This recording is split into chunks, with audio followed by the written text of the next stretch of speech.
Hello. So the new league, Affliction, content reveal is in like 45 minutes. In the meantime, we are going to watch the Gamer PC show. Just to wait a little and to see what's up.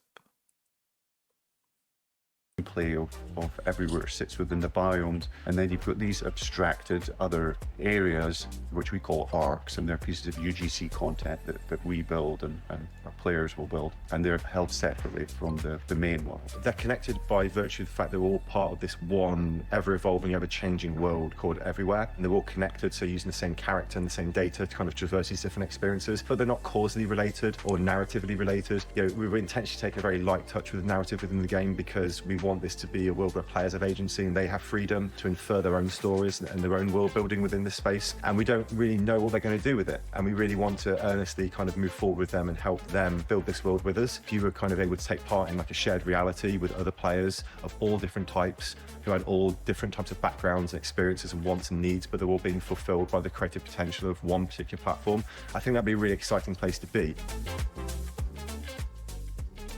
The purpose of our alpha test, it's more of an infrastructure test. The first people moving into this world are going to be able to check out our systems, allow us to do a lot of kind of testing of the back ends and all that kind of stuff. But they're also going to be kind of the intrepid explorers, the first into this brand new horizon, the first people to experience the tools and be able to build some really cool content with them. We're keen for everybody to get involved. You know, like I said, this is a game that's been built from the very beginning with people like you sat at home watching this video right now in mind. So I implore you, please come to everywhere.game, sign up for the alpha, and we're very excited to hear player feedback.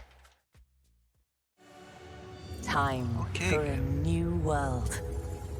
Let's build it together.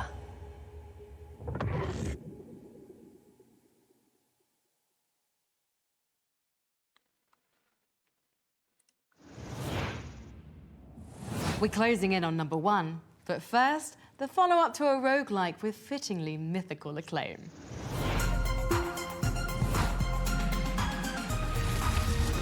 Number 3, Hades 2. I still haven't played.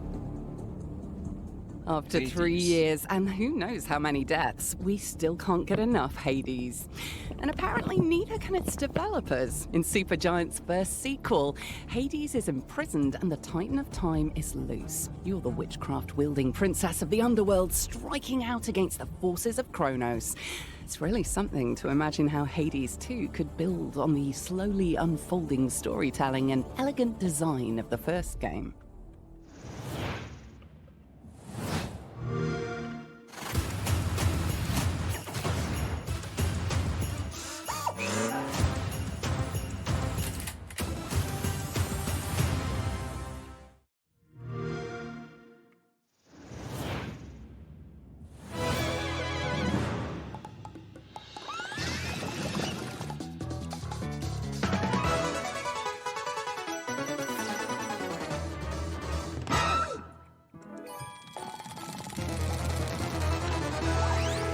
...2023 gaming bug.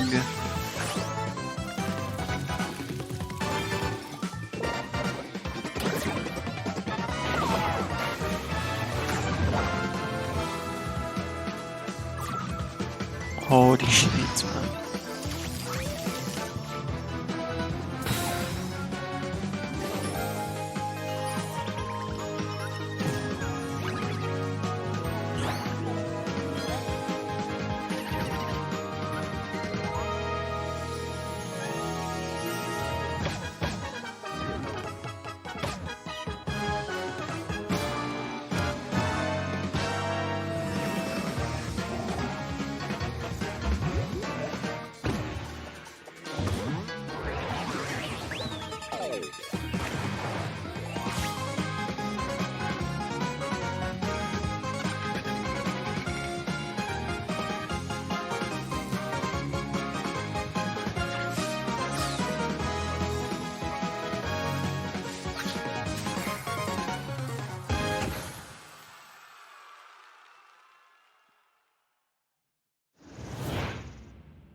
You know, we don't think of the PC as the birthplace of platformers, but we continue to see outstanding 2D and 3D platformers released each year. Nice.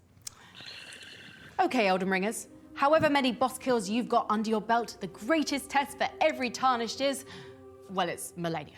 The second greatest test is patience. And by God, FromSoft, haven't we been tested enough? Torrent needs his exercise. As we scratch at the locked door of the lands between for details, let's hear from some of our voters Elden about Ring what they're DLC. expecting from this expansion. Bug. Number 2, Elden Ring, Shadow of the Erd Tree. Nice. I'm extremely excited about the Elden Ring DLC, Shadow of the Erd Tree. Personally, I'm hoping that they will introduce a new vast area to explore that gives you that same magical feeling as exploring Limgrave for the first time. Just something new and exciting around every corner, pretty much. In terms of boss fights, I'm hoping there will be bosses that are even harder than the base game. If we go back to previous From Software games, typically we've seen that the best and the hardest bosses are in the DLCs. Some examples would be Midir, Gale, Orphan of Kos, Sister Fried, Manus, I would definitely say. It would be thrilling to see if they could come up with a boss that's even more difficult than Millennia. Story-wise, I think we'll get a greater understanding into Millennia's brother Mikola, which has been very much hinted and talked about in the main game. All in all, they can't release this DLC soon enough. One final RPG featured in our show today is the return of a true cult classic.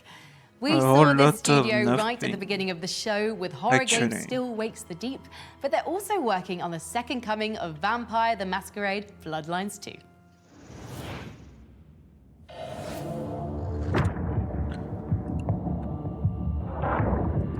Tell me, Willem, what rumors have you heard about me? That you were there in Cairo. They called you the Slayer. And what will I be to you, Willem? And to this lonely, forgotten warehouse?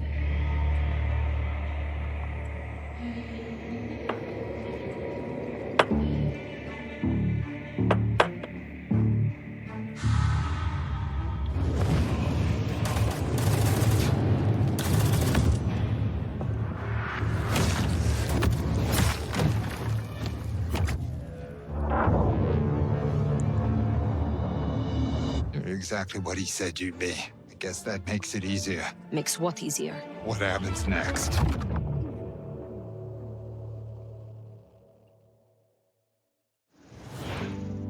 Before we find out which game tops our most wanted list, These let's look at the trailers top are so 25 so fucking far. boring.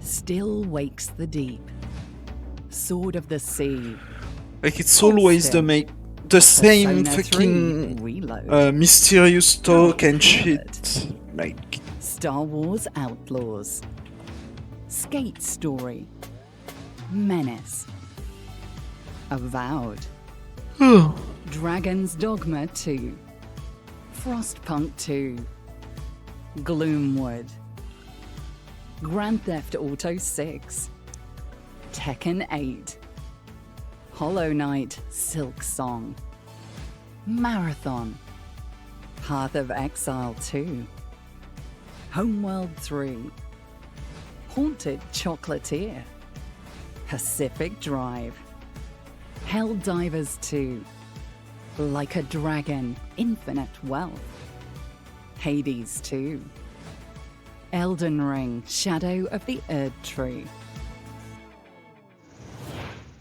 if it's Call of We've Duty, ranked 24 of our 25 I'm most closing wanted the games, fucking each stream. capturing a different piece of our fascinations. We've had meditative sword surfing, demonic skateboarding, eldritch road tripping, whether it's the three-dimensional space strategy of Homeworld 3 or the ever-expanding universe of build crafting in Path of Exile 2, the most wanted represents the games we can't help but hunger for. But for our panel of experts, one game more than any other GTA has a clear 6? hold on our hopes. No. This game received the highest voting total from our panel of critics, No way. developers, and content creators. It's the long-awaited return of a series that found wonder in jammed firearms Skyrim? and crackling Geiger counters, Elden. striking a balance between lethal tension and dystopic beauty that's never quite been matched. Yeah. But also, this game is a testament That's to GTA, developer no? fortitude.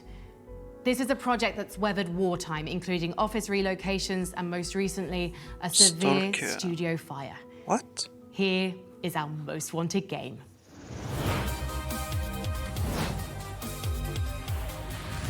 Number 1. Stalker 2, Heart of Cornoble. Hello, Oh. everyone. I am Yevgen, the CEO of GC Game World and the game director of Stalker 2 Heart of Chernobyl. Recording this video feels almost surreal as I accept the award for the most anticipated PC game. Being here Pug. proves that several elements much larger than myself aligned for this moment to happen. Firstly, Yeah. it's about you, our fans. Many years ago, when the journey we had planned concluded, you refused to leave the zone. You enriched it with stories, love, and life, ensuring that legacy continues through the years. You've shown us that there are still goals to achieve and stories to tell. Your passion has guided us throughout this journey, and I can never express enough gratitude for that. Bleed. I consider this award a symbol of your unbreakable trust. Secondly, it's about the journey itself.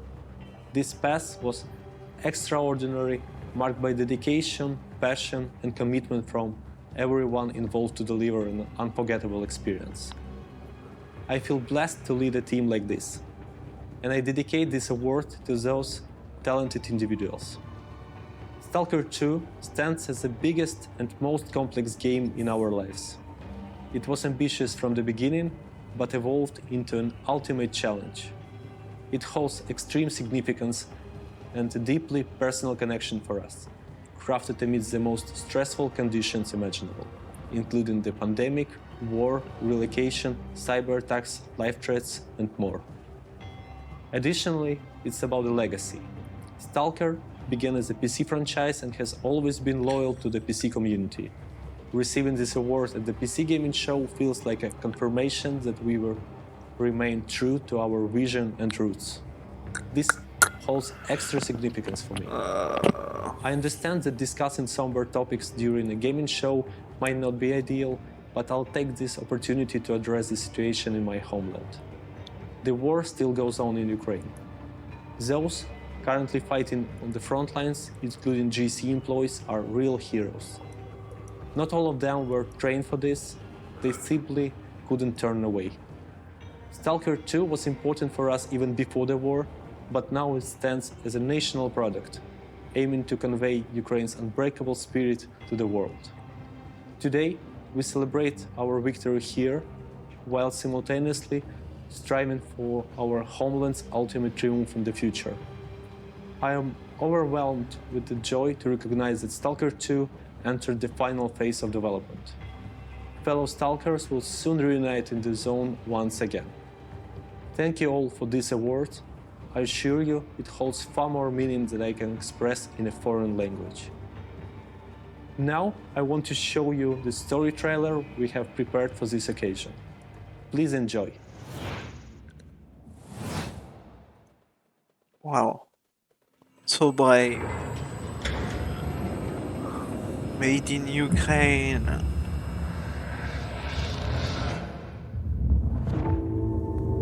At least what's left of Ukraine. Lul.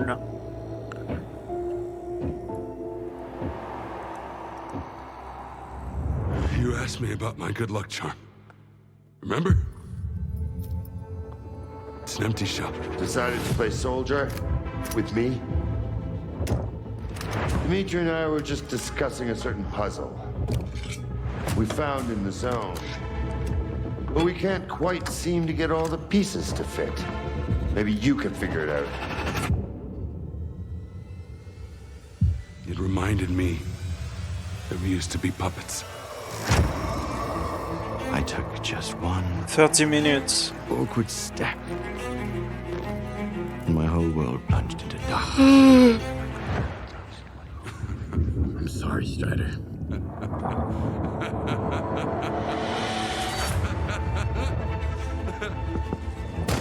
That was the day the psi fields were turned off. Suddenly, the voice of Monolith was gone. I felt as if I was awakening from a years-long coma. And through the scope, I saw the body of an unknown soldier fall. We had a simple choice. Sit back and just wait for another super emission, or take a chance and get control of the anomalous energy. Only I didn't choose that path. Unlike you.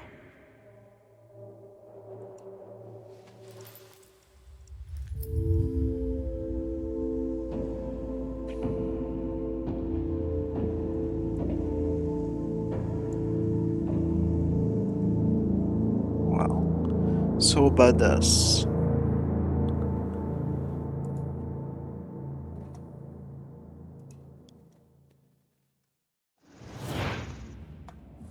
Thank you for joining us in counting down the PC gaming show Most Wanted. And thanks as well to our sponsors at Intel for helping us put on this broadcast.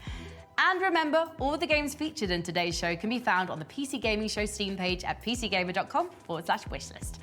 The Most Wanted list will continue in 2024. The overflowing bounty of PC gaming does not quit, and neither will our judges. But before then, we'll see you back here in June 2024 when the PC Gaming Show returns. If I can find my way out of this bunker. They've locked me in and I think they're about to turn the lights out. Thank you again for watching.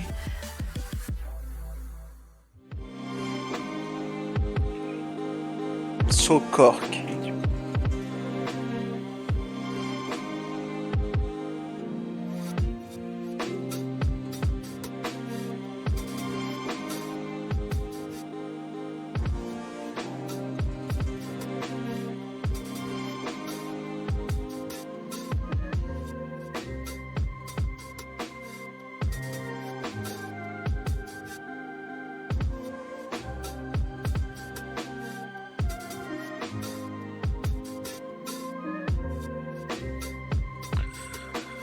So, PoE is in like 28 minutes.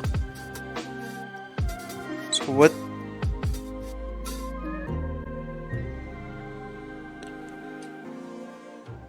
should I do for 28 minutes, I guess?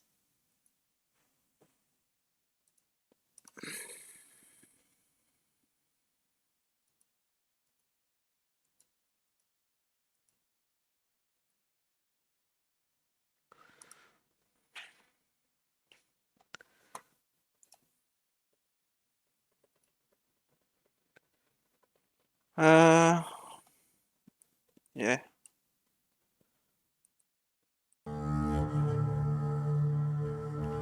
We have some music on. But let me see.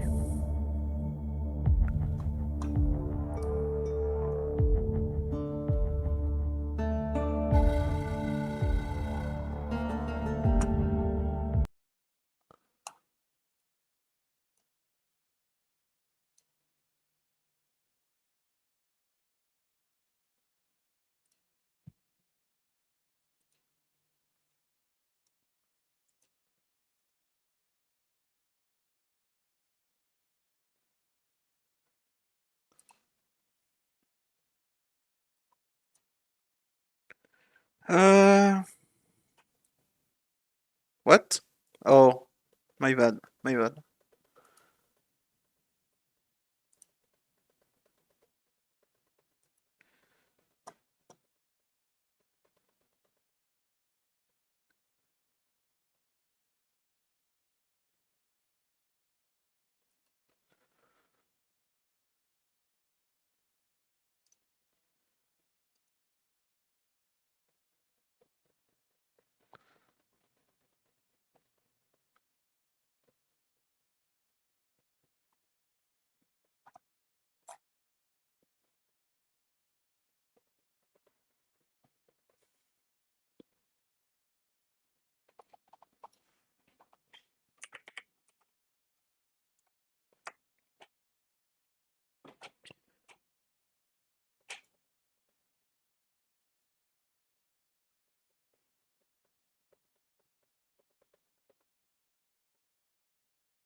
Oh, I need to fucking add the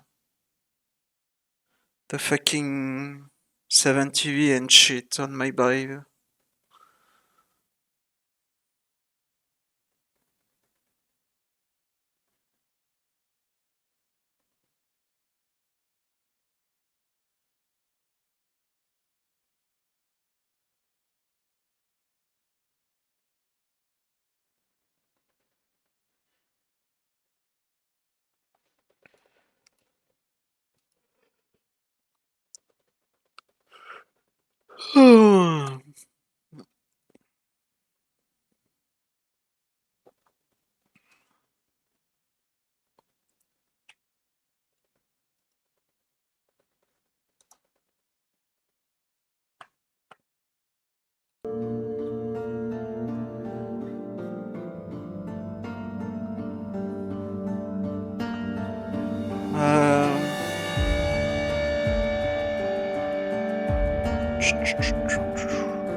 Did they reveal some stuff already? I don't think they are.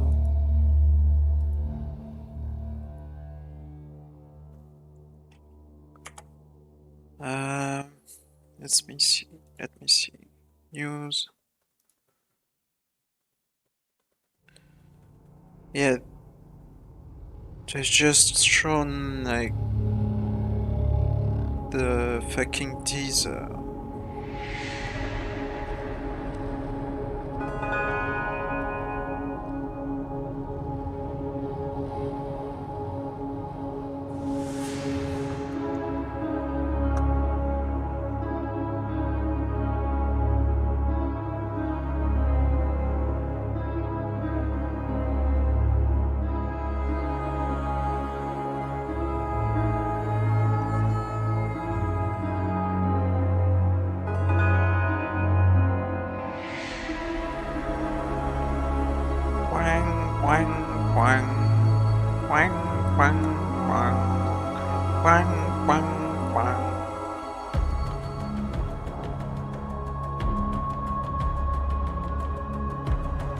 Wait, what's the drop?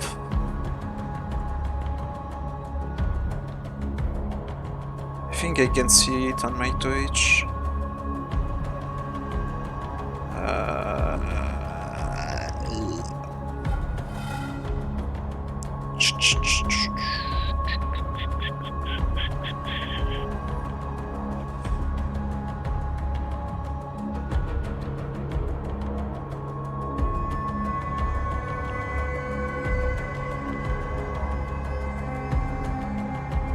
What?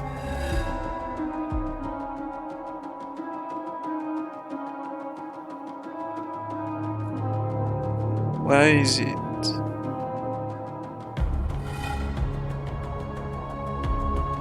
You guys can't see, but I'm looking for like the drop shit. I remember I enabled it, but I don't know where.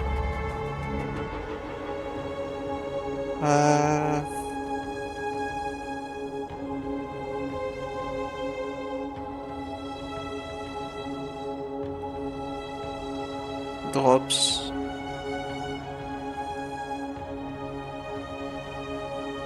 Enable drops.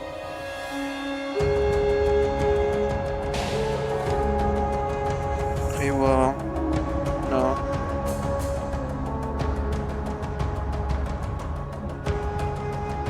Community? No. Oh.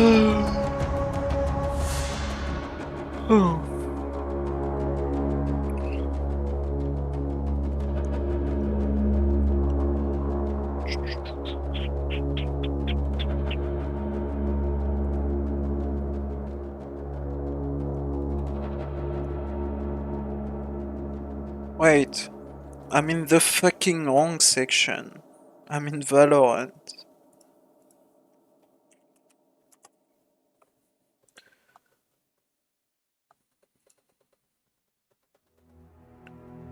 That's why I don't see my shit.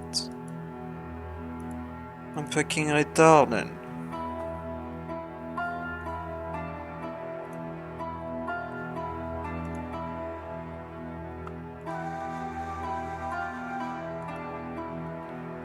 Quang, quang, quang, quang, quang.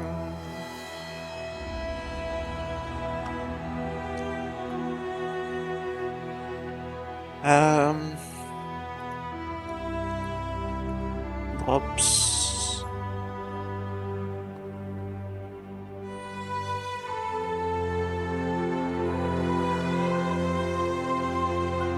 Quang, quang, quang, quang.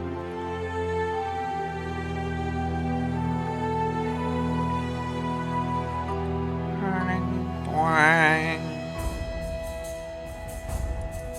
Quang, quang, quang, quang, quang, quang, quang, quang, quang, quang, quang.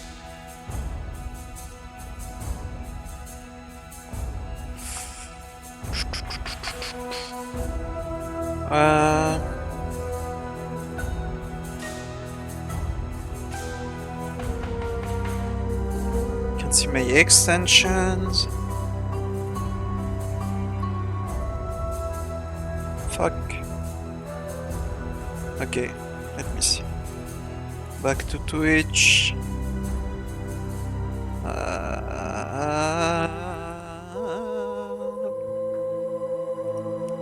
PoE.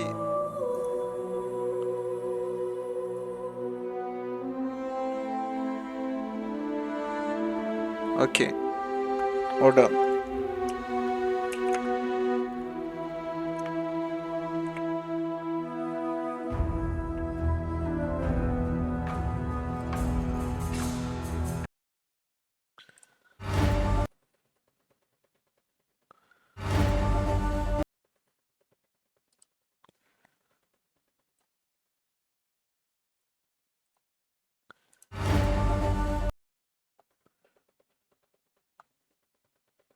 It's a fucking bug, dude.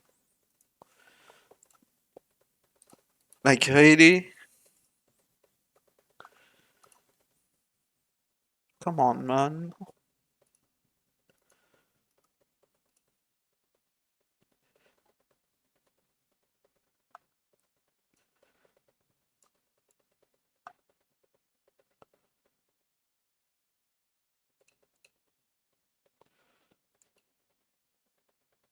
Wait, what?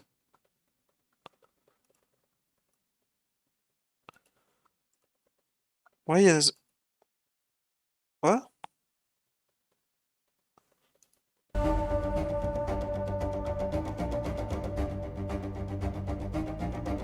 Oh, my streams are delayed. Because I have too many shit open. Too much shit open. You know.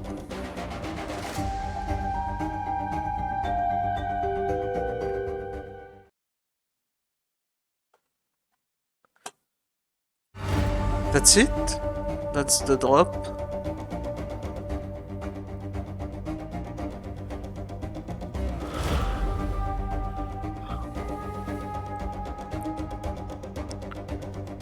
Looks very epilepsy-inducing, right? With the wing, if you focus on it, you die. Shut the fuck up, bitch.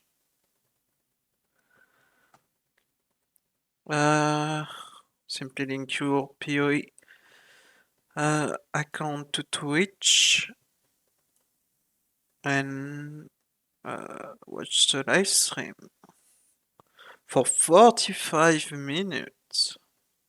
Thursday, November 3rd. Damn, 45 minutes. It's gonna be a long one.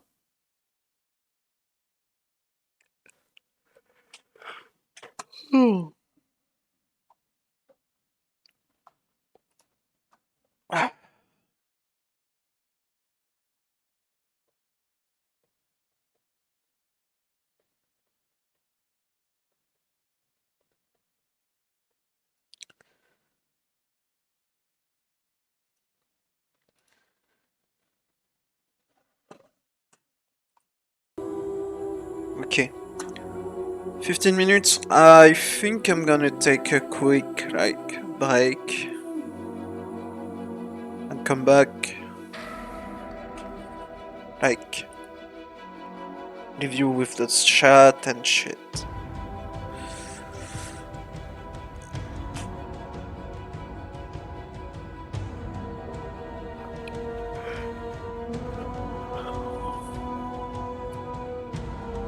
I need to add fucking 70.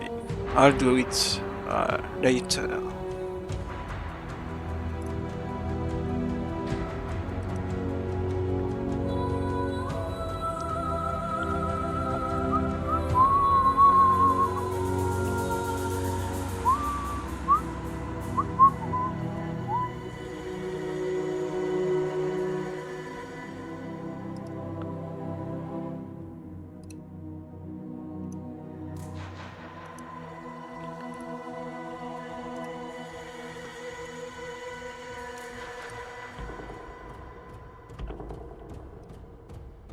Up.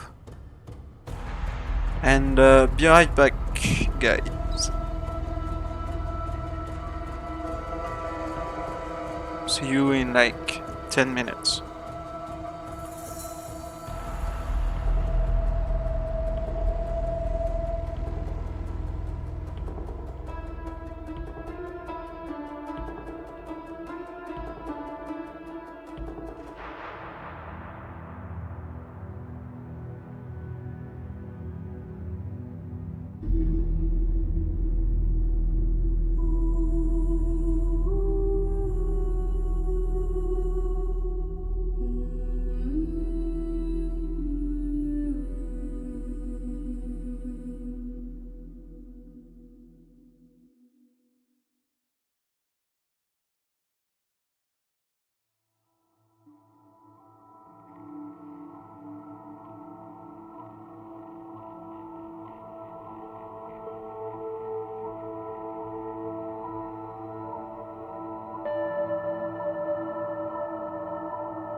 Okay, I'm back.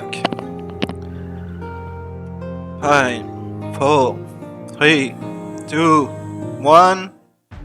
Hi, I'm Chris Wilson from Grinding Gear Games. Hi, Thanks Chris. for joining us for today's Path of Exile livestream. We have a packed show today, with announcements for Path of Exile 2, as well as the exclusive unveiling of Path of Exile Affliction, which launches on December 8th on PC and Mac, and on December 13th on console. Twitch drops are enabled on today's livestream, so make sure you follow the instructions below in order to claim your Huntsman wings. We'll start with Path of Exile 2, where Jonathan will walk you through our latest announcements. Mark will then take you on a deep dive into the new Path of Exile Affliction Challenge League, which launches in 1 week. He'll cover the league mechanics, its rewards, some new content we're adding to the core Path of Exile experience, and some large metagame changes. I'll then show you our annual core supporter packs, and we'll head into our live Q&A session where Ziggy D will ask us your questions from Twitch chat. After the livestream, we'll drop the full patch notes. I'd like to hand over to Jonathan Rogers, Game Director of Path of Exile 2. Hey guys, it's been a few months since we introduced you to the Druid in Path of Exile 2, but one of the things that we're really focusing on now is how varied each of the classes feels to play. The Monk darts around quickly from enemy to enemy, building and unleashing combos. If he doesn't stay in combat, he loses momentum and has to build it up again.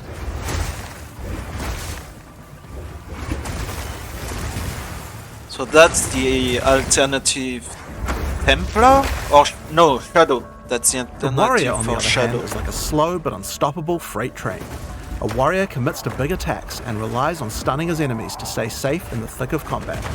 When an opening presents itself, a warrior can use even larger attacks to demolish his enemies.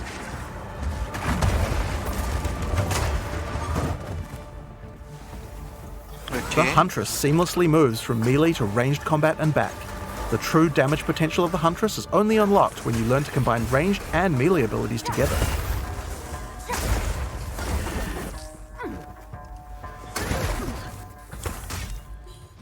And then there are the Spellcasters. The Sorceress is a pure caster who much prefers to stay at range and drop powerful spells on her foes. If she finds herself surrounded by enemies, she would rather use an ability to escape than to take them on directly. The Druid is also a spellcaster, but unlike the Sorceress, he uses his spells as a means to support his melee abilities. And by melee abilities, we mean he can turn into a giant animal and rip his enemies to pieces. Nice. The Droid. Each of these classes feels extremely different to play, but we want to go even further. It's time to check out the Mercenary.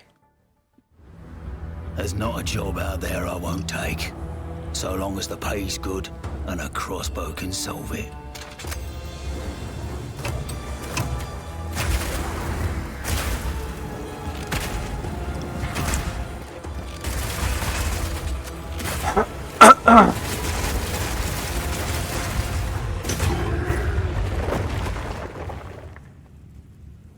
I'll take them all down, one bolt at a time. When thinking about each new class, we really try to think about how we can make combat feel different from all the others. For the Mercenary, that difference is the crossbow. A crossbow is fundamentally different than a regular bow because it fires instantly instead of needing to be drawn back. This means that you need immediate feedback. Clicking the fire button should make the character shoot instantly, just like in a shooter. As soon as we experienced that, we realized that there are a lot of design lessons to learn from shooters, and so we fully embraced them. In Path of Exile 2, we have crossbows that work like sniper rifles, shotguns, and assault rifles.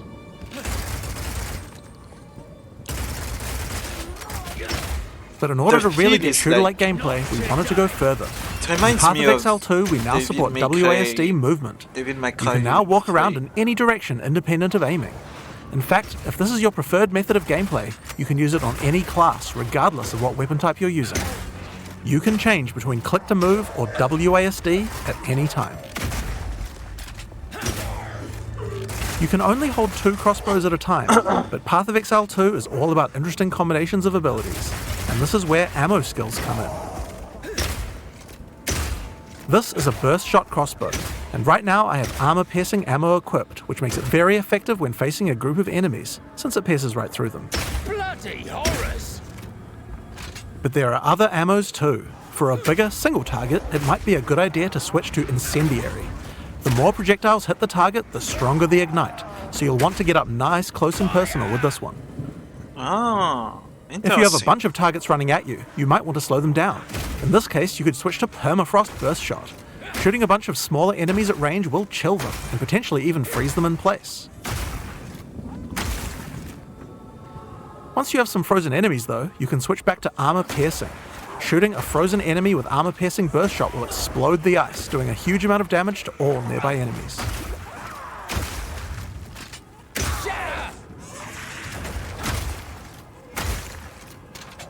Another feature crossbows have is attachments. This is a grenade launcher. As you can see, when I equip it, it appears on the underside of the crossbow. These attachments are just like skill gems, so you effectively get extra skill slots, and you can augment these with support gems, just like regular skills.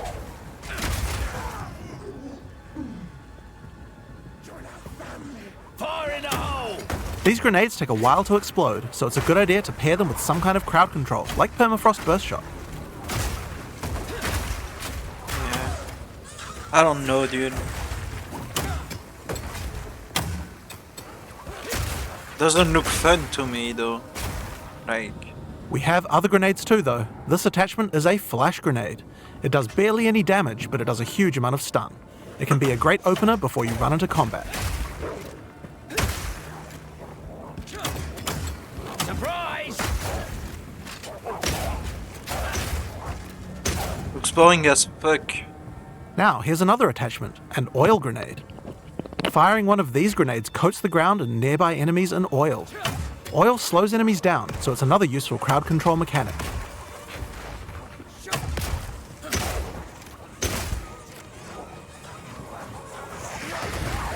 I wonder who gives a fuck about that. Now, another thing that oil can do is be set on fire. Any burning enemy or explosion will ignite the oil, causing extra burning damage.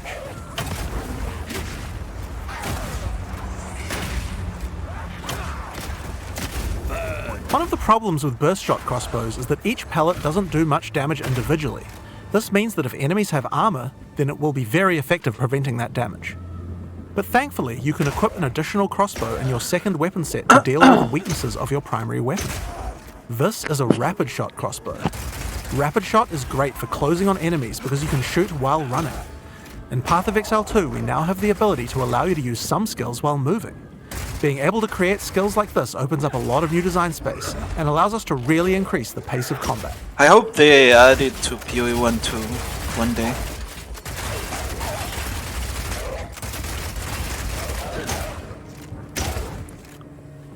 The armor-piercing version of Rapid Shot slowly erodes a monster's armor. Once the armor is fully broken, you can easily switch back to Burst Shot to deal much more damage. Dude, imagine a 7-act campaign with that fucking pace of combat. Like it's a fucking full 24 hours. Being able to run while shooting with Rapid Shot is also great for when you want to perform a fighting retreat. Reload! I don't know who's gonna play that shit. Because Using that looks permafrost trash. ammo with Rapid Like, Shot is also that useful looks if you need to fucking retreat. garbage. When you shoot the ground, it creates ice crystals.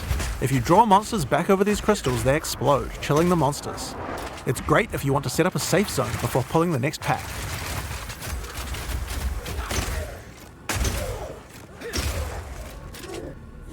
Slowing enemies down can come in handy if you want to use the incendiary version of Rapid Shot. Using this skill requires that you charge up a little bit before it fires, but as it continues to heat up, it will do more and more damage. It has a really large clip size, so you can just keep firing and firing with it. But the other really useful feature is that when the crossbow is heated up, it adds extra fire damage to any grenade that you launch. Yeah. Cool. Look at that. Like, the fucking grenade takes like 10 seconds to explode. Now I've been using explosive grenades here, but it will work equally as well with flash or oil grenades too. If you use it with oil grenades, the oil will catch fire immediately.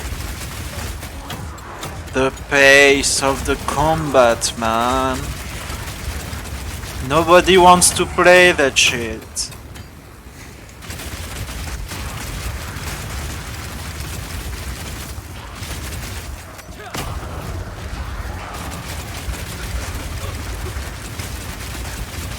show us the fucking PoE 1 shit, man. Another crossbow type that you can find is Power Shot. This one works just like a classic sniper rifle. Use it with armor-piercing ammo and it will penetrate armor on targets. So it's a good idea to use when something's really tough. Unlucky.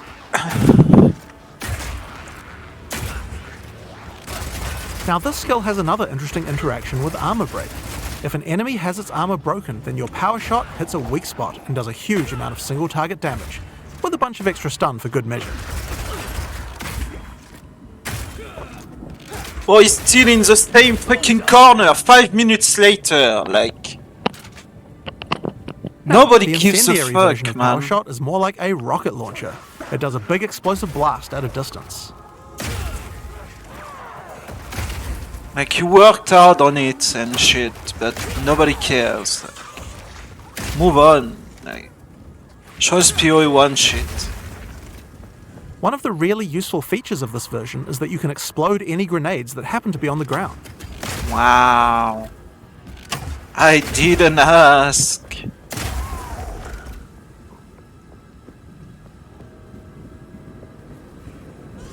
This combo also works really well with Incendiary Rapid Shot. I'm going to charge up the heat on my crossbow, shoot out a bunch of grenades, and then start the fireworks with a Power Shot.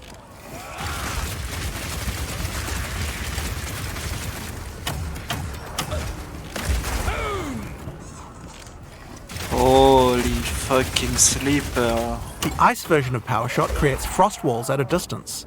This is great for crowd controlling monsters in tight passages. Like your mom. The wall segments have other uses too. If they get destroyed by monsters, then they will explode, doing a small amount of damage. Rock him in!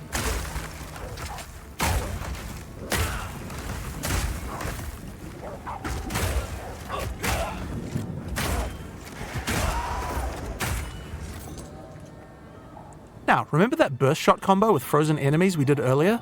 That works with ice walls too. No way! That's crazy. I still Now I don't can give a fill up fuck, this area man. with ice walls, then shoot them with armor-piercing burst shot for a huge amount of damage. Holy sleeper.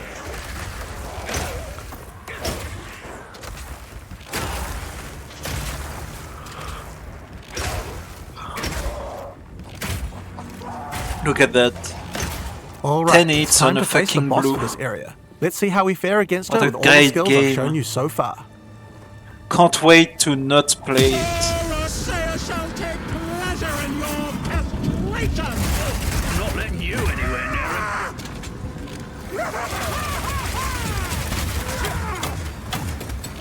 Stay still, the mother! Remember, there is one boss like that per zone. And there is fucking 7 acts in the campaign.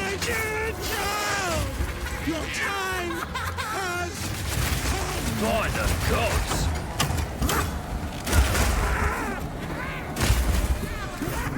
Rapid fire! Eat your fill!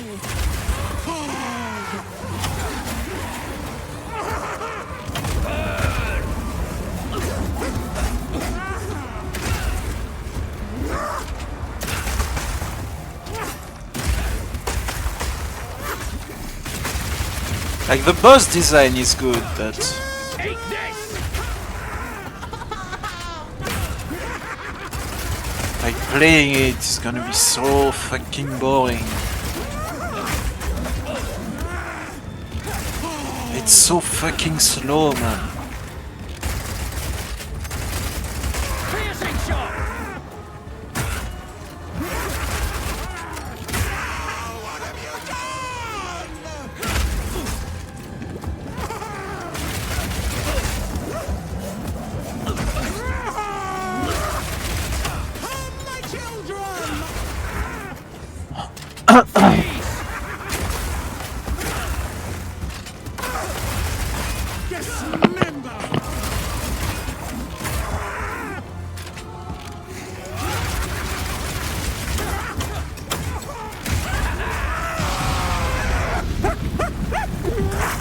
What is going on in this god's-forsaken city? And that's the Mercenary. It feels totally different than anything we've made before, It and shows you the feels range of what's slow possible in Path of and Exile 2. lame as fuck. That's what it feels like.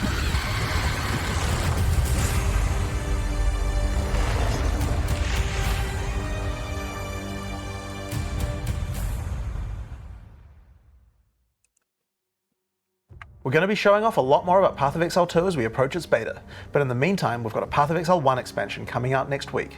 I'm going to hand over to Mark, also known as Neon, to show you what's in store for PoE 1. Thanks, Jonathan. Well, let's just go ahead and get straight on into it.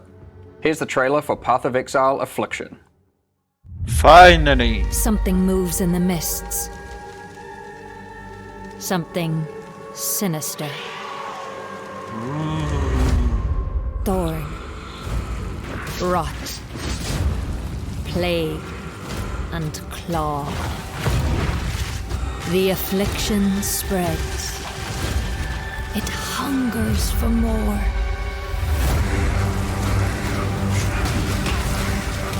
Okay.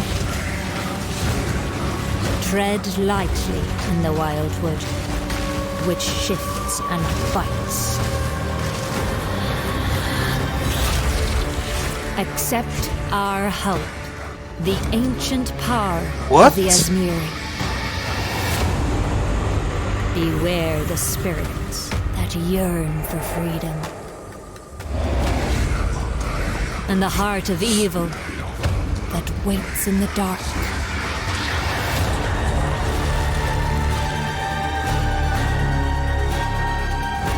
Warden of the Magi, Warlock of the Mist. Transfigured Gem, what? Ultimatum. Ready yourself. Oh. I will be waiting.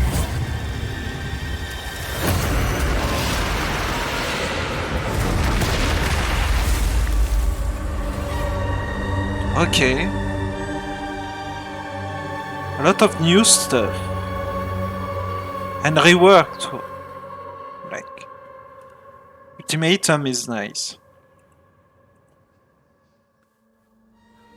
In the Affliction League, you will encounter sacred wisps, which beckon you to enter overgrown passageways that lead to the Viridian Wildwood. Okay. A vile affliction has covered this forest with a foreboding darkness.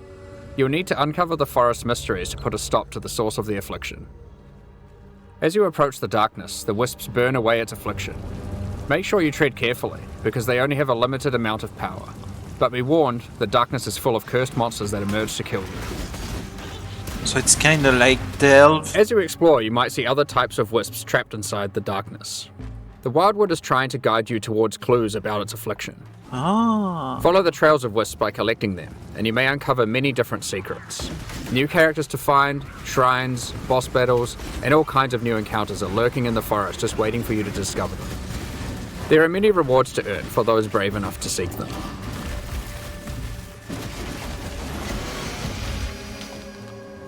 When the sacred wisps run out of energy, they will return you back to where you came from. Any other types of wisps you have collected will return with you to Rayclast. These wisps, having been saved from the affliction, disperse into the environment and inhabit randomly chosen monsters in the area, increasing their power and also their rewards. The different types of wisps have different effects on monsters, and sometimes more than one type will inhabit a single monster, making the fight even harder and even more rewarding. If this happens to a boss, you could be in for a tough fight, but if you can overcome it, your efforts will not be in vain. Primal Wisps grant an item rarity bonus to inhabited monsters. Wild Wisps grant an item quantity bonus, and Vivid Wisps cause them to drop currency items. If a monster gets all three types, they'll drop more items of a higher rarity and a lot of currency. While exploring the Wildwood, you might find some of the last few Asmiri wanderers who have managed to survive in the forest since it was cursed.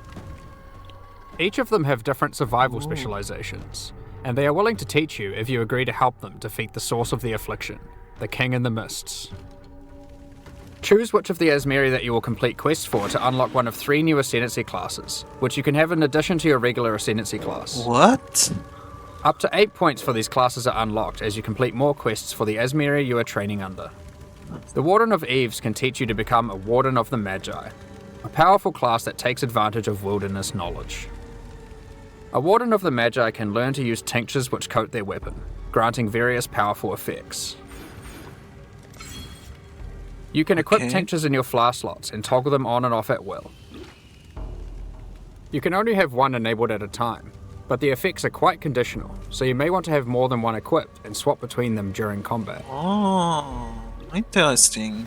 For example, equip the Ironwood Tincture to gain the benefit of always stunning enemies on full life. Oh, there's... Tinctures can also get random mods. This one in particular adds stacks of wither to targets on full life and steals frenzy charges on hit, which makes it great as an initiator. You can't craft them. When you are fighting rare monsters or finishing off tough bosses, you will want to swap to the Oak Branch Tincture, which grants Culling Strike, increased damage against enemies on low life, and has a chance to steal a mod from rare enemies you kill. What the fuck? You can buy more tinctures from the Warden of Eves using Primal Wisps when you find her in the forest, so keep an eye out for her. As a Warden of the Magi gains more Ascendancy points, they gain access to more skills that let them further specialize in tinctures. For example, Nature's Concoction allows you to invest in having your tinctures enhance your flasks. This Ascendancy skill makes it important to think about which slots your tinctures are placed in, and what flasks they are adjacent to. You'll have better uptime on those flasks and they'll be stronger as a result. But there are plenty more skills to choose even if you don't want to engage with tinctures. For example, another new ability to unlock is Barkskin. It's a reservation skill that causes bark to grow all over your body, increasing armor. As you take damage, the bark falls off, increasing your evasion. Over time, the bark will grow back, removing the evasion bonus but increasing your armor again. The Breaker of Oaths can teach you to become a Warlock of the Mists, an Ascendancy class specializing in the darker arts of the Izmeri. I spend a One lot of powerful time. ability you can choose is Blood Hunt, On which this grants one. an active skill called Ravenous. This skill lets you see what type a monster is under its life bar, whether it is a demon, beast, undead, construct, or humanoid. Okay. Consuming a corpse with this skill gives a buff to damage against that type of monster, and reduces damage taken by it. You can only have one type active at a time, so it's a good idea to choose wisely for the area that you are in. Some bosses like the Maven are eldritch in nature and don't conform to the regular corpses that you have access to, but don't worry. The Breaker of Oaths has a shop where you can trade wild wisps for corpses that you can place on the ground wherever you are. Buy an Eldritch Corpse and you will be able to get the bonus while fighting Eldritch entities like the Maven. Okay. You may notice that most of the corpses he sells are not monsters you normally encounter. You might want to try turning some of these corpses into specters, to take advantage of some of the unique abilities that these monsters have. Spectre. Fucking Hydra Spectre, man. The Warlock of the Mists gets access to many other abilities. For example, there is a trio of curses that you can pick from. One of these curses targets your minions, giving them life degen and making them explode for massive damage when they are near death. That's funny. One of them prevents enemies from dealing damage for the latter portion of its duration, which is quite powerful against bosses. This curse creates the interesting build decision of whether or not you should increase curse duration or reduce it. The final curse is a mark that causes enemy phantasms to be spawned when you hit the marked enemy. These phantasms aren't on your side, so they work well with on-hit and on-kill trigger effects, for example. Oh, The Primal that's really Huntress good. can teach you to become a Wildwood Primalist. Unlike the other new ascendancies, the Primal Huntress lets you customize your tree. What the fuck?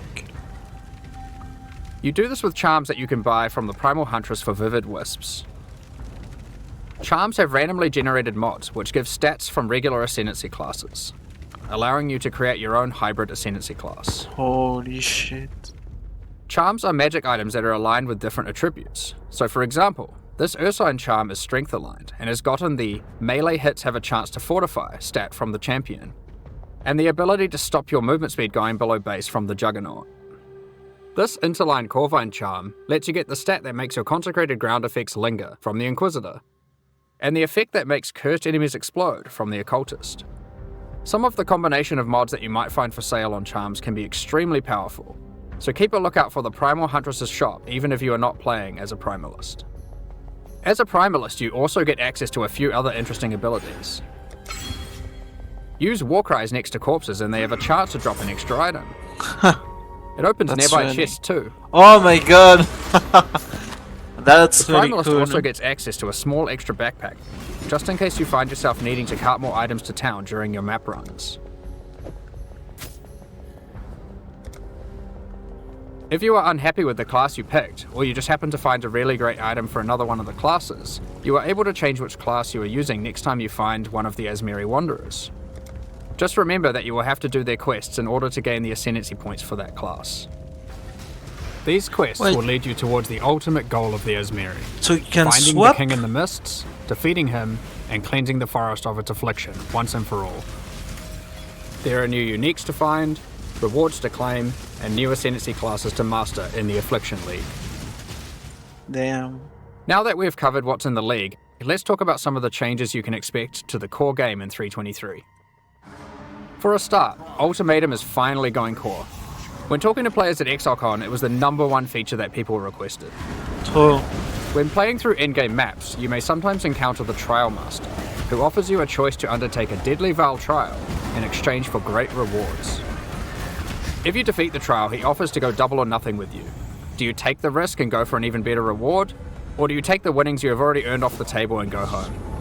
We've done a full rebalance of Ultimatum and have added many new mods and rewards, including both new and reworked uniques.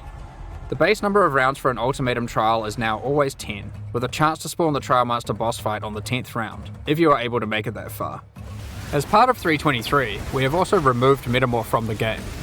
All the Catalyst rewards from Metamorph have now been moved to be rewards for Ultimatum. We have also added a new Val-themed Catalyst that works on corrupted items. As is normal for most content that gets added to endgame, we have introduced new Ultimatum passive skills to the Atlas tree. Oh! Instead of the One great Metamorph example one. is the Keystone Grueling Gauntlet.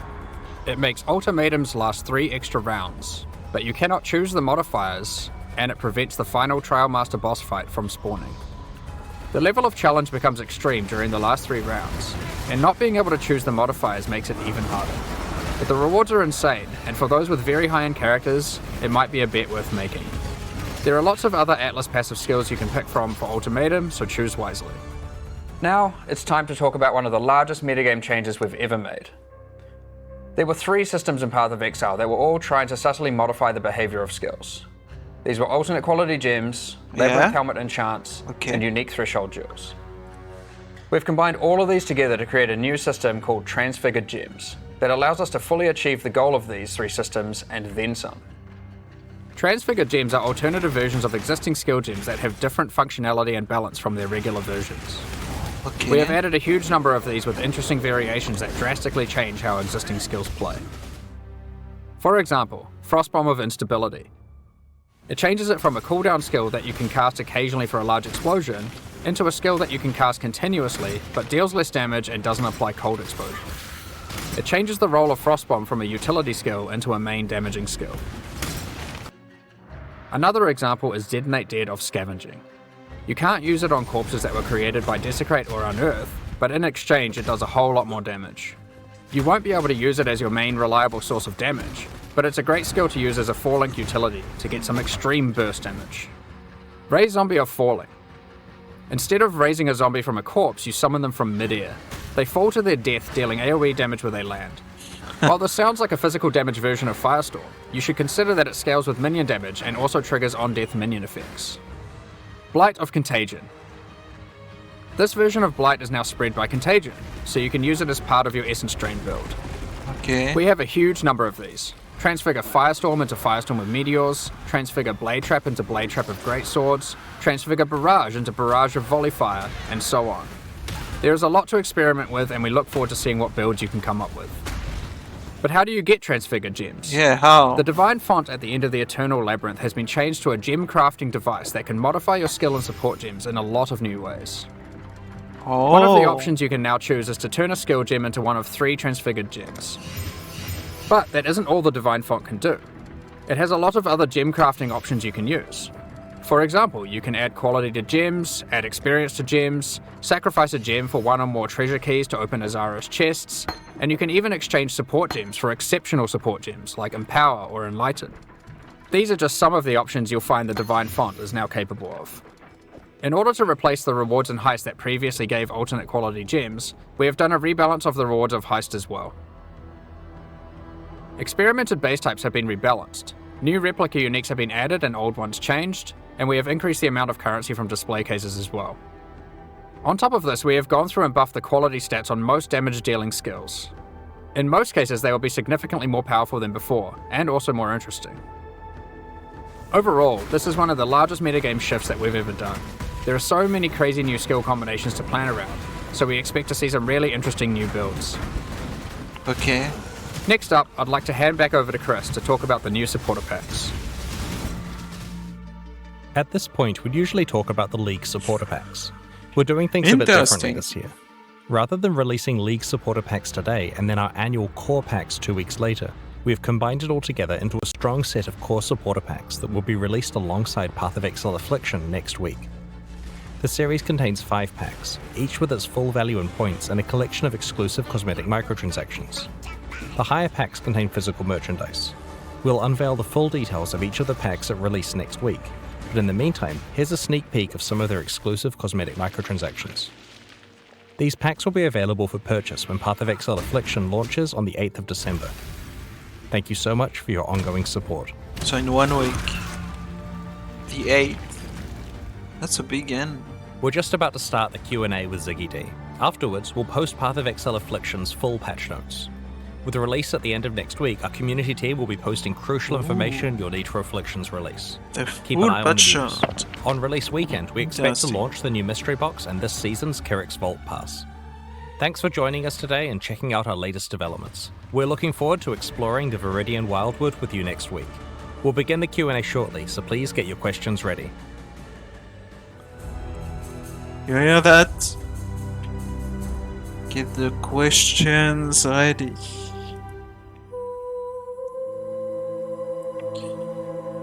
It looks interesting. So, no more Metamorph, Ultimatum,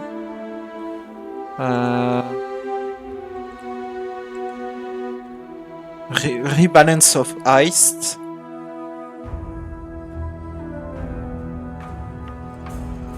rebalance of the lab, the change of like ancients and shit.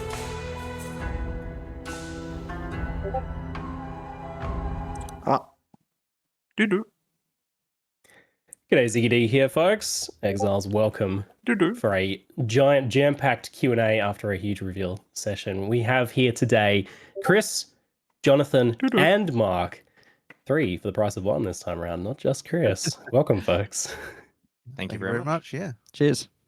Excellent, folks. We're going to be moving through things in rough order that we saw things today during the reveal. So starting with Path of Exile 2 and then moving through some of the new Path of Exile 1 features. So get those questions in through Twitch chat and we'll sprinkle those in through each of those various sections. So first, let's talk about that new movement scheme that was revealed with the new mercenary class. So we have the new WASD movement. And does this alternate control scheme work with other classes and builds, or is it mainly intended for like this shooter mercenary style? So when we put it in, I was totally thinking that it was going to be something that you'd want to use with ranged characters way more. But actually, when I tried out some melee stuff, I was pretty sold on it, actually. It was better than I was expecting. There's still a few tweaks to do to make that perfect internally, but like, yeah, it's pretty awesome. So I think I'm probably I think I'm going to be playing that way myself, actually, even though I was a bit of a skeptic at first of WASD for melee. I think it is good, but we want to make sure that everyone understands that you can change from one to the other whenever you want. It's just one of those things that, like some people may prefer it, some people may not, but yeah, I'm really enjoying it. WASD rather feels pretty good to me. Yeah, I was pleasantly surprised, to be honest. Like, I've, die-hard action RPG, Diablo 2 era kind of guy myself. But for some reason, the WSD stuff just feels really natural to play. I guess it's, background in Crimson Land and that kind of thing. Yeah.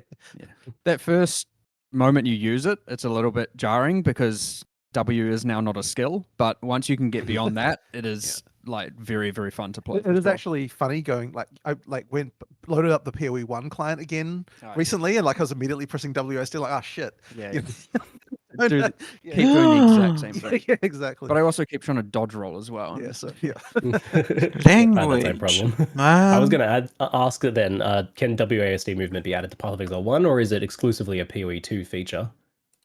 It's probably going to be pretty hard to add it to PoE 1, and the reason would be because the number of animations you need to support like arbitrary directional movement like that is really high, and the rigs in PoE 1 are so old that it would be really, really difficult to add. So I think it's probably like quite unlikely. And just in general, the animation stuff that we're doing in PoE 2, like it's just a different level. So it was like okay, I'm not going to say easy, but it was easier to add it in PoE 2 than it would have been in PoE 1 by far. So yeah, for now I'd say it's going to be PoE 2 only. How have you found hotkey usage and things like that while moving around with WSD movement? So basically, one thing it does do is so it's definitely a thing. But what personally what I found is that so you've effectively got the left click freed up, to put a skill on. So you've kind of got you can have sort of 3 major skills on mouse, and then having other stuff on the keyboard. And it works pretty well for me because the stuff that I put on the keyboard at least tends to be the sort of more rarely used stuff. They're still commonly used, but still a bit rarer. And so it wasn't too bad. I found it okay. It is a concern for sure. I suspect that there might be a few builds that would be a bit harder to do that way, but you can always use the other control scheme if you want. But it's working really well for what we were doing there. And how well does this translate to controllers then? You would think it'd be perfect for twin sticks. It is. So we have also implemented so that the right stick you can use to aim which direction that you're going in on controller, and it does work well there. There's a bunch of other controller stuff that we've kind of been fiddling around with trying to get that better. It definitely does help in that direction as well. Plus, it just kind of makes movement. There's actually stuff even with click to move that we can use.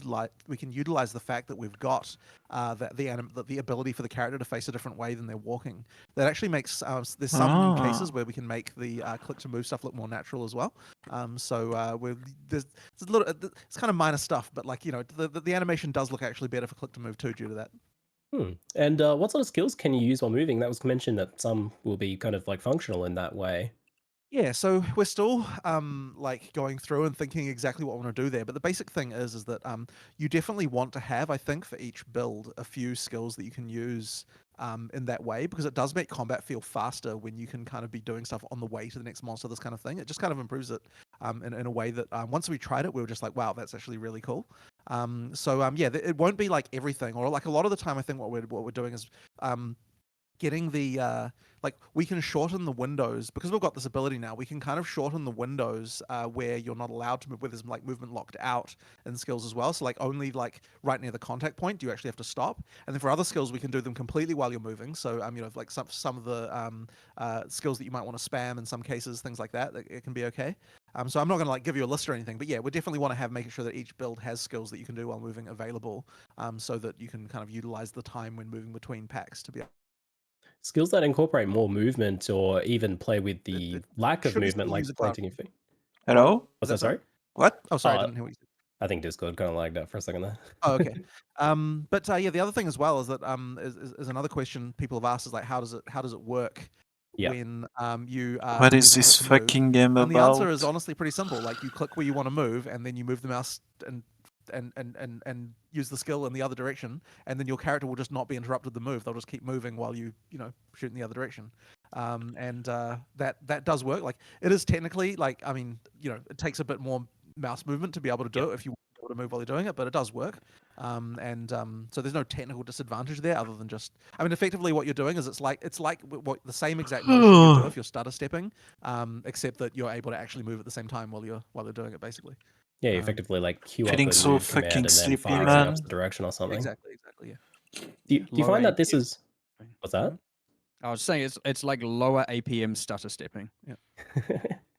Do you find that this is opening up a lot new design space for you with skills then? Because this is a new way of thinking that you haven't really had access to in terms of skill design now.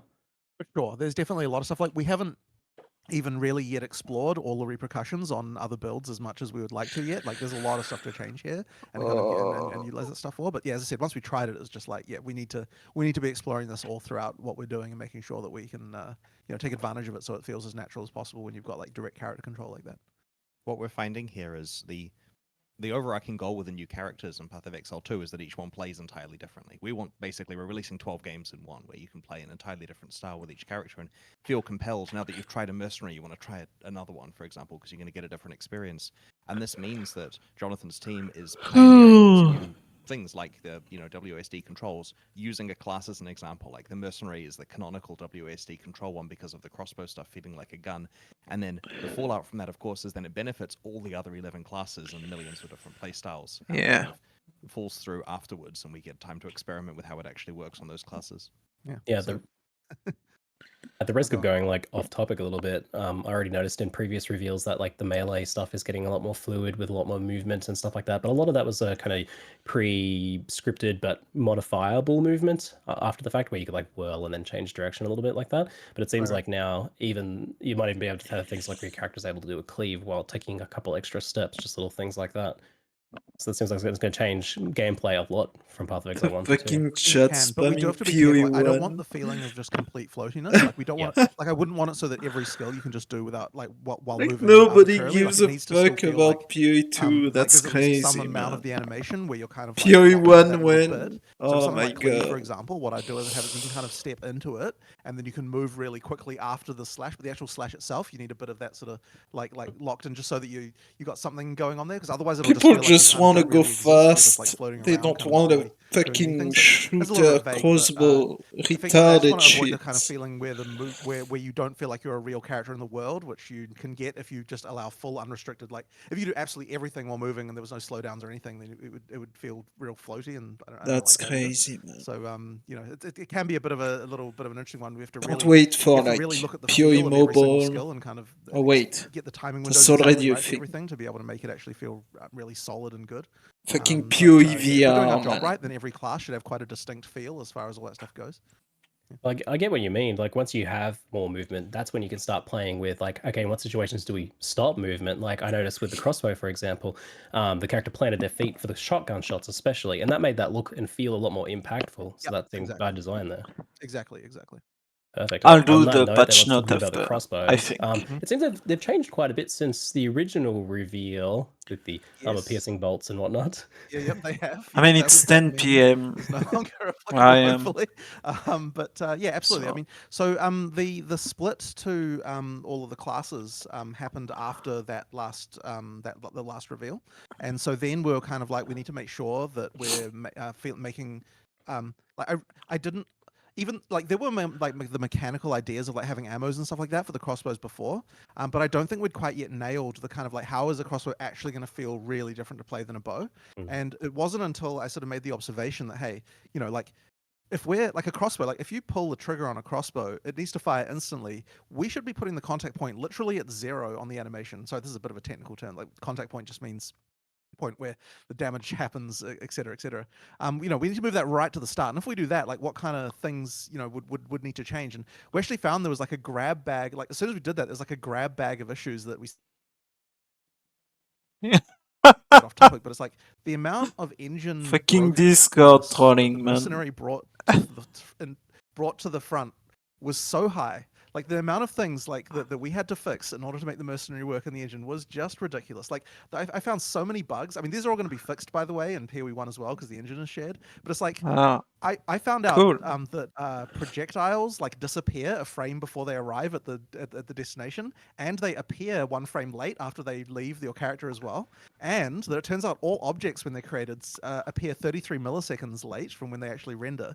And like there was stuff. That with trail. sounds I mean, like, it was just crazy, actually, man. like, because like when you're dealing with something like this, Who like, the you've got, fuck like, us? effectively traveling ultra fast, it had to happen instantly as soon as you click, and like all Giga these things, nerds! so many engine things where it's like we're speeding all this shit up, and like the engines just started breaking all over the place. So yeah, there was a lot of technical improvements that had to happen in order to make that stuff work. Not to even mention the whole like WSD and all the animation system stuff, and yeah, like it was pretty crazy. So I'm really glad to remove a lot of jank that existed that we hadn't noticed before because things weren't fast enough to see the problems. You know, there was a lot of like frame by framing it and like making sure that every single frame is perfect and all that sort of stuff going on. And yeah, it was pretty crazy during the development of this stuff. I love how that pans out in terms of improvements. Sure. So on the crossbows, I noticed that they have the new like skill bound to the weapon thing where they fire differently. So you have your shotgun crossbow and you have your semi-automatic crossbow or whatever. Are we mostly going to be modifying those primary skills, or are there going to be other primary separate skills or just kind of more ammo types that modify the base skills? So there's definitely going to be more Is ammo the types. game There will be still other skills, fun? but what we did to sort of solve, as it were, the crossbow, like having crossbow skills that aren't tied to the primary firing type, was to have the attachments. And so those basically are effectively skill gems, except that you equip them where you'd equip a quiver instead. But they have support gems and everything like that. And effectively, whenever we want to have a crossbow skill, as it were, that isn't related to one of those primary firing types, then that'll be where that can go. And so there's way more than what we even showed there. Like we just showed like some grenades, but there's all sorts of other quirky types that have been come up with that you can attach to your crossbow. Like I know someone made like a bayonet at one point. I'm not sure how we're going to use that, but I don't know if that one will actually be useful. But we'll see. We've got a model for it. We'll see if we'll experiment with it.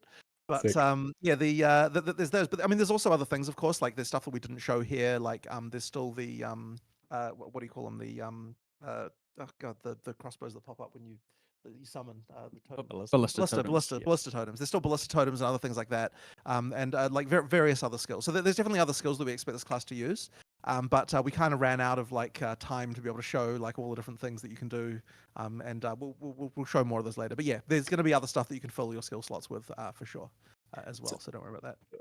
So are some bow skills going to become crossbow skills? Is there going to be shared across the two? There are certainly some concepts that we might. I mean, look, when we're designing the classes, we're kind of like we do look at PoE 1 and be like, is there anything here that we want to crib from, to kind of to use?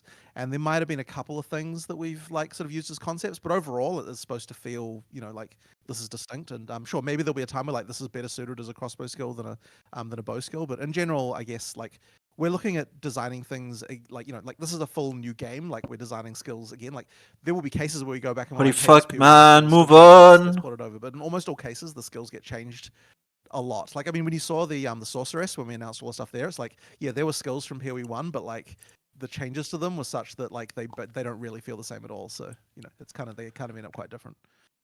Yeah, I feel like I remember seeing like a melee skill became a spell or something like that. Sure, some pretty big changes. Weird stuff can happen, yeah. Yeah. So are the crossbows exclusive to the mercenary, or are they something anyone can use? I mean, just like anything in PoE, everyone can always use everything. I mean, we obviously, when we're showing stuff, we sort of show it as if like, this is a thing restricted to this class, something, but it isn't, of course. Like, you can use it anywhere. And one thing we definitely try to do is make sure that there are keywords that are usable between the classes to make sure, like, even if we don't know exactly how that'll be useful, like that they can lead to things that can be interesting. So, for example, on the crossbow there, we had armor break being used, which is the same mechanic we were using on the warrior. And I mean, look, maybe in theory someone could make a crossbow / mace build.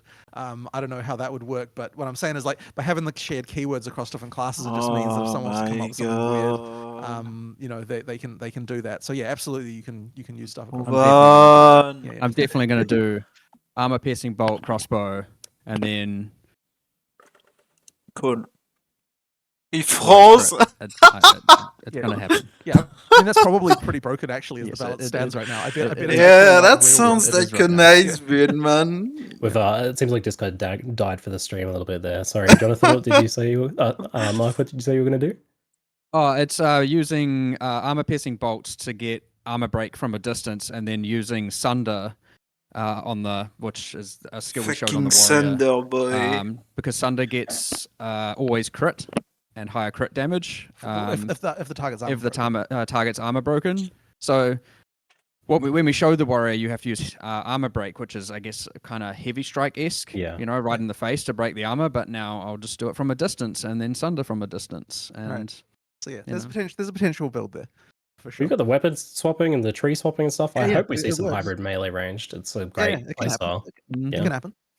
especially for the mercenary. I feel. Oh yeah, but when you swap moving on a little bit, weapon, we've you got can the have oil like a grenade, small and that like effectively showed some passive environmental trade interactions, change lighting a patch of oil stuff. on the ground on fire. That looks Is that something you might expand to interesting. with other skills, enemy abilities, or even like combat areas? Like, here's an oil barrel, you can light that on fire or something. Yeah, I mean, we absolutely love that stuff, like the environmental stuff. But I mean, even with the other skills we're designing, like, I mean, things like the volcano interaction with the druid, that's another example of that kind of like place a thing in the world and then you can do something with it. I quite like that stuff. I think it's pretty cool. So yeah, I absolutely want to be doing more of that. I mean, and the more I guess state you can add to get a bit technical about it, to the world, where it's like, you know, placing a thing, like, you know, like all that stuff allows you to do more setting up for something you're going to do afterwards, which I think is a big part of being It's able to so do combos funny, and things like man. that. So They revealed like, I'm a PoE big fan of that 2, kind of stuff. We do then have they said monsters nothing integrating with for that as like well. Like we have to 2 give a couple years, I examples, we have think, 1 or 2 explosive years. barrels with lines of gunpowder, and the And lines are randomly everybody's generated, like, and then so you have what monsters about with torches PoE that 2? will run up and set them on fire. And now that they are talking and about we've got PoE another 2, one as well people that are throws, like, it's like more yeah, of an alchemist no, monster, and it throws two that shit types fucking of, lame. I guess, flasks It's or fucking concoctions. lame. And one creates ground type A and one creates ground type B, and if they mix, they end up creating a new type of ground type and And they're exploding like, and doing massive don't talk AoE about damage, PoE like 2, just chemical talk about reactions. PoE 1, please. It's coming up with a whole alchemy system for your Yeah, environmental sure. interactions. It's cool. We tried it in Heist. Surprise! I don't know if anyone even in PoE 1 notices this, but there is oil there that does catch on fire. It just doesn't look anywhere near as good. Just because like where the art is and where the effects is now for PoE 2 is just allowing things to look incredible. Similarly, we're seeing like more and more powerful control and utility effects. Like, for example, in this clip, we saw the shots placing ice walls, and they were like blocking and taunting enemies. I noticed, it seemed. How do you keep these sorts of effects like feeling powerful and relevant in boss fights without just kind of breaking the fight or trivializing them? I mean, on some level, like we have to be able to let players use those tools in boss fights because otherwise there's no point in them. Like I really want it to be the kind of game where you can use that kind of more control type stuff. And I mean, like it's funny because a lot of the designers, when we talk to them, we're like, "Hey, we should allow this," and they're like, "Oh my god, it's crazy because, you know, like it's going to be way too easy." Like, and then Mark will look at him and he goes, "It's not that broken.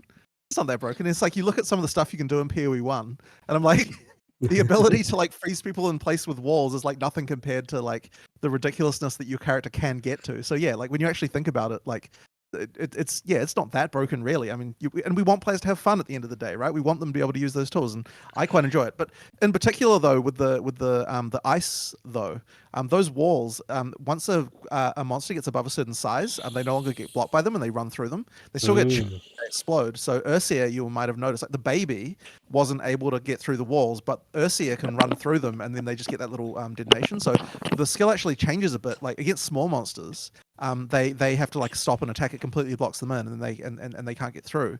But against large monsters, the monster rolls right through it, but then they explode and get chilled. So it kind of changes the function a little bit for boss versus the small monsters, and so that's why that particular skill I think is actually fine in that regard. So yeah, there's little tricks like that we can do, and I think I honestly really enjoy the stuff we're doing with monster size, which was never a factor in PoE 1 design. Like monster size means that we can say, okay, like, you know, bigger, like this happens to large monsters. I mean, it all makes some kind of physical sense on some level. You know, bigger monsters can have this happen, smaller monsters have that happen, and that I can wonder kind of if allow they you have a a chat like that way as well. displayed somewhere. Does this give you Mark some interesting tools to play with when designing bosses? Yeah, I mean, generally, yes. I've had rants about this before. I love the I love the object size. I like things pushing you around, and I like that a small monster can't and a large monster can, and like things like the knockback and just the thing feeling very physical and as it would, I guess, in real life is quite important to me, and it makes the game feel just way more grounded. Like you're actually in there and it makes sense, as opposed to I mean, that's something about the mercenary as well. I know this is tangential, but I'll just get into it. Like when I don't know if people notice, but when you fire at a monster on the ground, like that area had babies in it, the crossbow aims down and shoots down. Yes, like that was a change that was also absolutely needed. Whereas in PoE 1, and like if there's a little like the little insects, for example, down there, you'll fire your bow and the arrow will just go this and hit it.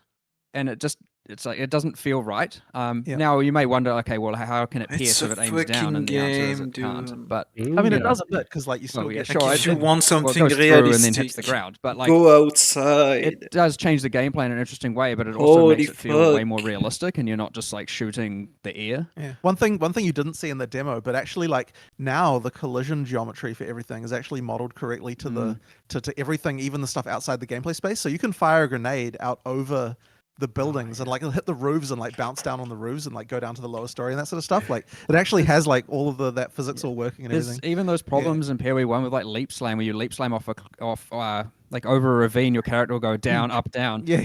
No more of that. No more. Yeah, so like we've got Get lots rid of of all the, of yeah, that. yeah. Like there's a lot of physical stuff. In fact, like and also just things like arrows hitting like empty space and like stuff like that. Like now they all exactly hit the geometry and like there's lots of there's I mean once again it comes back to all the engine stuff we had to fix in order to Give make me the my mercenary possible. PoE Like, one. it was just like we were like, okay, we can no longer tolerate all of this like not physical stuff anymore. We have to actually make it right. So yeah, there was a big lot of changes required. Actually starting and it to makes just miss everything feel a lot Chris. more realistic and kind of grounded, which is good. One of the reasons why the groundedness matters here is because one of the factors that varies from fight to fight is the terrain you're fighting in. And so if you can interact with the shape of that terrain in a different way and it actually has an Sure. impact, it will make the fights feel different. I like how it affects the monsters too, because instead of just shooting at a wall when you're up on an elevation, they'll actually like pathfind backwards to try and get a line of sight to you with their projectile. Ooh. Yeah. Which is because kind of interesting. Yeah. they take into account height in the pathfinding now, Yeah. so they actually have to find like a line of sight to you, up a cliff and this kind of thing. Like there's some pretty interesting things. Wow, very cool.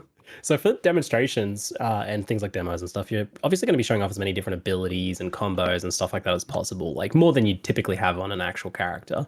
But I'm curious then, kind of what are your expectations or hopes for PoE 2 in terms of how many skills and combos a well-refined character build is going to be running at endgame? I mean, I personally believe that you should have probably 2 to 3. 2 is going to be very common. I think 3 will be pretty common as well in terms of like core combos for your character. And then depending on the context, like what's going on with the boss fight or just the monsters, you'll decide to do one of the I'm other. not gonna But lie, kind of what I I'm quite like zoned about out, the way the gameplay is and what we try to strive It's like for. they're is, speaking, you've got some but I'm plan not in mind for what you're listening. doing, but like That's it's how like little no I plan give a survives fuck contact with about the enemy PoE kind of 2. thing, and like the enemies are doing It's things to kind crazy. of Like disrupt the you, and more then they you're like, oh, I speak can about use it, the skill to kind of like the deal more with that. like they And give so a lot of the details time and you can have shit. like I think you The saw this least I on the give a druid as well. fuck. It's like the entire the druid basically had synergy for the entire set of skills that it had, but in reality when you're playing it's like you can't kind of get off the full combo all the time. You need to kind of like sometimes you can and then you get a huge amount of damage, but the rest of the time you're kind of using individual sub parts of the combo that like because multiple parts of it still work together, and so you can still sort of have like utilizing different parts of it is still useful in different situations, but then you can kind of use everything together in one go in the end and kind of get something really awesome. Like different characters will feel a bit different in this regard, but I really do want like some like interesting combos going on, and it should be very context sensitive, right? Like what the enemies are doing should matter in what you are doing. Like that is, I guess, the sort of key element of that. And in order to achieve that, you're going to want to have like a few different options on your character to take care of different situations. Before we move on to some Path of Exile 1 and Affliction questions, we have just a couple more chat questions to ask. Do you need to spend Finally. all the crossbow ammo to reload, or can you reload manually as well? Is there like a hotkey or something for that? Yeah, you can reload manually. So effectively, if you use the ammo skill again, it'll reload the thing. So there is a reload. Great. Will Path of Exile 2 be cross-platform at all? Yes, it will be. Absolutely. Oh, fantastic. Yeah. Will boss and monster balancing be done around WASD movement balancing, or will be keeping mouse movement players in mind as well? I mean, we're always going to make sure that it's okay for both type of players, but I wouldn't say that the balancing has to be hugely different, honestly. Like, especially with the dodge roll and everything, you can get where you need to go with click to move as well. It's just that the immediacy of WASD just sort of feels better, or like I think that I don't think there's necessarily a huge balancing task there, but maybe Mark, you've got a different feeling. No, it's ultimately the same. Yeah. But there's some tiny things like to give a real picky example, it's like when you click to move, you pathfind, right? And with WASD, it is technically pathfinding a little bit, but it's a bit less, and so like you're more likely to run into a where if you were to click around something, your character would path around it. But if there was like a a point, your character might run into that and get stuck because you actually have to navigate the around bomb yourself. stick. It does Pathfinder on WSD though. Yes, Yeah. but there's a couple cases like that, but that's not really balance. It's more like we have to. I mean, yeah, you're running into a dead end. It's your I fault, would but- say though that, like, for example, the bag. I don't know what the name of the monster we eventually went with, but the bag ladies. I don't know, in that area, I did find them a bit easier to dodge with WSD because you can like take a step back really easily when you're fighting them. When they get up close. The things like that like are a little bit easier. Whereas with click to move, like you're less inclined to because you'd have to move the mouse to the other side of the character to kind of be able to do that. Or else dodge roll, which takes a bit longer. So there are like a few cases there where it's like you get a bit more control there, but you know, it's still it's fine. Yeah, ultimately, there's not a lot you need to change balance wise. Right. Well, All pretty much right. nothing. So will we be seeing a bit more for from PoE 2 between now and the beta then? Of course, well, I mean, at the very least, there'll be, the next League live stream and everything. We'll definitely want to have some stuff to show then. But as we get towards the beta, we're going to be showing a heck of a lot more. And I also want to make sure that we get I want to do a deep dive like this for every character class, so that we can sort of see what to expect. And I think there are also good references for the type of gameplay that a player like in terms of when you're picking a class, like what class do I want to pick? Being able to see what type of gameplay you can expect is, I think, a good thing. So I want to have one of those for all the classes, if we can. Yeah. Great. And you have a lot of classes now, the deep dive, so that's a lot of content. We do. Great. All right, so moving on to Path of Exile 1 and Affliction first. Finally! So Affliction looks like you're kind of walking through a carpet of cockroaches with a candle to scare them off. Do you guys ever worry when you design a League mechanic like this that you're going to be just scaring some players off? They're just going to nope out because of that? No. It is a horror game, and there's a lot of horror in there already. We've had a few examples though, like just to give a small anecdote of there was, I think it was the last or maybe the current, the mystery box that has the spider portal in it. Mm-hmm. We actually had people like specifically go, I don't want to buy this mystery box because I have arachnophobia and I don't want to get that spider. Is there a way I can get everything but the spider from it? And the short answer is no. But like, I mean, how does that person kill Weaver or get through? Yeah. I don't know. But no, generally, like the game has a lot of horrific stuff in it, and as you can even see from what's going on in that mercenary demo, we're not pulling our punches when it comes to that stuff for sure. I was I playing remember a Eric came horror across a game list of all things along. not to include in games because they I scare the didn't players. know. Things like objects that are too sharp and pointy, I or did not trypophobia triggering clusters What? of small irregular holes. And he's like, "This is very useful." Design Bible. Add these. Yeah, exactly. Great. So, talking about mechanics, the wisps that allow you to explore the wildwood are somewhat of a limited resource, it seems. Is this a timer, or is it a distance traveled, some kind of mechanic like that? It's distance traveled, but it's distance traveled into the bugs and the cockroaches and stuff. Yep. So it's how much of that you can purge away. So if you run back on a path you've already been, like let's say you run up some way and then you want to go back and then go a different direction, like running back where you've been doesn't use the resource, but running anywhere new does. Oh. I think that'll be a popular decision instead of it being like, That's say, a hard nice. timer. Yeah, for sure. So how long is a venture into the wildwood typically? Like, how long are you like exiting your map? Well, even typical is somehow subjective here, but obviously it depends on your character. But I mean, anywhere, I would expect most people to be in there like kind of a minute, upwards of 2 minutes. But It sort of depends on what you run into though, because if you run into a boss fight, it can it can be a while. It does depend what you find, but like I mean, you could be in there as short as 30 seconds, or or a lot less if you're just not really caring where you're going. But that is not the right tactic to have at all. And there isn't time pressure here in any way. You can be in there for a quarter of an hour if you're just incredibly methodical and barely move. I don't think that anyone would be doing that, but yeah. You can. We are catering to slower players who don't like the gotta go fast thing. Like, you can go fast. It's more efficient to go fast, but you don't have to. I wanted. Cool. That's nice. Sorry, I wanted something that was normalized a bit more between faster and slower players. Like you can Right. do it at your own pace, as opposed to feeling like ultra stressed.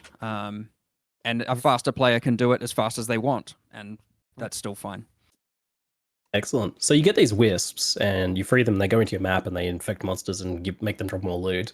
Are they like more likely to choose more powerful enemies like rares and bosses, or is it just fully random?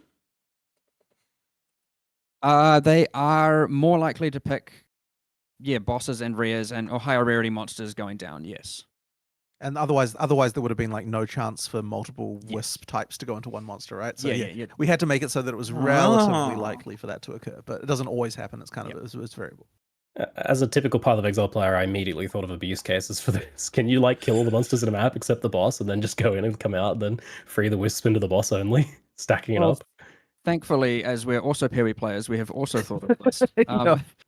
We don't think of everything, but at least in that case, no, it is a chance per monster. So if you clear the whole map and then go and do it, the resultant is, it's actually detrimental for you. Yeah. And the wildwood always appears at So the you start have of the to map. rush the So wildwood, that means that you always basically. have the chance, that way you get the most, just to make sure that you get the most equity of drop equity or whatever out of doing it. So a little like Delirium where the mirror would spawn. Exactly, it is exactly like that. Yeah. Yep. Oh, nice. Great. Wow, you guys have thought of it. So it's at the beginning of the We've done map this for a while generally. now. Some Interesting. experience. Yeah. So some players love mechanics in maps, and others seem to love ones that cause them to take a break from map. There's definitely some divide there. Interestingly, I noticed that Affliction is a little bit of both. It's a portal, but it juices your map afterwards. How do you folks like to balance the desires of the player base when it comes to designing leagues like this? Ultimately, we just like to do a bit of all of it. Sometimes it's out of map, sometimes it's in map, sometimes in this case it's a bit of both. Like there isn't really some, elaborate decision that goes into it. It's just kind of like we feel like it's time for one or the other. I mean, we definitely have discussions of like, we've done a couple of in area ones, let's do an out of area one. We've done some out of area ones, let's do an in area one. Like, in this case, we were like, it just sort of felt good to have both things. It was good. But yeah, like honestly, we try to just have a variety. It's this kind of concept, at least, that I use internally, which is what shape is the combat, and we want to try all the different shapes we can do, and we haven't run out of shapes yet. This shape technically is whatever shape you want to, because you can run. So it's undefined shape. Right. I have to always look out for my co-op buddies. How does Affliction work in multiplayer? So once you die, you can't go back in. Just worth noting.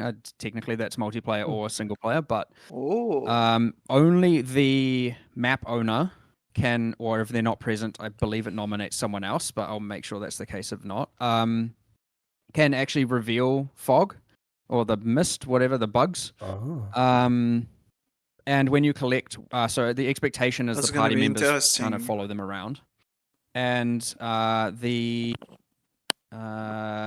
wisps that you collect, it's the same amount, so they're just a shared pool. Like Any player who collects wisps will go to the primary player.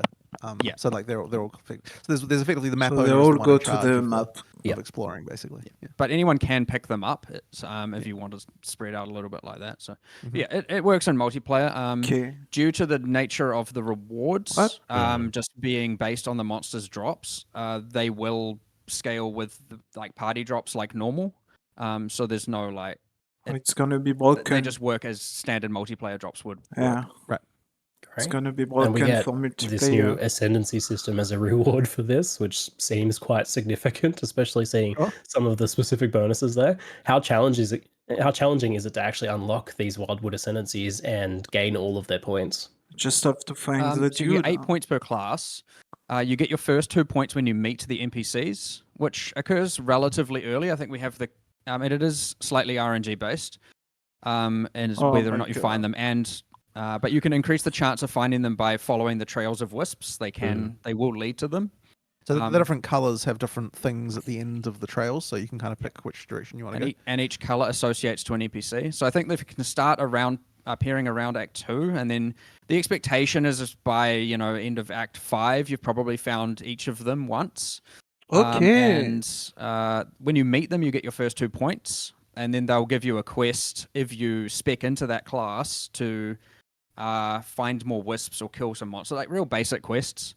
All done within the forest, and then you get your 4th point, and then or 3rd and 4th points, and then you have a quest to kill like a mini boss, and then it'll give you your 5th and 6th, and then the final 2 points are from killing the final boss of the league, which is probably relatively difficult. Like that's a level 83 kind of maybe equivalent to say like Lycia from Sanctum or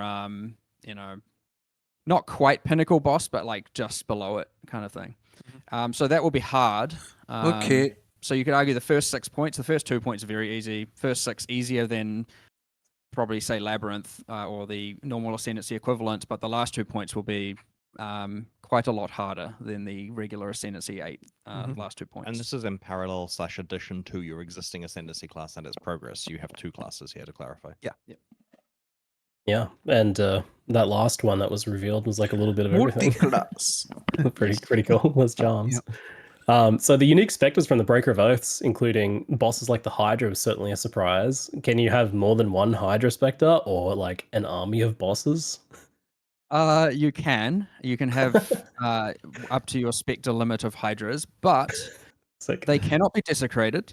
So once you have it, once you have the item, you buy it from him. You can only Spectre it once.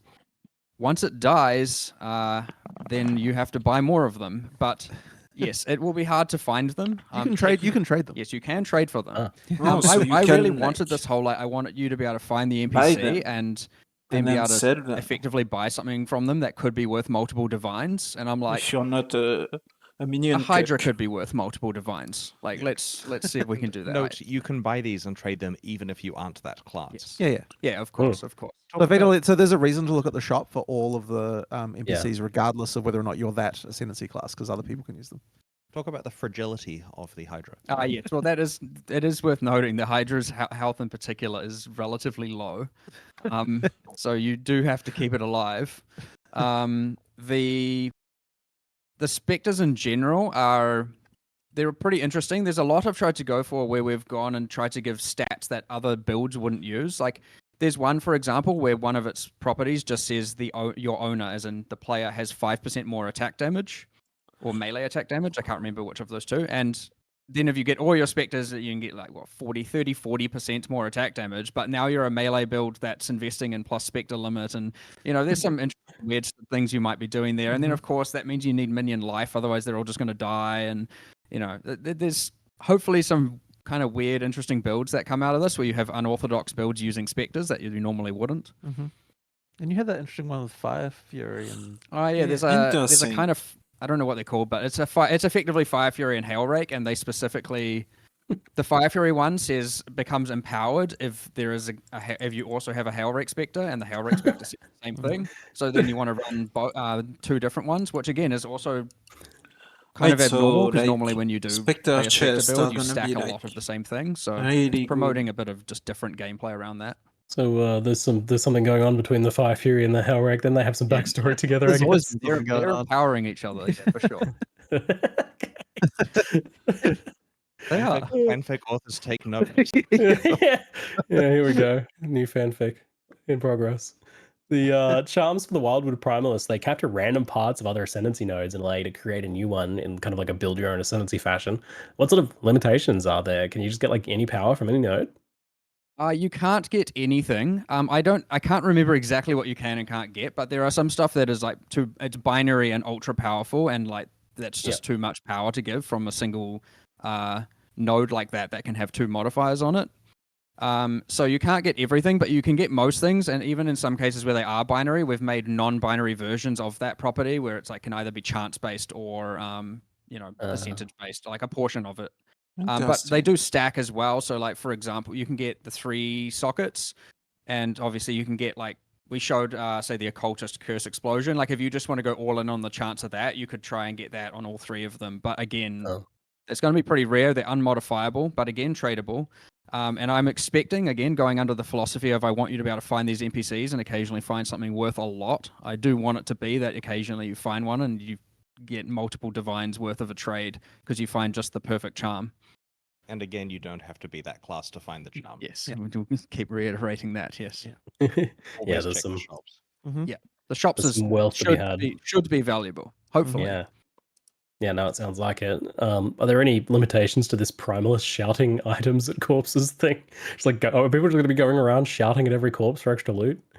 Well, it's one of these interesting. This one's been very controversial, I'll point out internally. Don't get me wrong. See, for me, I really like it because it's a thing where if you're an efficient, let's think of it a few different ways. Firstly, if you're destroying corpses, it doesn't work, right? There's no body left to get loot from. So you can deal with spikers, and or with the porcupines, and among other things. But so They froze again. Oh my god. oh, we had a bit of a Yeah, we're back now. Discord dip there. I'm going to just start that part again. But one thing to note is that, yes, you have to have the corpse around, which means you have to be playing a build that doesn't destroy corpses. Meaning, of Okay. course, you have to deal with the porcupine Goliaths. I don't know who heard that before, but whatever. And then the other thing to note is it actually rewards slower players more than faster players because A, you have to war cry, which is cooldown based. Are you really going to wait around meticulously war crying on every single corpse, or are you just going to move on and kill more monsters and run more maps? And so if you want to get the most out of your map, of course, that's a way to do it. But if you want to get most out of your time, that is not the way to do it.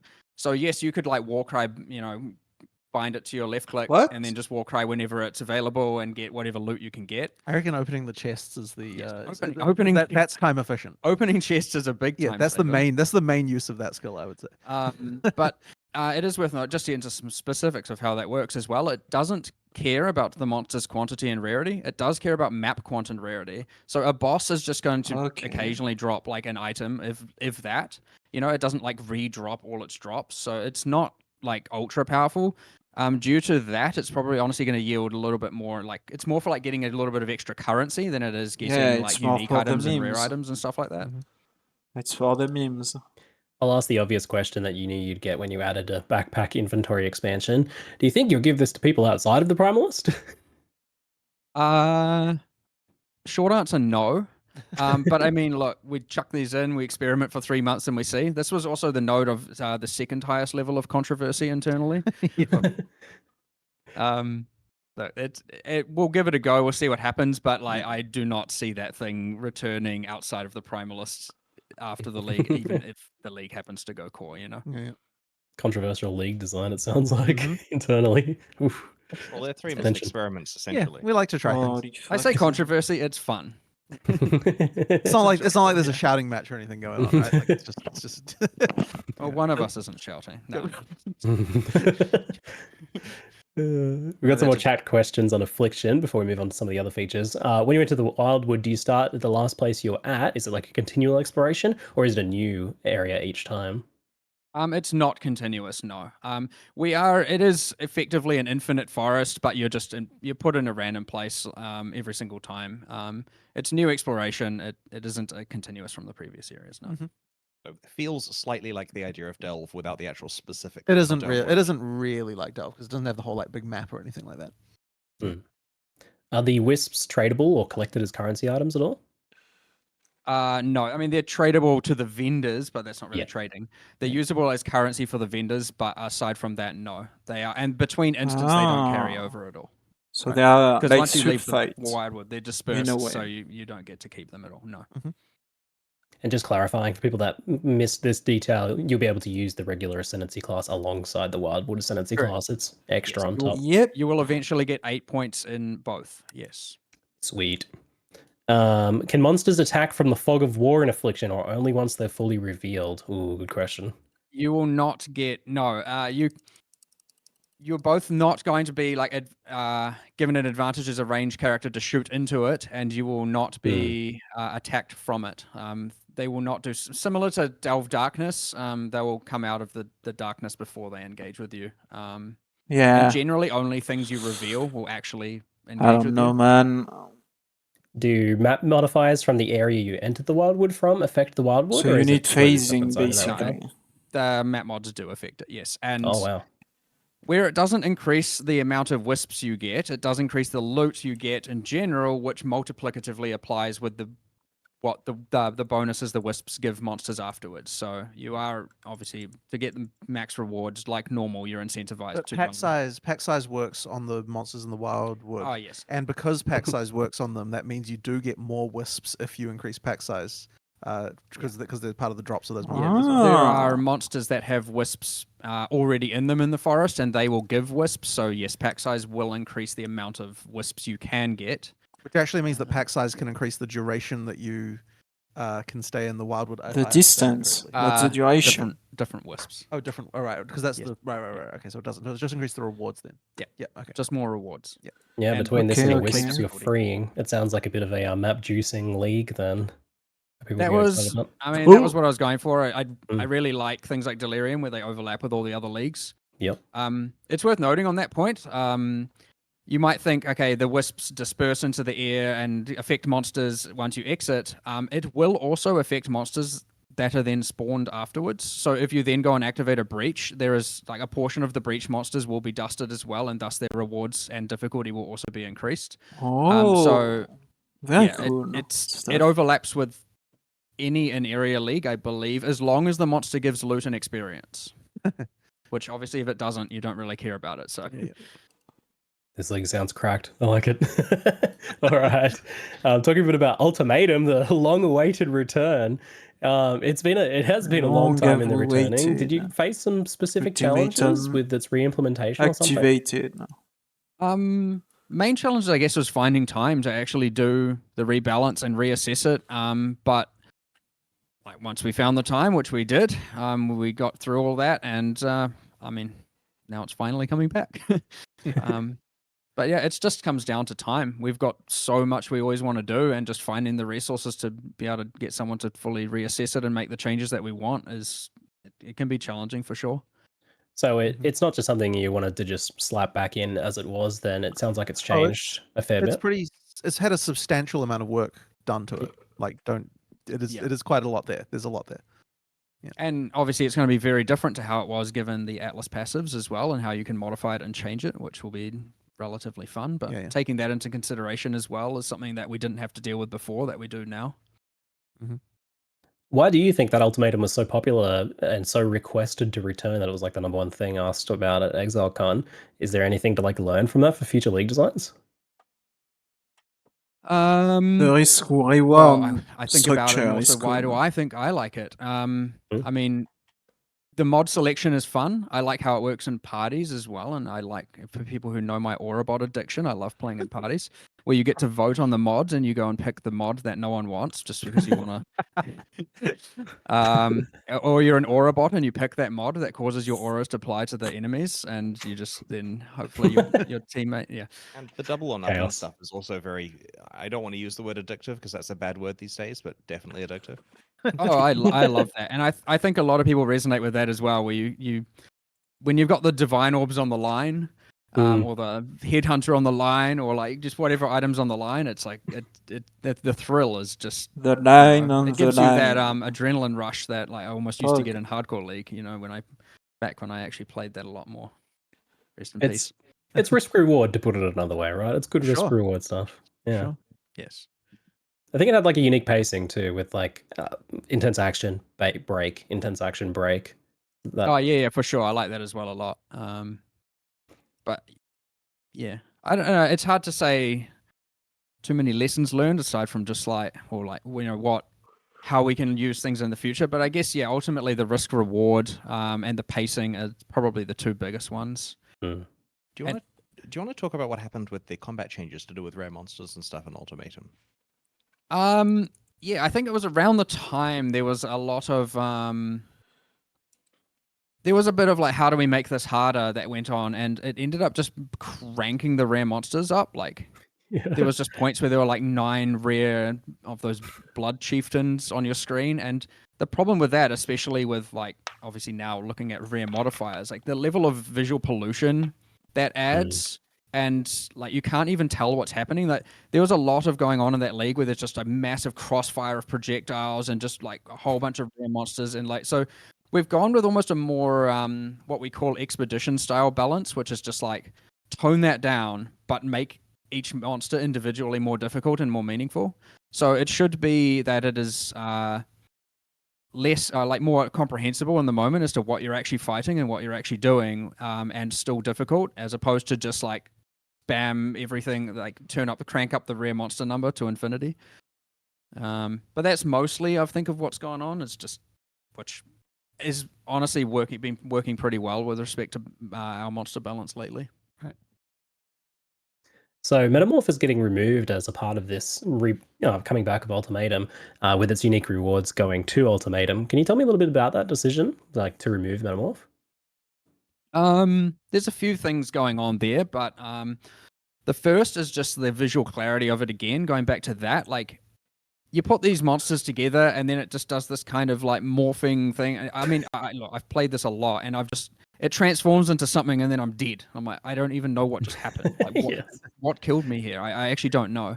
And it is meant to be the case that obviously I know what monsters I'm putting in, and I'm putting in this monster, this monster, this monster, and I know these do this skills, and because this one's in the brain slot, it does this big AoE. But the reality is, like, that's way too much to try and know and remember, and like there's hundreds of monsters with hundreds of skills going on there, and it's like you can't really tell. And so when you do put it together, it's like, oh, I like these rewards, and you put those in, and that's ultimately what you do as a player for that. And so you put in a monster, it spawns, and you maybe just insta die or you maybe not. And getting that right is just pretty impossible, I would say. Like, I love the mechanic in a nutshell of you get to put monsters together to create a new boss fight, but it just wasn't working. It was never my favorite league visually either. I just don't think it really looks that great.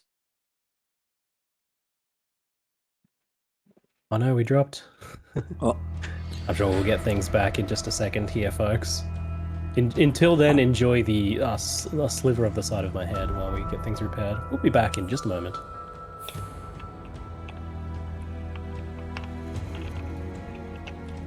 Unlucky. Okay. I'm gonna mute. So, new ascendancy on top of your ascendancy. They are discussing the metamorph removal, like change, like replacement, where ultimatum comes back and metamorph goes out. So, interesting stuff. We will still have the catalyst. Now they are going to drop from metamorph, from what they said, which is good. It's a cool currency, and they're adding a new catalyst too. I think a Val one for like corrupted item and shit. So very interesting. But I think the main like the big thing is what's happening with the gems. Exactly. Like what's removed, what stays in, how are heist and lab going to be, how like they're going to be affected by the changes and shit. Like, are you still gonna be able to have like enchants and shit? I think that's like big questions. How are like the alternate fucking tribute to the goddess gonna be changed? Like the harder labs, what's gonna happen to them? You know, all of that stuff is like it's a big question mark for now.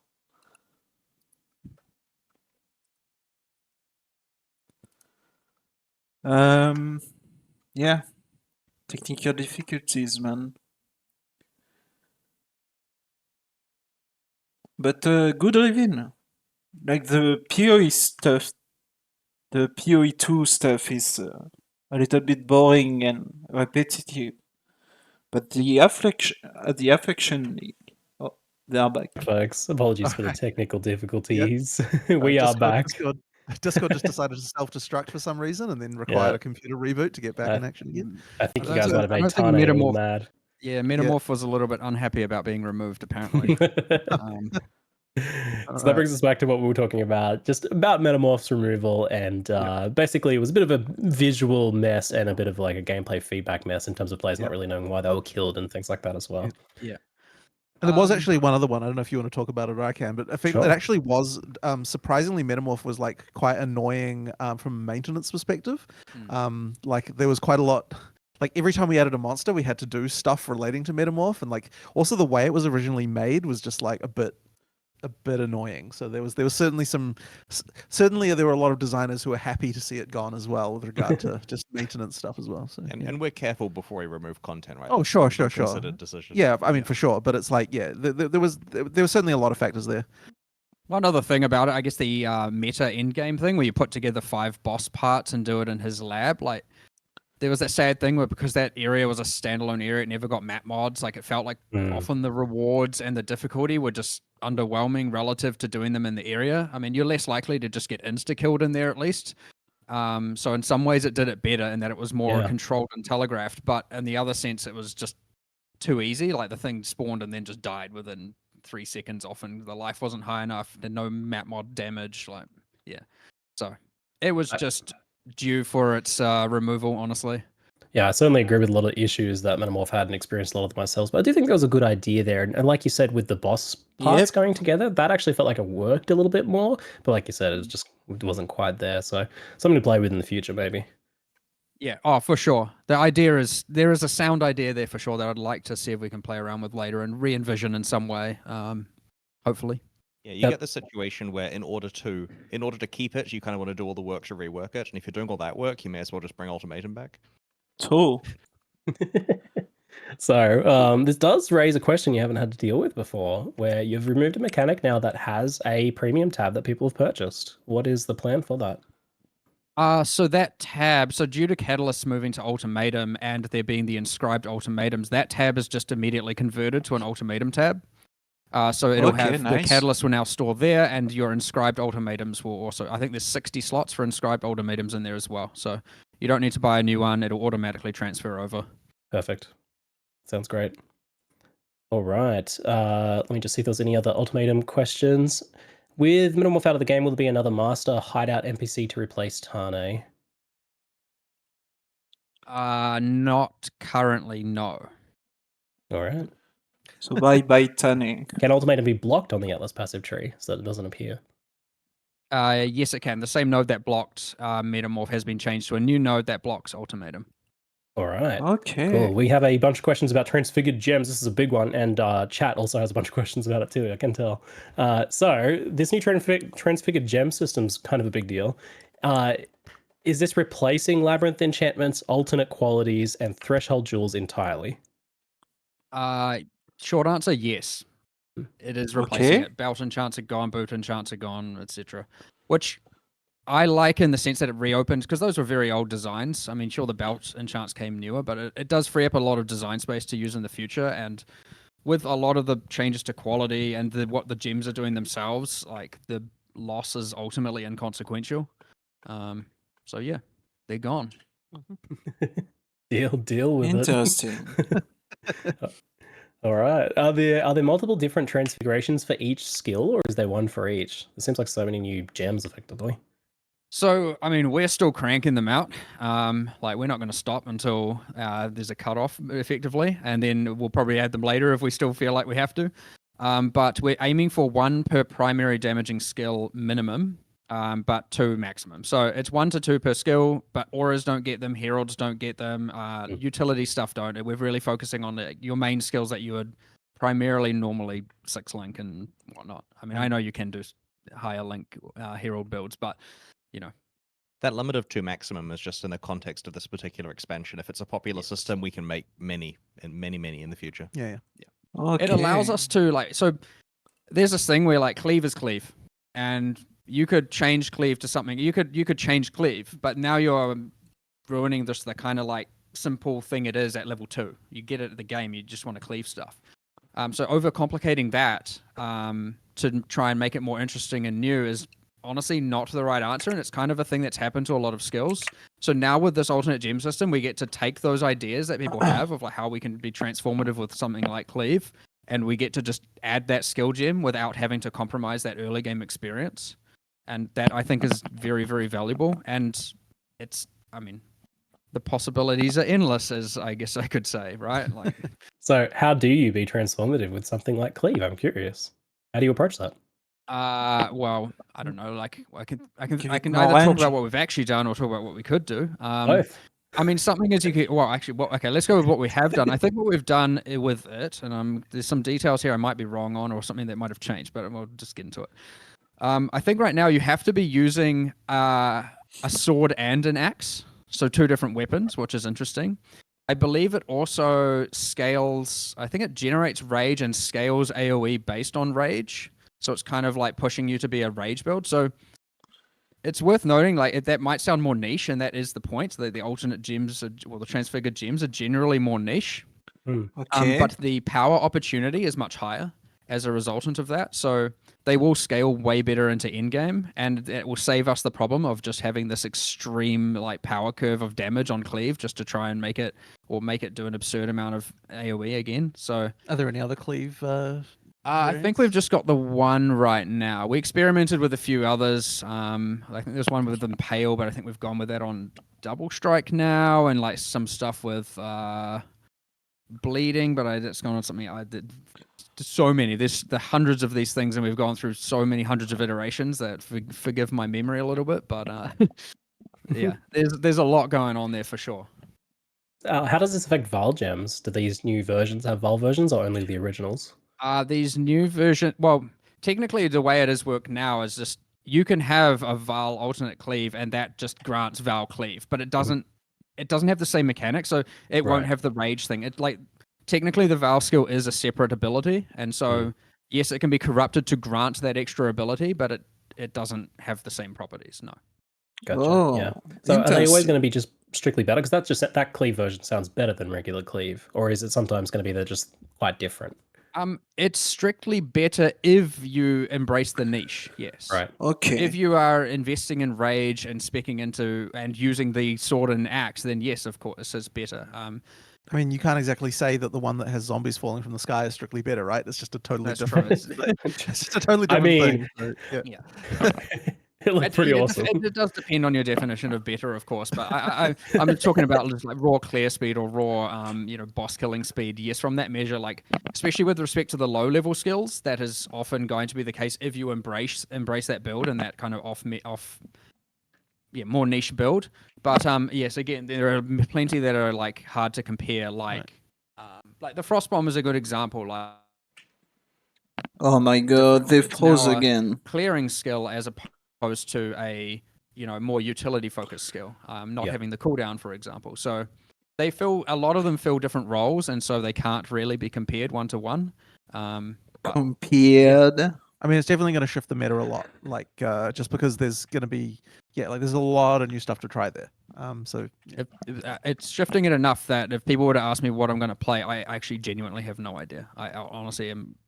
I'll find out in the last day probably. But is this something you might explore with utility skills or support gems, things like that as well in the future? It's a big maybe. Yep. Support gems. Haven't really thought about a support gem case. I mean, the thing with support gems is you can just add more support gems, and you don't need to worry about modifying the existing ones really. So you may as well just add more. Yeah. Alternate heralds. It can be done in some cases. Yes, it can be.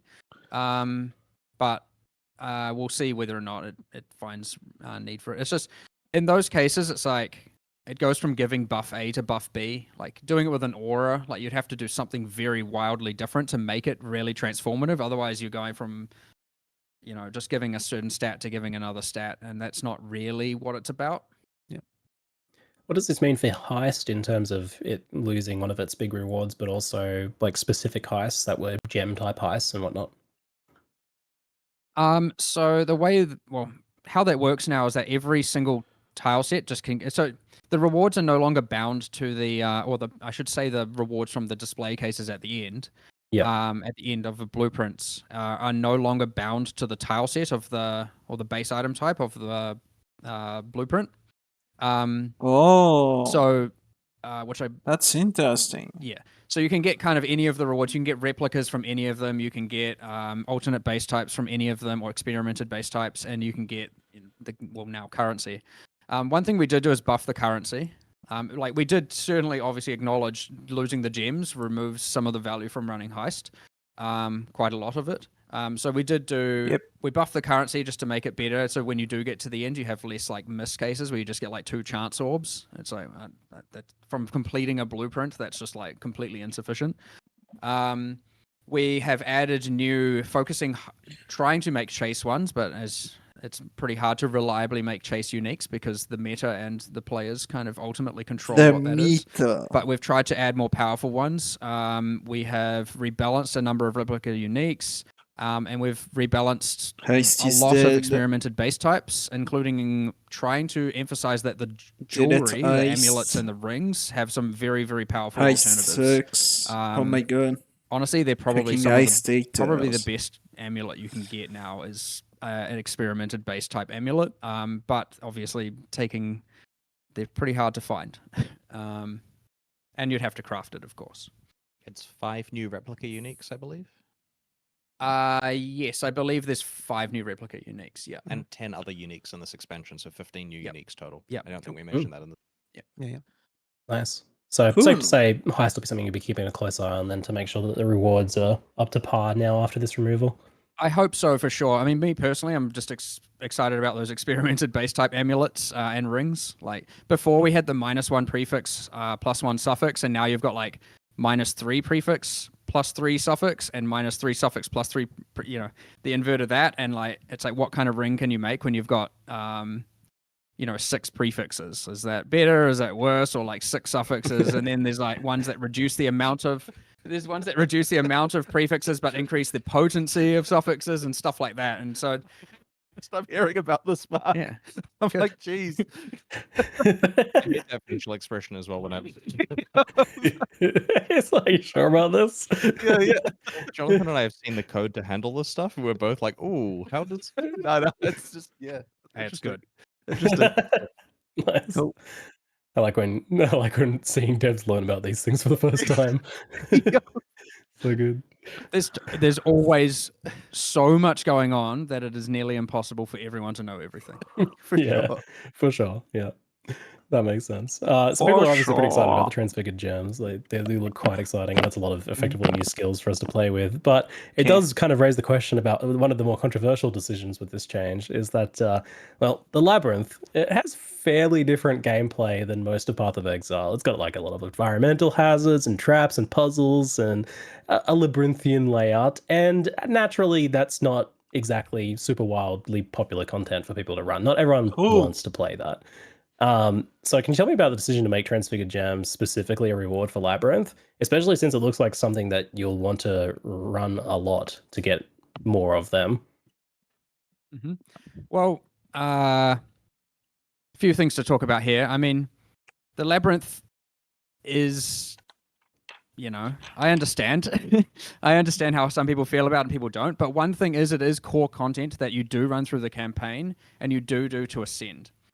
And we wanted it to be that the Transfigured Gem system is accessible there, as opposed to, like, say, where alternate qualities were in Heist, even though there was a kind of soft mandatory nature of having alternate qualities. It's like, well, it was the same problem. I don't want to run Heist, let's say, in a given league, or someone does and someone doesn't, and so you have to trade for them. And so for that case, it's the exact same thing, right? You can trade for these Transfigured Gems, of course. But we've done 2 things as well. So obviously when you get to the end of it, you put your gem in, you can pick from the one of 3 outcomes. It maintains its level and its quality as to what you put in. So the skill doesn't just become worse, at least in that regard. But sometimes there is an option that will transform it directly into its transfigured counterpart. Which means if you don't want to, take the gamble and just keep trying to pick random ones, you can wait for that and convert your, say, Firestorm directly into a transfigured Firestorm. So that at least will make that a bit easier. But yeah, ultimately, I wanted it to be somewhere where it was introduced early enough, around level 30 is about right. So you're not waiting until end game before you can get these. Like a player can experience these through the campaign, get a feel for them, get used to them, and level them up instead of getting to end game and then completely changing their entire build. Like it being early enough, and Labyrinth is around the point where that is like I don't know about that. a good place to commit to that.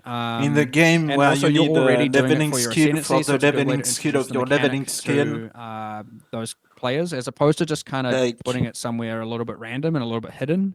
I don't know So about that that's the primary motivation. Path of Exile has a lot of content that is going to vary depending on player taste. You know, some people like delve, some people don't, and that content has specific rewards, and those rewards are almost always tradable. And so Sure. in this case, if you want one of the gems, you can also trade for it if you don't like Labyrinth. Yeah, definitely. I'm interested in that idea of like players running into it as a course of their regular gameplay. Does that mean there's a pretty good likelihood then that each time you run like normal crawl and merciless labyrinth and whatnot for the first time, and say you only do them those times, that you're going to actually get a pretty relevant gem reward upgrade each run? The option is always there. So one of the crafts on the bench is always to convert it to a transfigured gem. So it's not like that one's random. Yep. Whether or not you'll get the one you exactly want, obviously isn't reliable, but you will always get. So if you put in the common one that's put there is if you put in an int gem, you will get a transfigured int gem back. So at least it's likely if you put in a spell, you'll get a spell. And if you don't want to take it, you can just be like, no, I don't want it, and take your gem back, and then try again next time. So it doesn't like force you to. So you can put your primary skill in there, hoping for the best. And if you don't get it, you take it back, and then just keep playing your build, or you run it again if you want, or you can wait till fucking crawl and run retarded, it. dude. And it is worth noting that, let's say it. I know this is a bit later in the game, but the Uber Labyrinth has 2 crafts by default instead of 1 now. So when you get to the end, you get a few more opportunities at doing it, and that's one tactic could be knowing that the easiest labyrinth is the shortest and easiest to get through, obviously being lower level and shorter. You can, at like a high level player, could just go and run that a number of times just to try and get the right transfigured gem. But obviously you won't get a lot of the good crafts and a lot of the good rewards that also come from it. But if that was your way to try and get your most appropriate transfigured gem the fastest, like that is a tactic you could do. So it's not really meant to be ultra taxing and time consuming to try and get the one you want. But again, as said, if you buy it. That sounds like from a reward perspective that it's quite good for both lab runners and also people just doing it just the once as they go through. So I like the reward sounds of that. But are there any planned changes to running the labyrinth itself or making the labyrinth better in the future? We went over that a lot. And as a simple, again, going back to we think of it like this: we could have done that, or we could have added ultimatum. It's a resourcing problem. Not to say those are the 2 options, but what I'm saying is that it is very what it needs is a lot of love, and we need the time to do it. So yes, we had a massive list of changes of things we wanted to do, and we just couldn't find the time to do it. So it is something I definitely would love to do later for sure. All right, next league, guys. Good, nice, cool. Sounds good. I was about to joke confirmed, but that's a bit dangerous. I said it for you. Will we get to see all the gems before launch? The transfigured gems. It is our intention to start posting them, yes. As we're still churning through them, I think our plan is to start posting, we'll do a series of posts. I could be wrong. The community team can correct me at some point, but I think it's to do a series of posts, and as we then make more, we'll just do more posts and just keep adding them until the last very possible moment. It's worth mentioning with this kind of content, because it's so parallel and because so many, every gem is optional because there are so many possibilities. We just start 200, and then the ones that are finished get released, and the other ones get released later or scrapped, and we don't know what the set is going to be currently, and we're just going to keep going till the last minute getting these in, and yeah, it should be interesting. All right. For standard players, what's happening to existing alt quality gems and lab enchant items and stuff like that? They sticking around? I think the enchants remain. Alt quality gems, I do believe all of this will be in the patch notes after this, so I might say some stuff, but I do believe alt quality gems just get converted to regular quality, retaining the value. But the quality, the quality that is now different because we've changed. Oh yeah, well it's worth noting that the quality on every or almost every single gem, I think I think the word quality appears 314 times in the patch notes, I believe is what it Yes. is. Yeah. There has been a substantial quality adjustment to all the skills. I know this is tangential from the question a little bit, but we're going with a more multiplicative approach there. So instead of like just a lot of gems being 20% increased damage or 10% increased attack speed, we're trying to really look at what is the skill doing. Like if it's something that is about duration, we instead add duration, but instead of doing 20% increased duration, we're adding like +1 or 2 seconds, you know, like or plus 0.1 per quality kind of thing. So it's meant to be more multiplicative as opposed to increases, because there were skills where obviously the more of the increase you have on the passive tree, the worse the quality becomes, or vice versa. So yeah, but this is, I think, changed with a lot of the base skills as well, mind you. I think discharge in particular is one where it's like it has increased area of effect per charge consumed, where that obviously could get to a massive amount of increased area of effect, which means if you're playing that build, then investing into like a 10% increased area of effect node on the tree is ultimately doing nothing. Like you're going from 200% increase to 210, like it kind of doesn't really matter. But now, so that's been changed to be multiplicative as well. So as we've gone through and done this qualities, we've tried to do that on a lot more gems to make the gem more like about its base stats, and the passive tree is multiplying that as opposed to adding with those stats, which does yield a fairly large amount more power for a lot of these skills.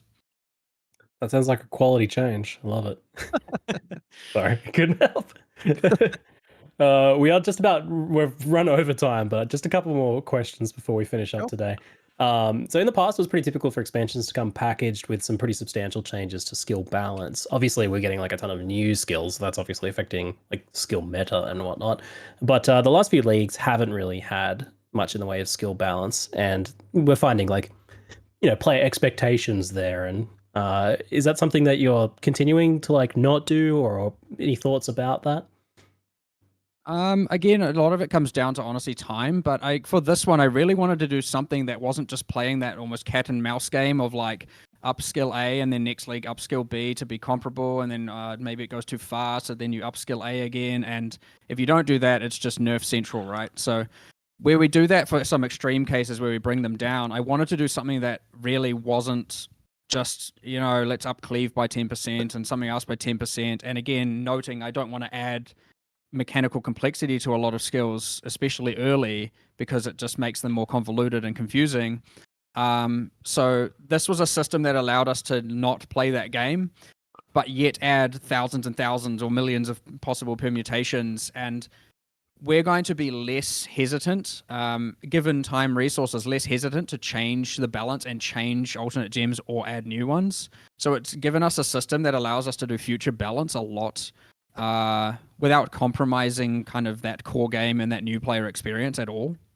It does. It's also like, I mean, the quality changes are a pretty substantial balance change to existing skills. Like that's a big. Oh no, that is a big thing. for sure. And Yeah, and a number of skills have changed. Like what we've done is simplified some base skills because we have, and then what we've done is taken what they were doing. So an example of something we're trying to do, I don't actually know if we've done this because so maybe not. I know I probably shouldn't mention things like this, but for example, you get ethereal knives, and it's got all this talk about lingering blades going on. And yeah, most people who play the game in advance know what lingering blades are, but like a new player is not going to know that at all. So ideally we return EK to its former glory of what it was. And then we add an alternate gem that's really emphasizing that lingering blades mechanic and benefiting from that. And then we add another alternate, how many more alternate gems we want to. So it's allowing us to restore some of those, especially lower level gems, to their simplest forms as what they should be, and then also give them a rebalance. I think often it's resulting in them being a little bit stronger early, which is going to change a little bit. But I like the resultants a lot better, where you're not getting overwhelmed with this kind of almost unnecessary information early. And then you get this alternate gem that's really emphasizing that mechanic more. And if you then go down that path, it can become even stronger than it ever was. If a player is approaching the feedback of there need to be balance changes based on the fact that they feel there's some staleness in the metagame, if they feel they're playing the same kind of pool of builds for a number of leagues in a row, then the transfigured gem stuff will have fixed that, right? Like every build is now affected by there being multiple different versions of the skill available. For sure. There will be, it is going to look entirely different. And it's worth noting, Transfigured Gems came from me sitting down with Mark and saying, the players have an expectation for significant balance changes. The problem is we can't really do any. We've hit the point of like having to make the skills more complicated. What can we do? And Mark suggested Transfigured Gems, which, as Jonathan Blow would say, there was immediately tons of gold on the ground to pick up with that design thing, right? You know, it's got so much cool stuff we can do, and absolutely is going to affect every build in the game.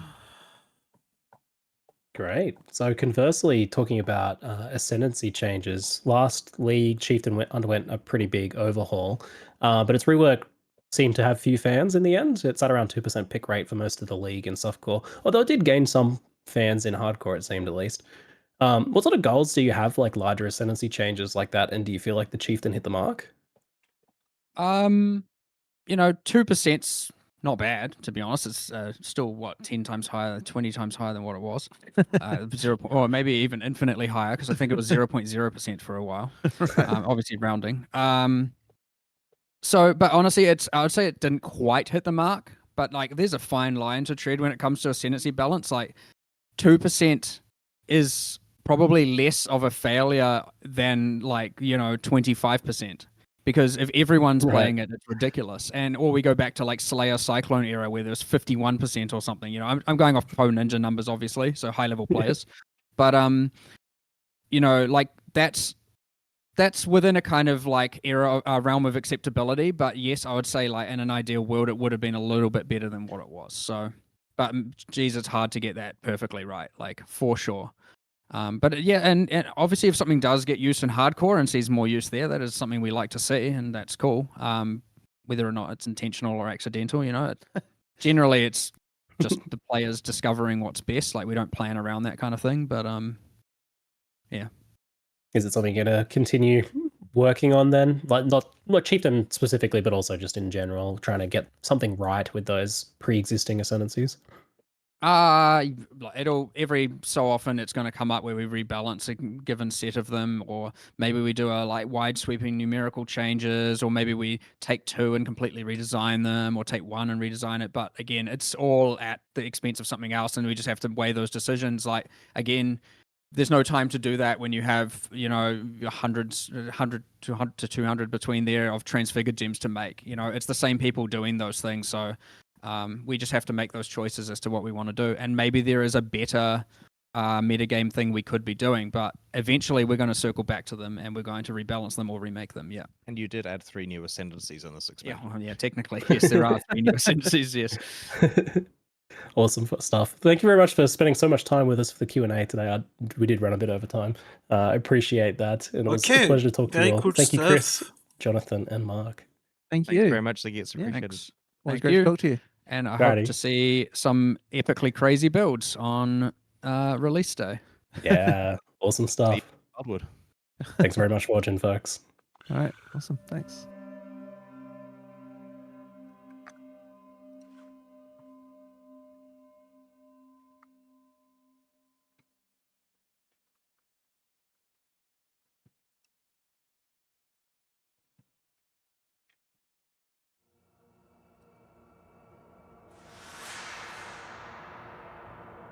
Okay. So, one sec. We are going to...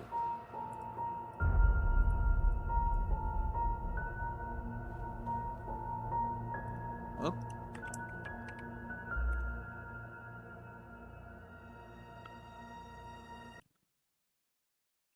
So that's over, I guess. Let's see if we see people like talk about it.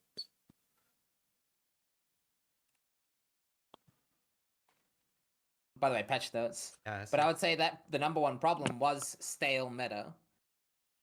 And so they delivered on that, and that's the important bit. Yeah, I missed everything on my bingo card. Oh shit. I only hit... What's Ben thinking? 40 minutes core, and... He's already in the patch note. Okay. So let's rewatch some of the stuff, go slow on it, and then we'll go on the patch notes. A little bit after. News, let me Get the patch note. Live stream soon. Announcing Path of Exile Affliction. Wait, I don't see it.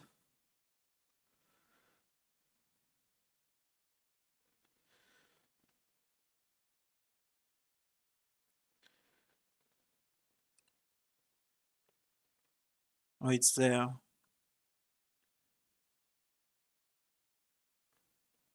Livestream, PoE 2 Mercenary, Affliction trailer. That's it. Okay. Content reveal.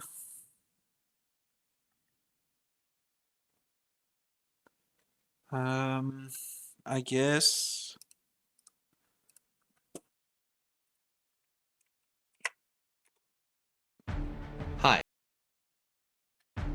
Hi, I'm Chris. Just gonna like go back through it.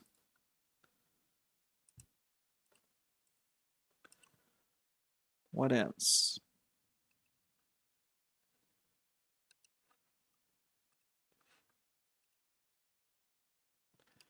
Fiction announcement, so it's that.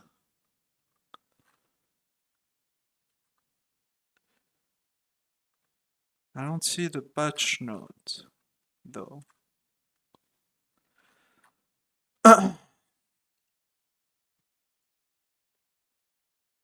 Patch note. Oh, I'm stupid.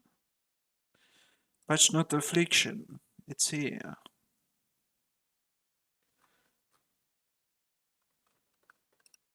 Up. And that's gonna be last.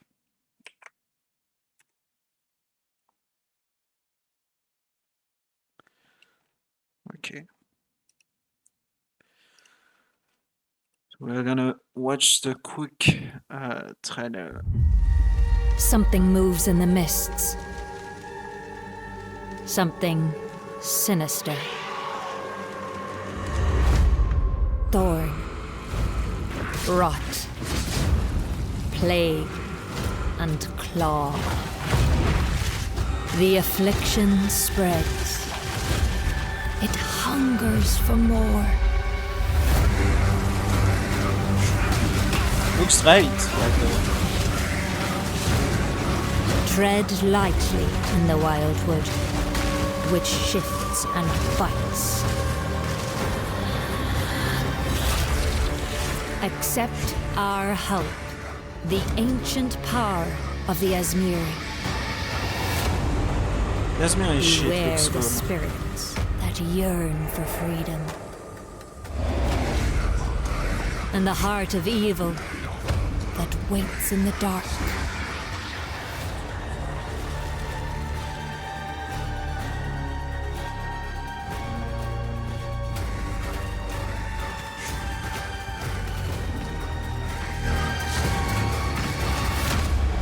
Ready yourself. I will be waiting.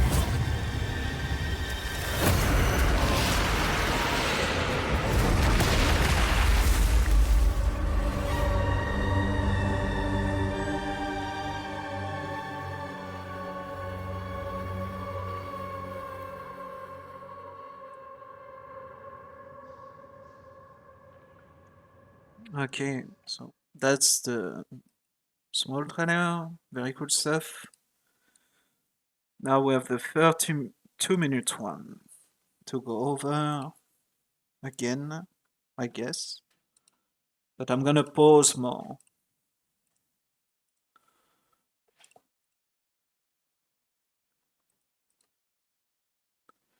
One second. Up. Okay.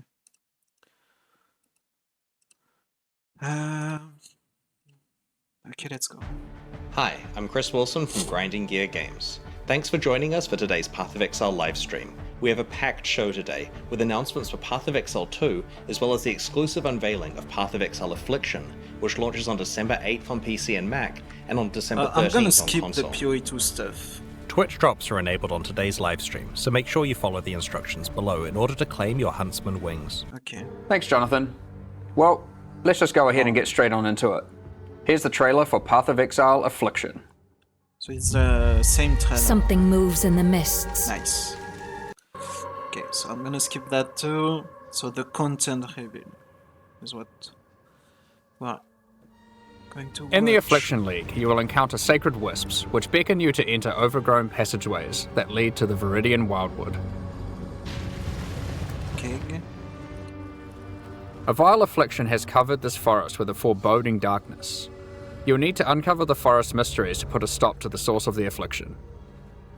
As you approach the darkness, the wisps burn away its affliction. Make sure you tread carefully, because they only have a limited amount of power. But be warned, the darkness is full of cursed monsters that emerge to kill you. Okay. As you explore, you might see other types of wisps trapped inside the darkness. The Wildwood is trying to guide you towards clues about its affliction.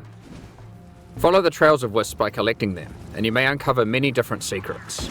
New characters to find, shrines, boss battles, and all kinds of new encounters are lurking in the forest just waiting for you to discover them. There are many rewards to earn for those brave enough to seek them.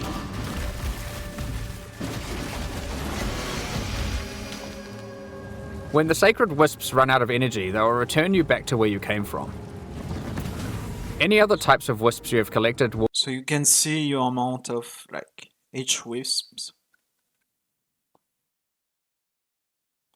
And I think that helmet for those brave enough to seek them.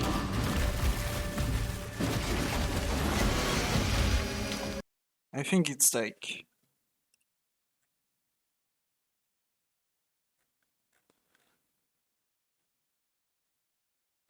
it's this one. Yeah, without salad.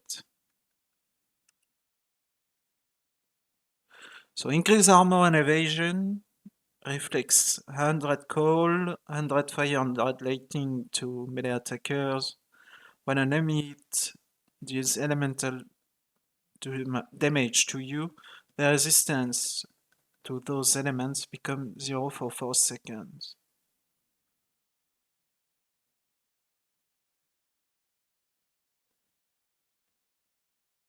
Okay, that's fucking dog shit. Unless you can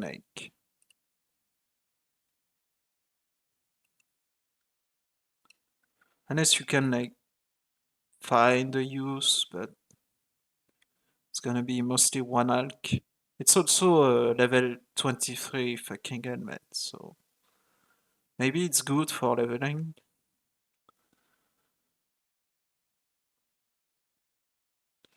Let's see the other one. That amulet is actually interesting with the armor.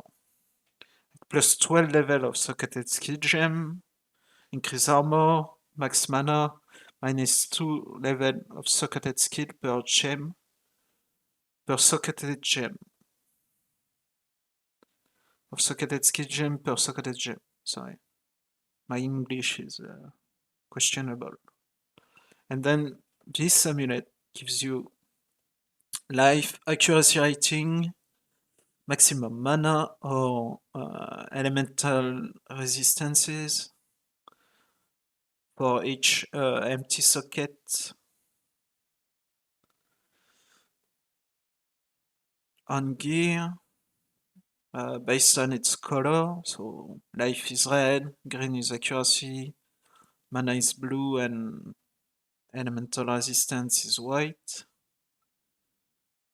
So if you have like one socket with plus 12 socketed skill gem on this chest,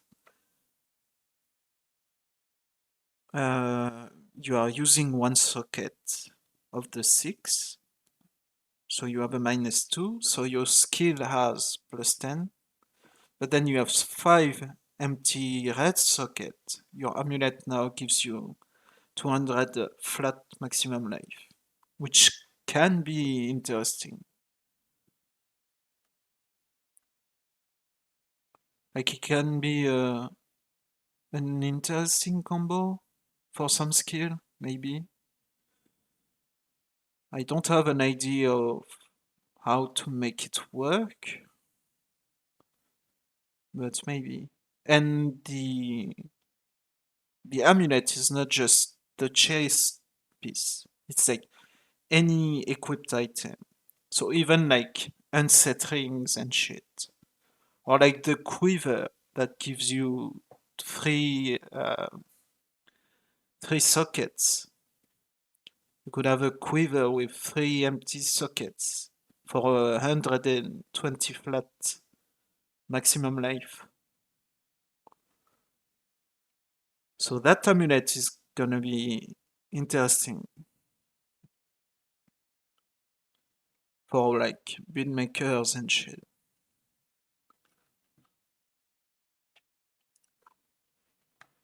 Okay, let's go back. When the sacred wisps run out of energy, they will return you back to where you came from. So it's kind of a mix of going in an abyss, and then there is like delve darkness, except you don't take damage, but it uses like the range. It's not a timer, it's a range of like cockroach like repelled and shit. So it's a very like interesting mechanic, I guess, compared to like the other stuff. It reminds me of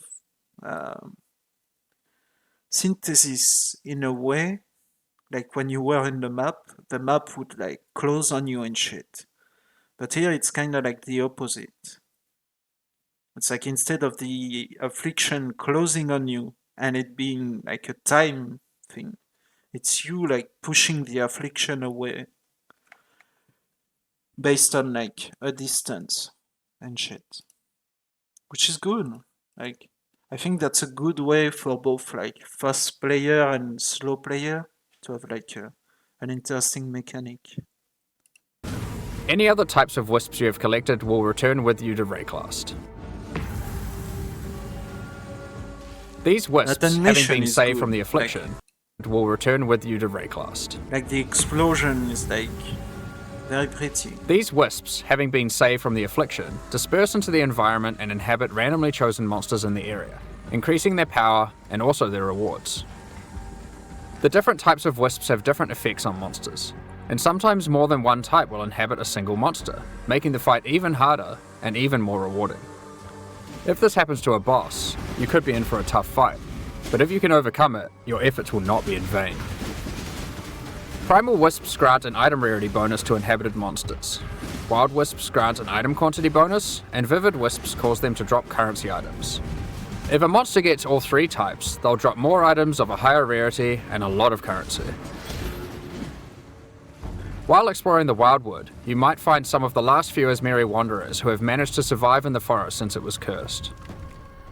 Each of them have different survival specializations, and they are willing to teach you if you agree to help them defeat the source of the affliction, the King in the Mists. Choose which of the Asmeri that you will complete quests for to unlock one of 3 new Ascendancy classes, which you can have in addition to your regular Ascendancy class. Up to 8 points for these classes are unlocked as you complete more quests for the Asmeri you are training under. So you have 8 points. So you have like 2, 4, 6, 8, or you can like go into the Warcry one.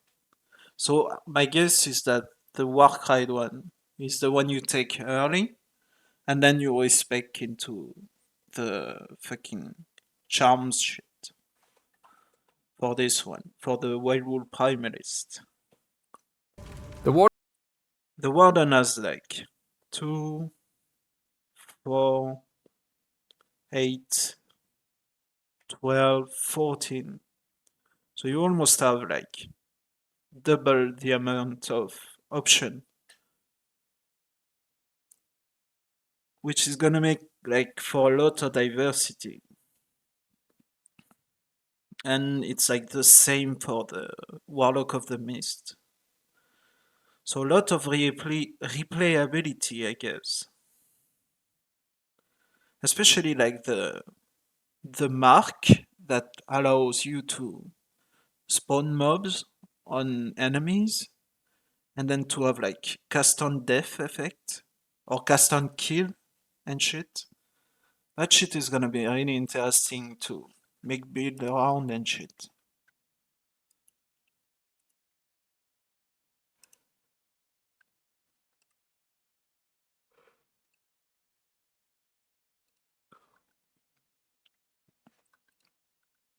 Warden of Eves can teach you to become a Warden of the Magi, a powerful class that takes advantage of wilderness knowledge.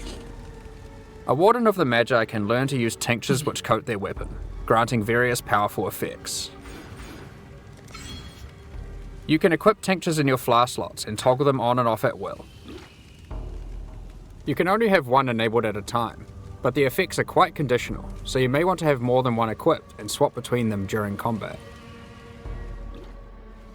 For example, equip the Ironwood Tincture to gain the benefit of always stunning enemies on full life. Tinctures can also get random mods.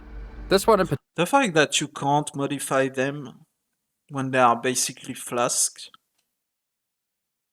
it's kinda like shitty in a way. Like it's like fucking Sanctum relics and shit. Like you have a game with so much fucking possibility for crafts, and then you make like item that you can't craft, which I mean it's kinda like bad or stupid in my opinion. Particular adds stacks of wither to targets on full life and steals frenzy charges on hit, which makes it great as an initiator. When you are fighting rare monsters or finishing off tough bosses, you will want to swap to the Oak Branch Tincture, which grants Culling Strike, increased damage against enemies on low life, and has a chance to steal a mod from rare enemies you kill. You can buy more tinctures from the Warden of Eves using Primal Wisps when you find her in the forest, so keep an eye out for her. As a Warden of the Magi gains more Ascendancy points, they gain access to more skills that let them further specialize in tinctures. For example, Nature's Concoction allows you to invest in having your tinctures enhance your flasks. This Ascendancy skill makes it important to think about which slots your tinctures are placed in, and what flasks they are adjacent to. You will have Flask adjacent to applied tincture. Gain 3 charge when you hit an enemy with a weapon. No more than once every second. Flask adjacent to applied tincture have 30% increase effect when used if you have hit an enemy with a weapon recently. This is really strong. Like there is like all the new ascendancy are really strong, I think. Which is weird because it's like it's an insane power creep, like, and it's like it doesn't replace your ascendancy, so it's for free, which is like interesting, I guess. But it's gonna trivialize the game a lot, I think. If they don't like buff the game, or if the mechanic goes core, it's gonna be hard to balance. I don't think that mechanic is gonna go core, which is sad because it looks really cool, but it's kinda like Crucible. Like you could see the way they were like talking about it and shit. They had no plan to make it go core. Which is sad because now you basically have more chance when they release a league for it to not go core than for it to go core. Which is kind of annoying because you're investing your time in learning that shit and at the end it doesn't matter, or all that fun stuff like tattoos and shit doesn't go core. But yeah, let's enjoy it while it's there, I guess. have better uptime on those flasks and they'll be stronger as a result. But there are plenty more skills to choose even if you don't want to engage with tinctures. For example, another new ability to unlock is Barkskin. It's a reservation skill that causes bark to grow all over your body, increasing armor. As you take damage, the bark falls off, increasing your evasion. Over time, the bark will grow back, removing the evasion bonus but increasing your armor again. The Breaker of Oaths can teach you to become a Warlock of the Mists, an ascendancy class specializing in the darker arts of the Izmiri. One powerful ability you can choose is Blood Hunt, which grants an active skill called Ravenous. This skill lets you see what type a monster is under its life bar, whether it is a demon, beast, undead, construct, or humanoid. Consuming a corpse with this skill gives a buff to damage against that type of monster, and reduces damage taken by it. You can only have one type active at a time, so it's a good idea to choose wisely for the area that you are in. Some bosses like the Maven are eldritch in nature and don't conform to the regular corpses that you have access to, but don't worry. The Breaker of Oaths has a shop where you can trade wild wisps for corpses that you can place on the ground wherever you are. Buy an Eldritch Corpse and you will be able to get the bonus while fighting Eldritch entities like the Maven. You may notice that most of the corpses he sells are not monsters you normally encounter. You might want to try turning some of these corpses into spectres, to take advantage of some of the unique abilities that these monsters have.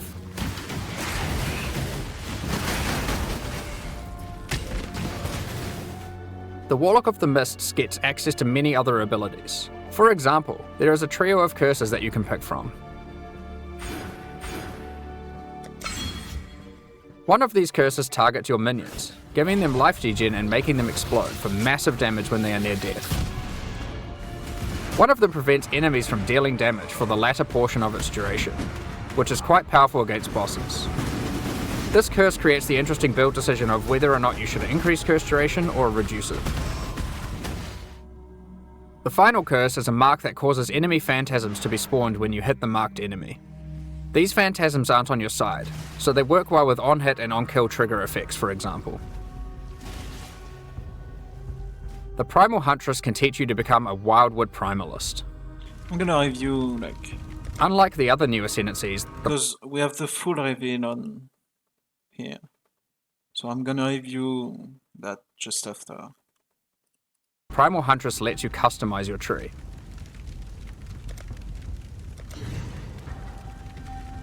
You do this with charms that you can buy from the Primal Huntress for Vivid Wisps. Charms have randomly generated mods which give stats from regular ascendancy classes, allowing you to create your own hybrid ascendancy class. Charms are magic items that are aligned with different attributes. So for example, this Ursine charm is strength aligned and has gotten the melee hits have a chance to fortify stat from the champion, and the ability to stop your movement speed going below base from the Juggernaut. This interline Corvine charm lets you get the stat that makes your consecrated ground effects linger from the Inquisitor, and the effect that makes cursed enemies explode from the Occultist. This one is Some of the really combination strong. of mods that you might find for sale on charms can be extremely powerful, so keep a lookout for the Primal Huntress's shop even if you are not playing as a Primalist. As a Primalist, you also get access to a few other interesting abilities. Use Warcries next to corpses and they have a chance to drop an extra item. It opens nearby chests too. The Primalist also gets access to a small extra backpack, just in case you find yourself needing to cart more items to town during your map runs. If you are unhappy with the class you picked, or you just happen to find a really great item for another one of the classes, you are able to change which class you are using next time you find one of the Izmiri Wanderers. Just remember that you will have to do their quests in order to gain the ascendancy points for that class. These quests will lead you towards the ultimate goal of the Izmiri, finding the King in the Mists, defeating him, and cleansing the forest of its affliction once and for all. There are new uniques to find, rewards to claim, and new ascendancy classes to master in the Affliction League. Now that we've covered what's in the League, let's talk about some of the changes you can expect to the core game in 3.23. For a start, Ultimatum is finally going core. When talking to players at ExileCon, it was the #1 feature that people requested. When playing through in-game maps, you may sometimes encounter the Trial Master, who offers you a choice to undertake a deadly Val trial in exchange for great rewards. Okay. If you defeat the trial, I'm gonna pause here and check the affliction stuff. So you cleanse the wildwood, blah blah blah blah blah. Affliction challenge league, blah blah blah. So you can see the fucking wisp with the different wisp type. You can see the monster that are affected by like yellow wisp here, I guess. And this is like the boss. Like the king in the fog, I guess, or some shit like that. I would assume that's the big boss, but maybe they have not shown the boss yet. And they're waiting for like people to play it. Maybe it's just a mini boss or some shit. Control your challenge and reward.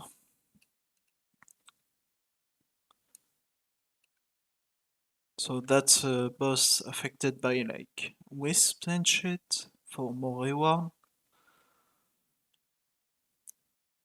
Blue wisp. So blue is rarity, purple is quantity, and yellow is like currency. So they're all pretty good. Well, with ascendancy classes. So here we have the two tincture that they shown, and you have the full passive tree for the ascendancy. So what's interesting that the small nodes give you 10% increase quantity of vivid wisp for this one. So this one is like the blue, I think. This one is the purple. And this one is like the yellow or the blue, I don't know. Not really, I didn't really pay attention, but if you want to farm one type of wisp, what you can do, for example, is like put 2 points here, 1 point here, 1 point here, that's 4. And then maybe like 1 point here, 1 point here, 1 point here to maximize the quantity of like vivid wisp or some shit.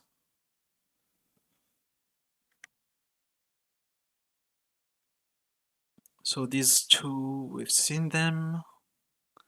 Your hits against marked enemy cannot be blocked or suppressed. Rare and unique enemies within 120 meters have a minimap icon. That's really cool. So you know where like big stuff is. Defense from equipped body armor are double if it has no socketed gems. 50% to all elemental resistance if you have an equipped helmet with no socketed gems. Okay, increase maximum life if you have equipped gloves with no socketed gems.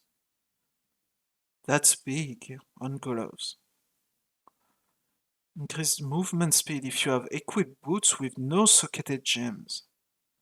That's crazy, man. So you can have calm boots with 30% increased movement speed. That's sick.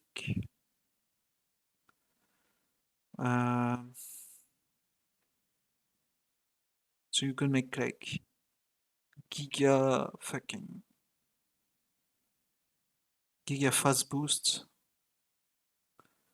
and go super hard. That's funny.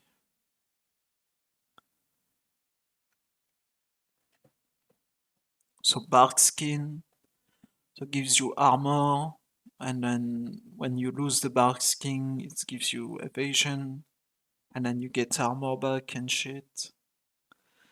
10% chance to avoid non-damaging ailments on you per bark below maximum.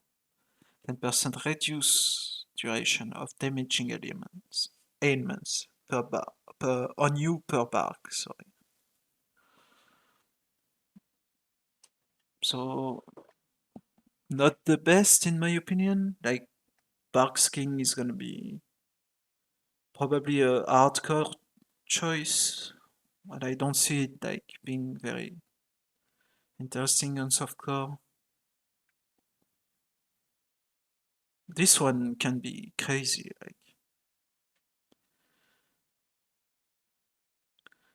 like you go triple tincture and then 30% increased movement speed. That shit can go super hard.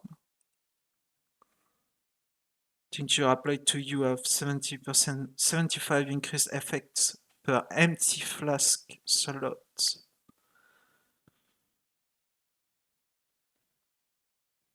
That's very interesting.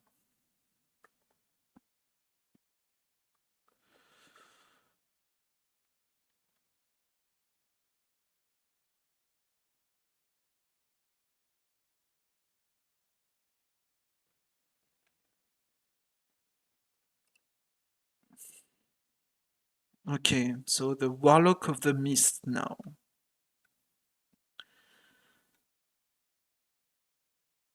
Grant 20 level 20 awareness skill, so it's a skill for like to eat like the corpse and shit.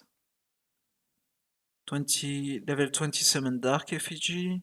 We don't really know which one it is. Then the curse stuff, then the buff on the curses, and me pacify, take 20% increased damage. So it's a multiplier because it's damage taken. And pacify is the one that makes them deal no damage. Then you have minion affected by affliction of onslaught.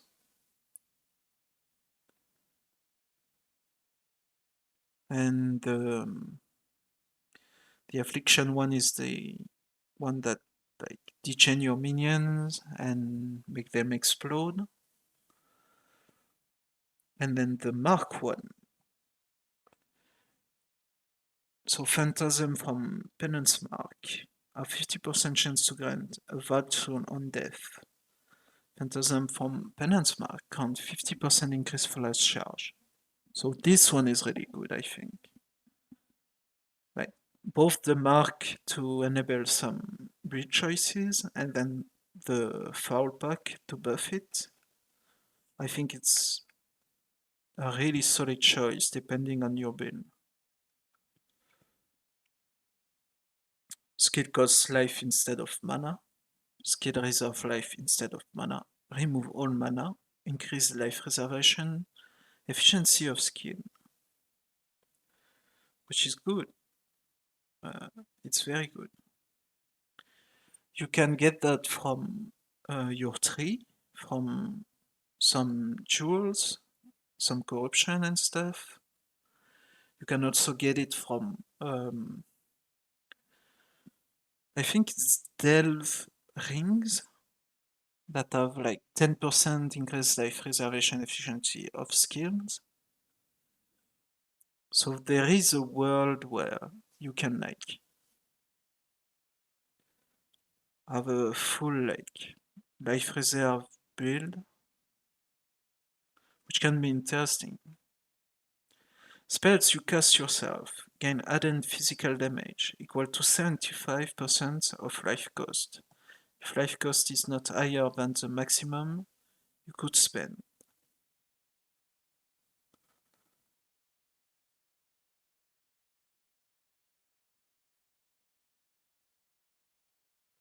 That's really good. For added fees, remove all energy shield gain maximum life instead of maximum energy shield from equipped armor item. Minus 6 maximum life per level. So you only gain plus 6 life per level. Because you gain 12 inherently.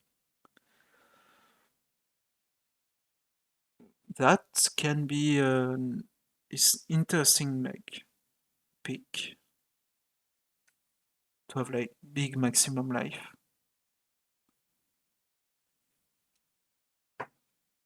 So overall, really cool ascendancy, like extra ascendancy, I guess. We'll see. But definitely more for like spellcaster and stuff. And then the last one, which is the Wildwood Primalist. Primalist Interest, issue, blah blah blah, which is the one with the charms. So we have the 45 movement speed one, movement speed per frenzy, chance to take 50% less area damage from it, and then the Inquisitor Cultist one.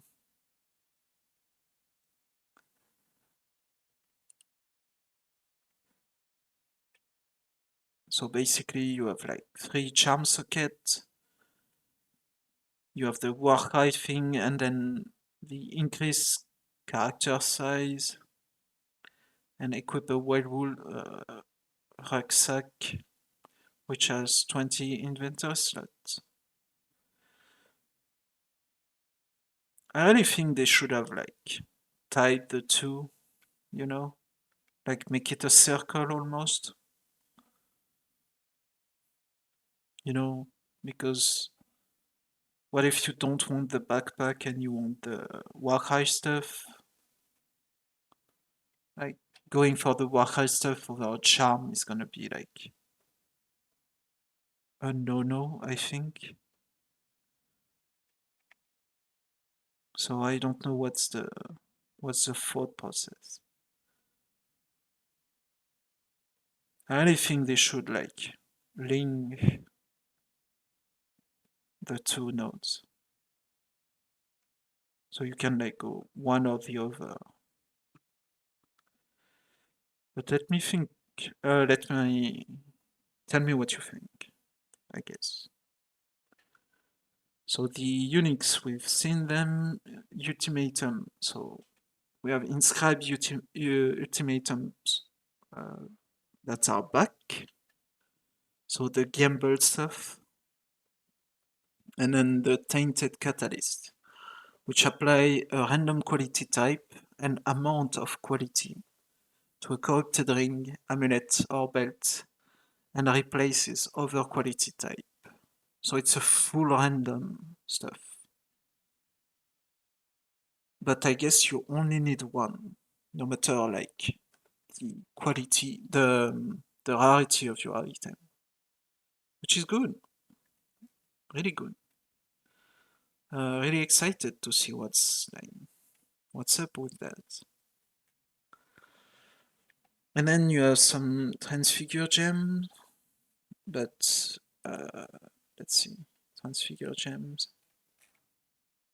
So you have everything in the patch note, I guess, which I will cover a little bit after. We're gonna finish that, and so new supporter pack, the press kit, the fucking socials.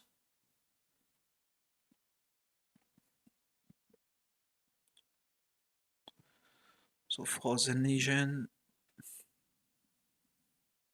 Volcanic Fissure, Bladestorm of Uncertainty. I'm interested in this one because I like Bladestorm. I just wish they like highlighted the difference between normal Bladestorm and like transfigured blaster, I guess.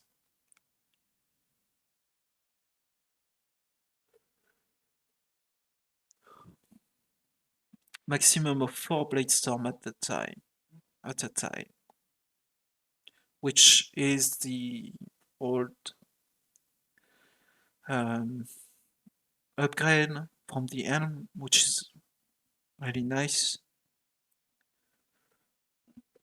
Increased movement speed, less damage with hits and ailments, more attack speed if you're in it, more damage with bleeding when in bloodstands, base duration 3 seconds. Perform a spinning attack, damaging enemy on you and creating either a sand or blood storm. The blade storm repeatedly damages enemies based on your weapon damage and attack time for duration. Blood blade storms are stationary and cause bleeding, while sand blade storms move slowly forward and blind enemies requires a sword or axe. You are in bloodstands by default. So you almost don't need a stand change, basically, which is interesting. I mean, it's 10% reservation, so I guess it's gonna depend on your build and if it's really useful for you. I think I'm gonna play basic Blessam though. Okay, so let's finish the video. He offers to go double or nothing with you. Do you take the risk and go for an even better reward? Or do you take the winnings you have already earned off the table and go home? We've done a full rebalance of Ultimatum and have added many new mods and rewards, including both new and So these uniques were not like presented. So this one is corrupted, it's a gold ring. Increase rarity of item found. All attributes. Added chaos to attacks, added fires to spells. Crit multi-armor, evasion, energy shield, life, mana. Elemental resistance. Increase attack and cast speed. Maximum quality is 200%. Wow. That's crazy. So if you have like a great roll or like an almost perfect roll, then you can like 200% that stuff. That's a fun item. And it's level 20, so you can like use it to level. And now the boots. The gamble sprint. So dexterity, increase armor and evasion, lightning resistance when it's gain random movement speed modifier from 40% reduced to 100% increase until it's again. So you could self it to like until you get something high, really high, and then like run around and yeah, no. It's more like these two are like fun items, I guess. Almost like meme items. reworked uniques. The base number of rounds for an Ultimatum trial is now always 10, with a chance to spawn the Trial Master boss fight on the 10th round, if you are able to make it that far. As part of 3.23, we have also removed Metamorph from the game. All the Catalyst rewards from Metamorph have now been moved to be rewards for Ultimatum. We have also added a new Val-themed Catalyst that works on corrupted items. As is normal for most content that gets added to endgame, we have introduced new Ultimatum passive skills to the Atlas tree. One great example is the Keystone Grueling Gauntlet. It makes Ultimatums last 3 extra rounds, but you cannot choose the modifiers, and it prevents the final Trial Master boss fight from spawning. The level of challenge becomes extreme during the last 3 rounds, and not being able to choose the modifiers makes it even harder. But the rewards are insane, and for those with very high-end characters, it might be a bet worth making. There are lots of other Atlas passive skills you can pick from for Ultimatum, so choose wisely. Now, it's time to talk about one of the largest metagame changes we've ever made. There were 3 systems in Path of Exile that were all trying to subtly modify the behavior of skills. These were alternate quality gems, Labyrinth Helmet enchants, and unique threshold jewels. We've combined all of these together to create a new system called Transfigured Gems that allows us to fully achieve the goal of these 3 systems and then some. Transfigured Gems are alternative versions of existing skill gems that have different functionality and balance from their regular versions. We have added a huge number of these with interesting variations that drastically change how existing skills play. For example, Frostbomb of Instability. It changes it from a cooldown skill that you can cast occasionally for a large explosion into a skill that you can cast continuously but deals less damage and doesn't apply cold exposure. It changes the role of Frostbomb from a utility skill into a main damaging skill. Another example is Detonate Dead of Scavenging. You can't use it on corpses that were created by Desecrate or Unearth, but in exchange it does a whole lot more damage.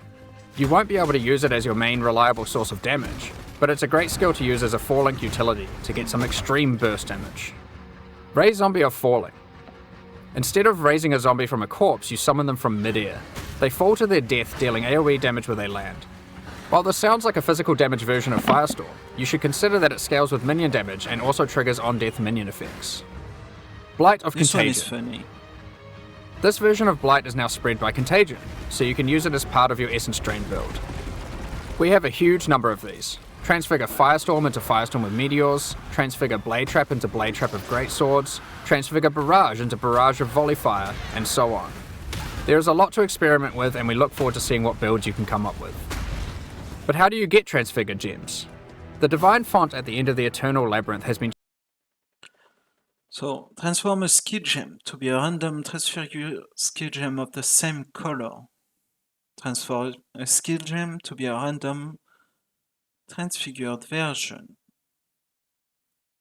Sacrifice a skill gem to gain 30% of the skill gem total experience stored as your own experience. Sacrifice a skill gem for treasure key. And then you have like ranks and 3 crafting remaining, which probably means like you can level up that fucking thing. changed to a gem crafting device that can modify your skill and support gems in a lot of new ways. One of the options you can now choose is to turn a skill gem into one of 3 transfigured gems. But that isn't all the Divine Font can do. It has a lot of other gem crafting options you can use. For example, you can add quality to gems, add experience to gems. So it changed. So same color, transfigured version. Add 100 million experience to a gem. Exchange a super gem for a random exceptional gem. That isn't all the Divine Font can do. Support gems in a lot of new ways.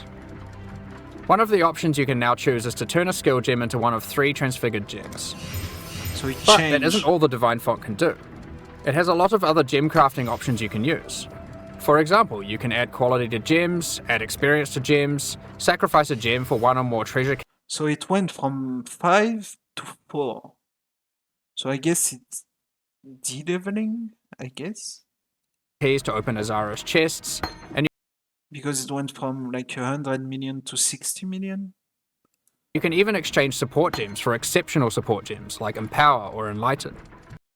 So you can't reuse this one because you already transformed 1 skill gem. These are just some of the options you'll find the Divine Font is now capable of. In order to replace the rewards and heists that previously gave alternate quality gems, we've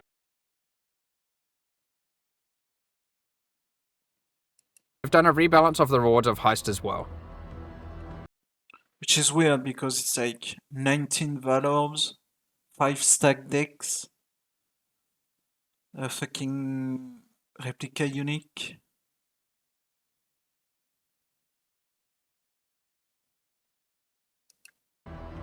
Experimented based Replica badge of the Brotherhood. 19 int decks, so it's a turquoise amulet. Maximum endurance charge is equal to your maximum frenzy charge. Okay. Maximum fortification per endurance charge. Okay. Increase cooldown recovery rate of travel skill per frenzy charge. Chance to lose a frenzy charge when you use a travel skill. Chance to lose an endurance charge when you gain fortification.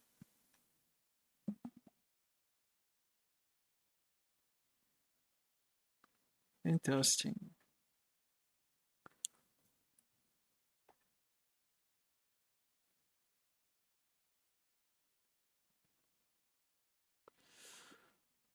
-2 prefix modifier allowed.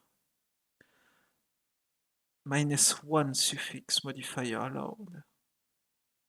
100% increase. Explicit modifier magnitude. Okay. types have been rebalanced. New replica uniques have been added and old ones changed, and we have increased the amount of currency from display cases as well. On top of this, we have gone through and buffed the quality stats on most damage dealing skills. In most cases, they will be significantly more powerful than before, and also more interesting.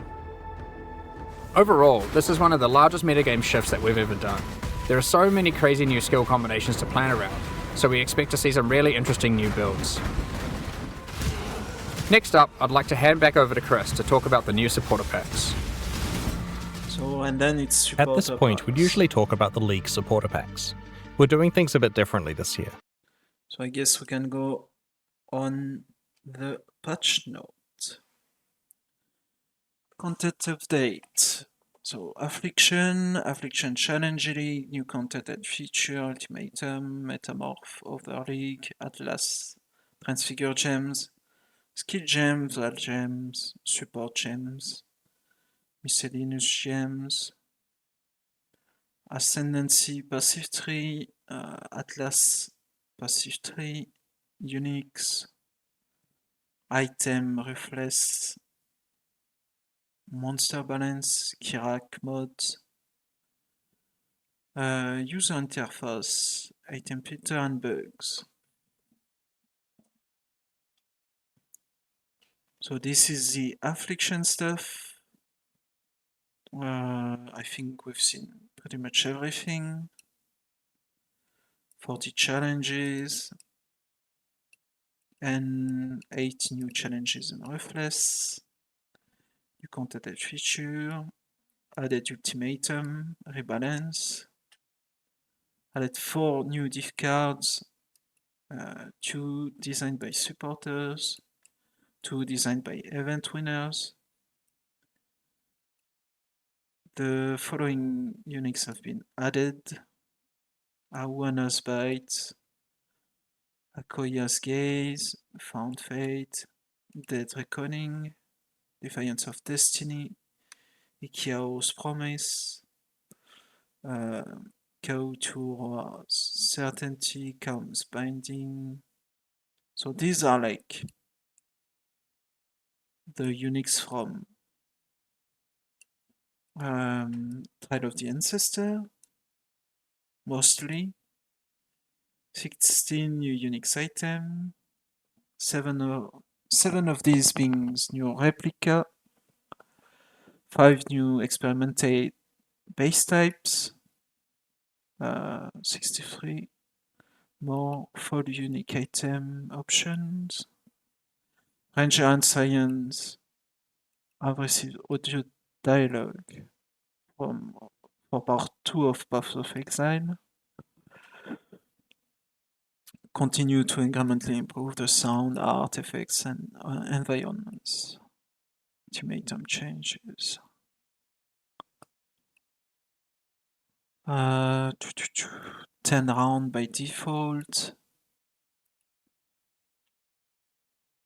Trainmaster at the 10th round with a level 81 or higher, so tier 14. Ultimatum modifiers rebalance, new modifier added, previous modifier removed. 3 tier of difficulty such as Storm Color Rune now have 4 tier of difficulty. Monster and Ultimatum encounters no longer drop loot, other than the Trial Master. They still grant experience. Added a new Tainted Catalyst, which we've seen. Catalysts are now reward from Ultimatum and are affected by map item quantity. Okay.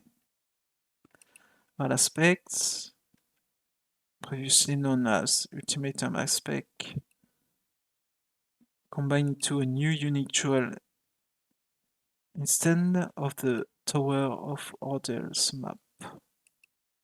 Oh, interesting. Unique engrave. Ultimatum map can no longer be open in map device. You can once again vendor 5. Inscribe Ultimatum for a new Inscribe Ultimatum. So you can like reroll your trash ones, I guess. Add a round count display between rounds so you know where you're at.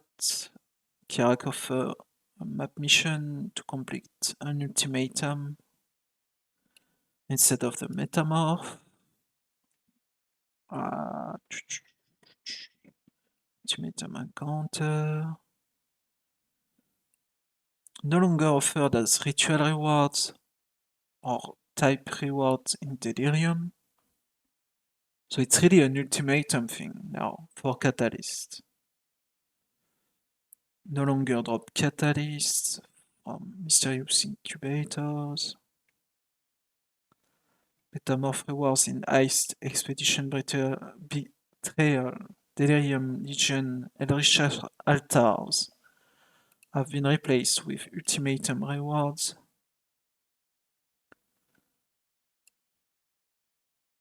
Okay, change of Delirium Orbs. Change in like Incubator and stuff. Metamorph cluster on the passive tree have been replaced with Ultimatum cluster.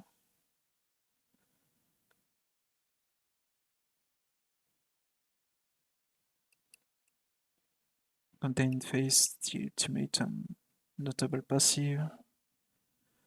50% chance to contain an Ultimatum encounter. Contain an Ultimatum encounter. So this one is for like if you want more ultimatums.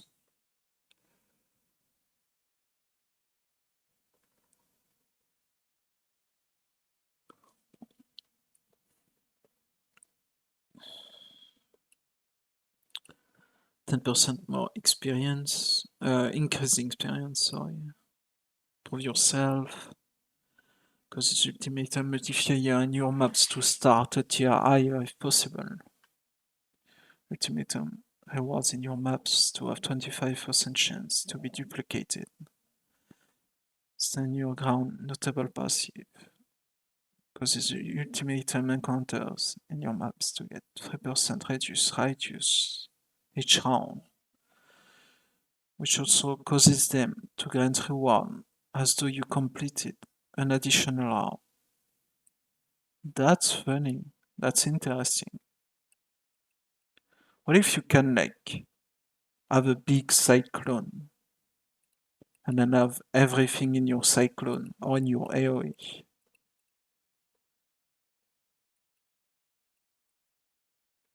That can be funny. added a new ultimatum cluster, which contained the Renus Wager keystone, as well as the Conquer the Stones, survive the assault, slaughter them all, and protect the altar, notable passive. The entry small passive provides your map with a 5% chance to contain a ultimatum encounter.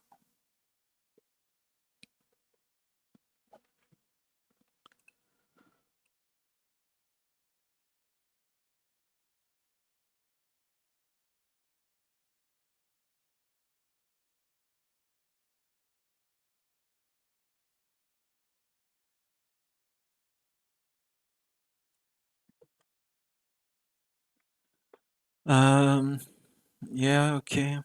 I guess I'm more like a visual type of guy, so we'll have to see where they are exactly in the tree and what they give. I'm gonna kinda like skip over that. Metamorph stash tab has been converted to an ultimatum stash tab. 5,000 of each type of catalyst and 60 inscribed ultimatum. Metamorph stash tab affinity has been replaced with ultimatum. Okay. Metamorph has been removed from the core game. Metamorph sample will be deleted upon logging in. Astral Projector, Fury Valve, Mother's Embrace, Warrior's Legacy. Okay. League changes. When Delirium Fog has ceased its movement due to player engaging with other league content, walking out of the mist will no longer cause the Delirium Fog to dissipate. Okay. Reduce the drop rate of Forbidden Tomes. Reduce the drop rate of the Hour of Divinity and the Gilded Chalice unique relic. So nerf to Sanctum, I guess.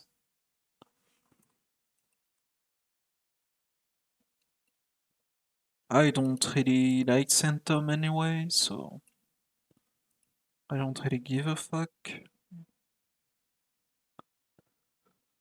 Following map have been added back to the Atlas. Ancient City, High Lake, Ashenwood, Bramble Valley, Burial Chamber, Canyon, Conservatory Core, Crater, Crimson Township, Crystal Ore, Desert, Dig, Dry Sea, Field, Foundry, Garden, Ghetto, Grotto, Jungle Valley Laboratory, Overgrown Ruin, Park, Plaza, Rampart, Relic Chambers, Sepulchre, Spider Lairs, and Waste Pool. Alleyway, Arachnid Tomb, Barrow, Beach, Cells, Cold River, Courthouse, Dungeon, Excavation Factory, Fungal Hollow, Geode, Graveyard, Haunted Mansion, La Valley, Clayline, Malformation, Mausoleum, Pen, Phantasmagoria, Pit, Primordial Blocks, Primordial Pools, Silo, Sulphur Vents, Sunken City, Terrace, Tower, Waterway are all removed. Map tier and location have been shuffled. Okay. Some mob boss you are required to defeat to grab Pantheon have changed. Okay.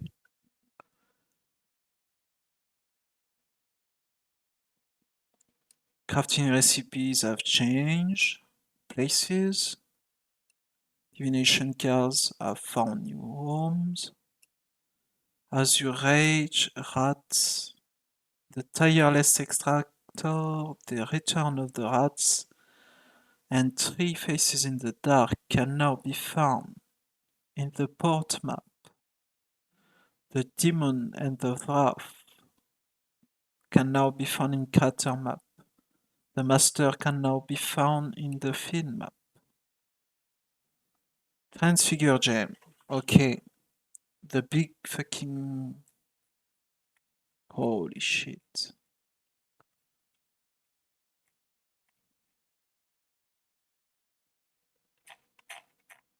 That's a lot. Transfigure gem. Alternate quality gem. Lab helmet ancient. Unique threshold. Are old systems that we are trying to subtly modify the behavioral skills. With this expansion, then have been combined into a new system called Transfigure Gems that allows us to fully achieve the goal of these three systems and then some. Alternate version,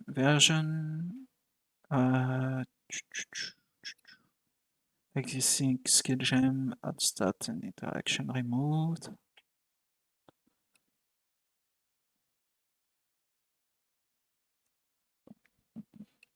Divine font at the end of the labyrinth is now a gem crafting device. You can modify your skill and support gem by turning them into transfigure gem. Add quality or experience to gems, or sacrifice such gems for one or more treasure key to open its out chests.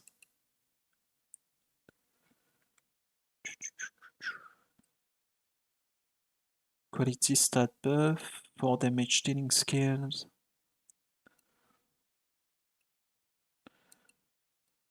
The vendor recipe for turning a level 20 gem into a 20 quality 11 world version of that gem no longer works with skill gems, as the benefit quality provides to damage dealing skill is now more powerful. The vendor recipe can now only be used with non-awakened support gem. That's a big nerf that was not in the presentation. Interesting. This was an expected change though. Anomalous divergent phantasmal quality gem have been removed from the game. Prime and secondary regarding lenses can no longer be obtained. Existing item will be deleted upon logging in. Nice. Tainted blessings can no longer be obtained. An existing item will be deleted upon logging in. The following divination cards have been temporarily disabled. Divine Justice, Dorian's Epiphany, Dying Anguish, Terrible Secrets of Space, The Blessing of Moosh, The Hook. Existing divination cards can be turned in currently. Cannot be turned in currently. Fuck.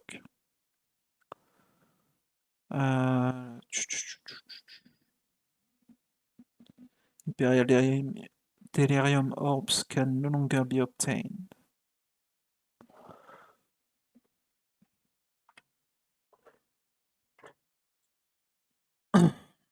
Some change to incubator. Enchanted incubator can no longer drop.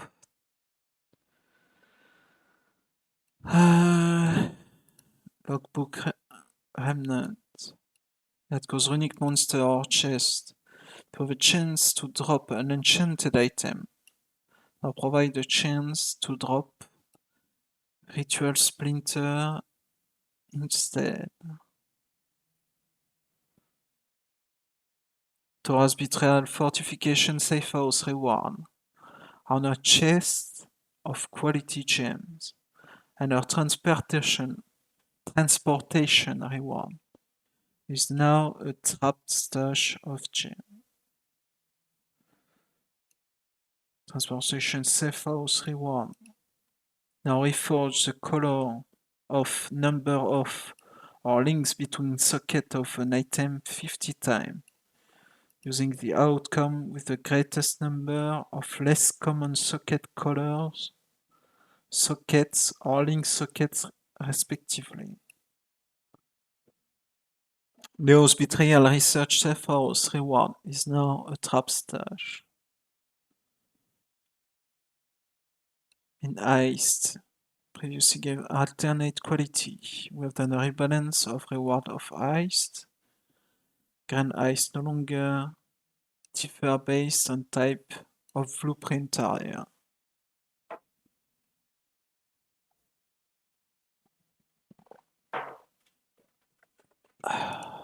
Fuck.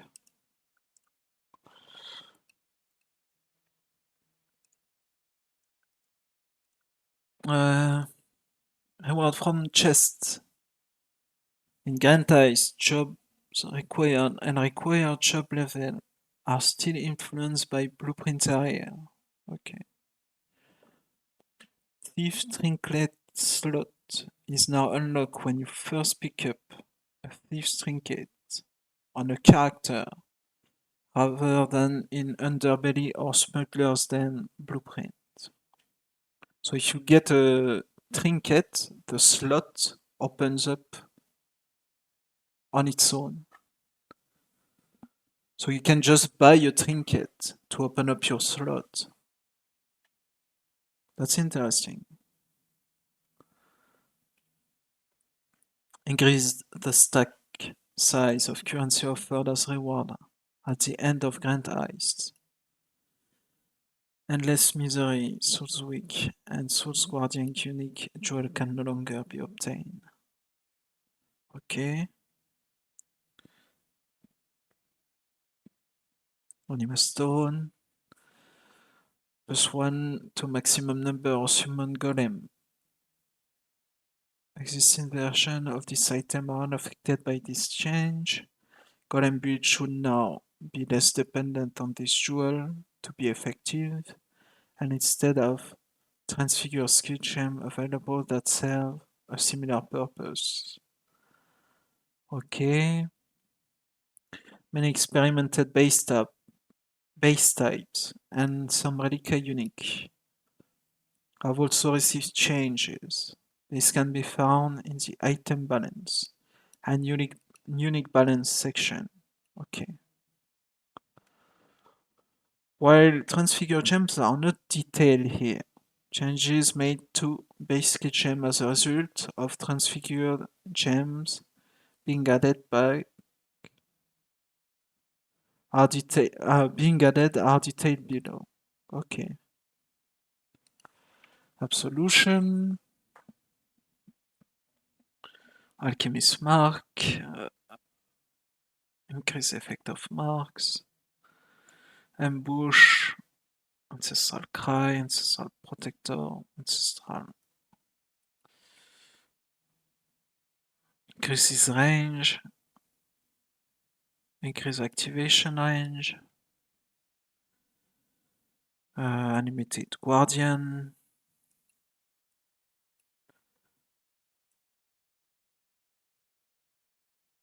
Now 0% more minion maximum life.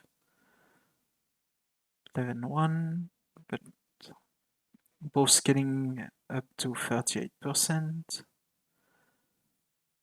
11% more base life inherently, and now have 2 to 6 added fees while unarmed.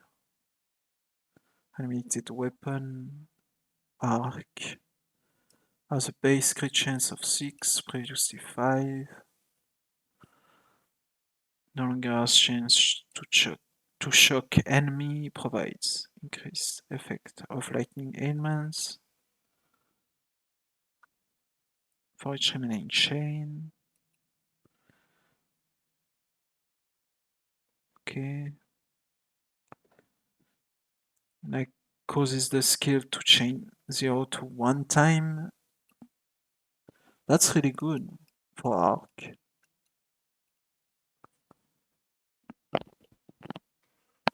Arcane Cloak. Armageddon Brand. More damage with it against branded enemy.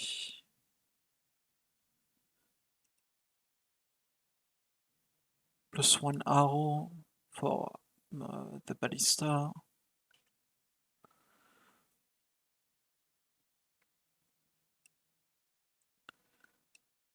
Okay, 20% for Bane.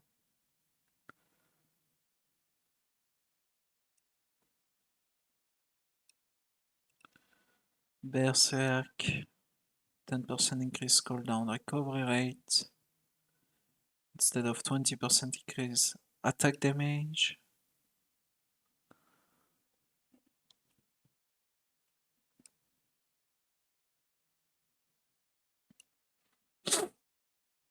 Blade Fury, more damage with its an ailment for each stage.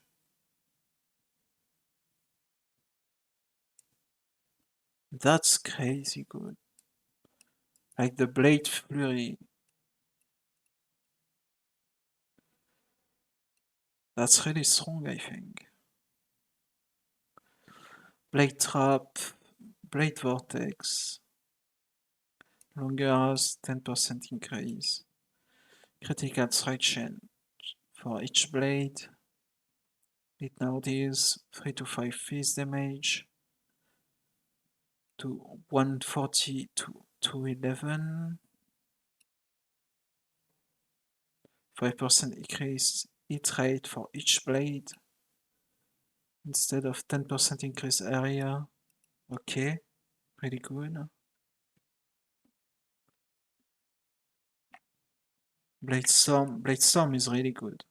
Like the +1 maximum number of Blade Storm, that's really strong. I'm thinking GCPs are gonna be like really good, like farming jewels for like the GCP recipe. It's gonna be like good money early into the league. Because everybody is gonna want like the new quality on their fucking skill. If it's a +1 arrow sheet, +1 like blade storm, some fucking more damage and shit.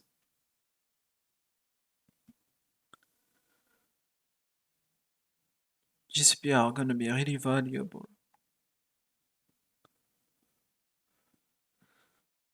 Blight, Blink Arrow, Body Swap, Bone Offering, Bone Shatter, more damage per trauma on the like strongest melee skill. Like, what? That fucking skill is already super strong. And you buff it even more, like.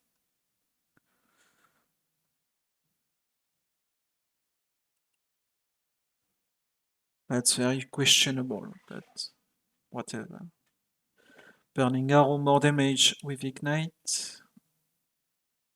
Some Radius. Chain Hook. Gain 1 Rage.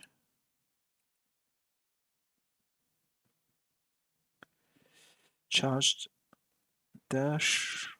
20% of your movement speed.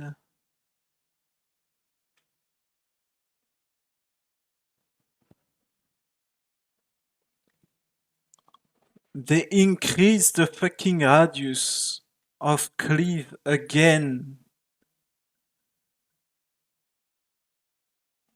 They are fucking trolling at that point. They fucking increase the radius of cleave again, man. Like, what the fuck is that? Cobra Lash, Cold Snap. Consecrated Path.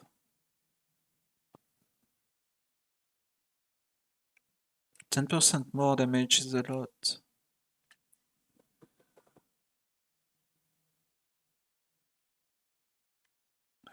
Contagion, Conversion Trap. Crackling lens. More damage per intensity. That's really good. Crippling frost. More radius.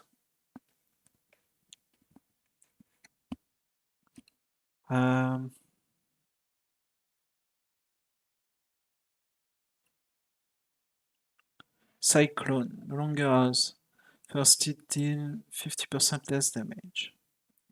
Gain 1 stage every 0.3 to 0.2 seconds while channeling. Loses 1 stage every 0.3 seconds while not channeling. Plus 0.1 meter to radius per stage. Or maximum 3 to 6 stage. Now has 10% increased area of effect per 0.1 meter additional melee strike range. At all gem level, previously 8%. Quality now provides 10% more movement speed instead of 10% increased area of effect. That's interesting.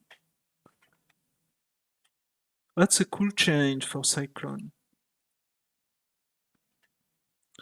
Darkbag Decoy Totem. Sacrifice 0 to 2% skeleton life to deal that much chaos damage. Destructive Link. Detonate dead.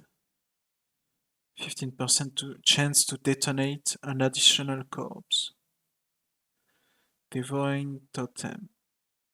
20% more totem life. Discharge. 15% more area per charge consumed at all gem level. Previously 20% increase. It's a more area. What? It's gonna be so fucking huge, like. Quality now provides 10% chance to deal damage without removing charges. That's big for this charge. That's huge.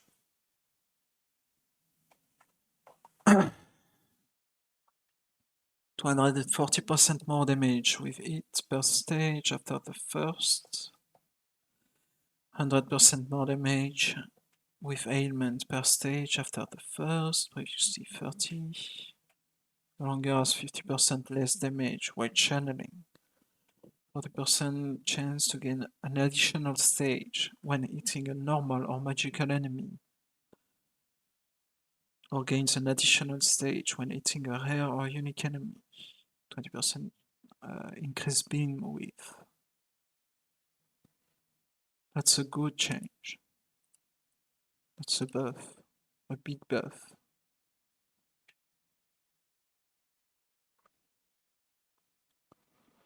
%20 chance to deal double damage to bleeding enemies instead of 10% increased attack speed. That's good. Dual strike. Longer has increased crit chance. Now has more damage with hits and ailments against enemies that are on full life. Quality now provides 0 to 30% more damage with hit and ailments against enemies that are on full life. Instead of 20% increased critical chance and 10% increase critical multiplier. Earthquake, Earth Shatter, create 1 fissure instead of 10% increase area. That's nice. That's really good. It's like Blade Storm, basically. Earthquake. 30% more damage with aftershocks. Wait, can you still do like bleed earthquake? Or I guess it's a more multiplayer. Yeah, it's to hit and ailments. So I guess bleed earthquake is still like viable shit.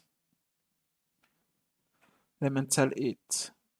5% more damage per elemental element on the enemy. Okay.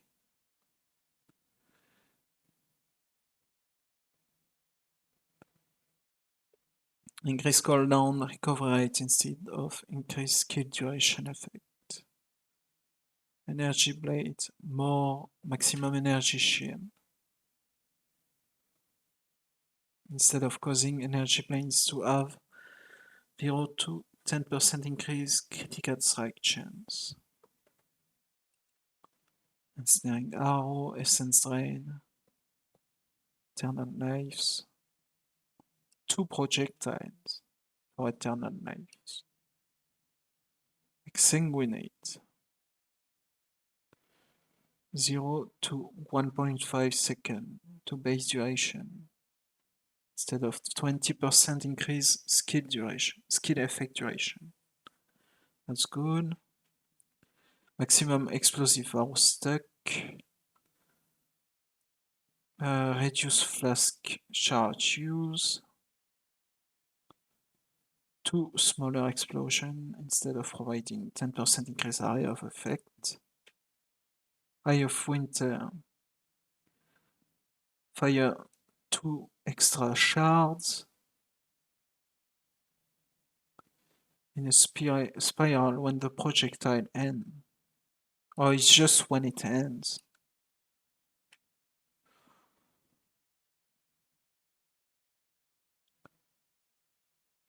So many fucking skill, man. Fireball, radius of 0.9 meter at level 1, 1.4 at level 20, previously 1.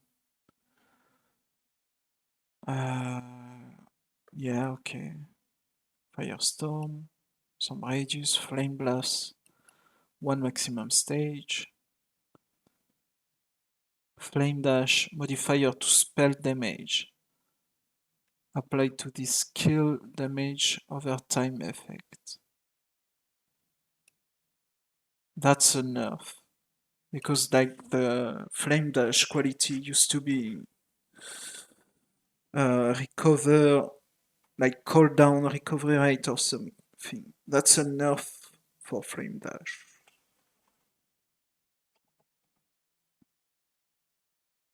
Which is sad because it's probably like the best movement skill in the game.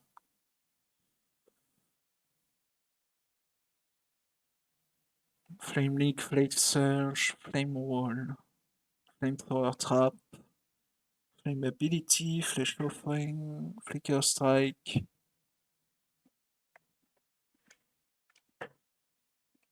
Forbidden Rite, fire extra projectile at up to 2 surrounding enemies. Okay. Freezing Pulse. No longer has 19% increased projectile speed. Wait, they just remove something. They didn't add anything. What? That's a question mark. What the fuck is that? Frenzy. 2% more attack damage and attack speed per frenzy charge. That's huge. Frostblade plus 2 projectile. Frostbomb. Whatever. Frostwall, whatever. Frostblink. 40% increased cooldown recovery rate. Instead of 20% increased skill duration. For Frostwall, Frostblink. 10% increase maximum travel distance. Instead of 20% increased cold ailments. Effect of cold ailments. Frozen Legion, increased cooldown recovery rate. Galvanic Arrow, increased projectile speed. Galvanic Field, chance to shock enemies. General Cry, maximum summon Mirage Warrior, +1, that's good, that's really good. Glaciate Cascade, Final Burst now deal 50% more damage, instead of 20% increased damage. Glacial Hammer, every third successive strike to freeze enemy as though dealing 100% more damage, instead of providing 40% increased cold ailments. That's really good.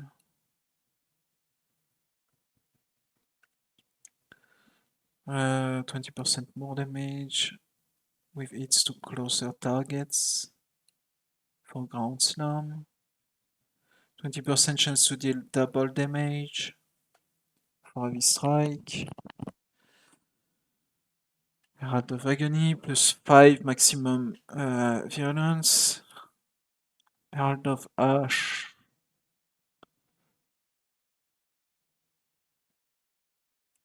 Base burning damage is an additional 5% of overkill damage. Herald of Ice, some radius. Herald of Purity. Minions have 40% increased cooldown recovery rate, instead of 20% increase minions movement speed. Herald of Thunder, 20% increased frequency, instead of the buff granting 50% increased lightning damage. Holy Flame Totem, increased projectile speed. Ice Nova.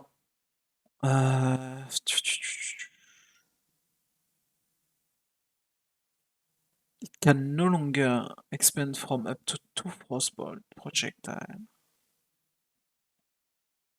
Or I guess they kept that for the alternate version. Ice Shot, Ice Spear.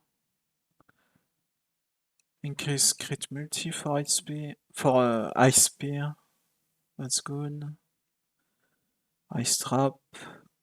Icicle Mine, +2 projectile. Mortal Call, Incinerate, +2 maximum stage. Infernal Blow, 10% damage per charge.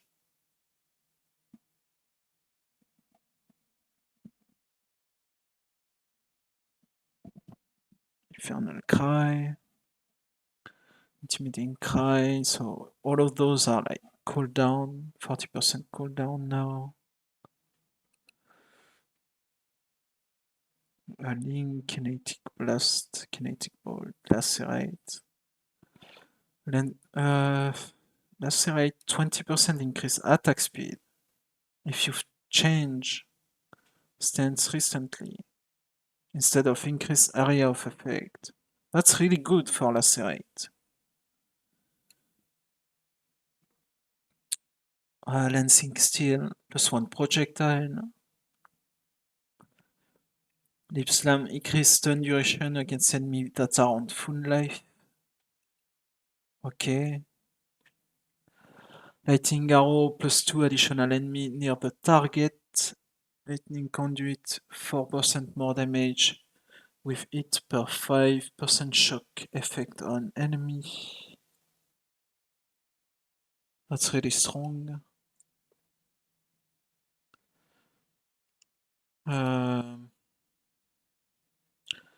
One additional area for Lightning Spire Trap. Lightning Strike. Skill to fire 1 projectile instead of providing 20% increased projectile speed. Lightning Tendrils. 40% to critical strike multiplier. Mana bound. Unreserved mana instead of 10% increased area. Or you can trigger your trap with learning trap. Mirror arrow, molten strike. The percent more damage with hit ailments with the projectiles. Orb of Storm. Beam is split towards two targets, two additional targets. Penance Brand has been significantly simplified. It no longer spreads energy to nearby enemy or causes regular pulses while at maximum energy. It now immediately causes an explosion when the branded enemy reaches maximum energy. It no longer causes an explosion when it expires or detaches from an enemy.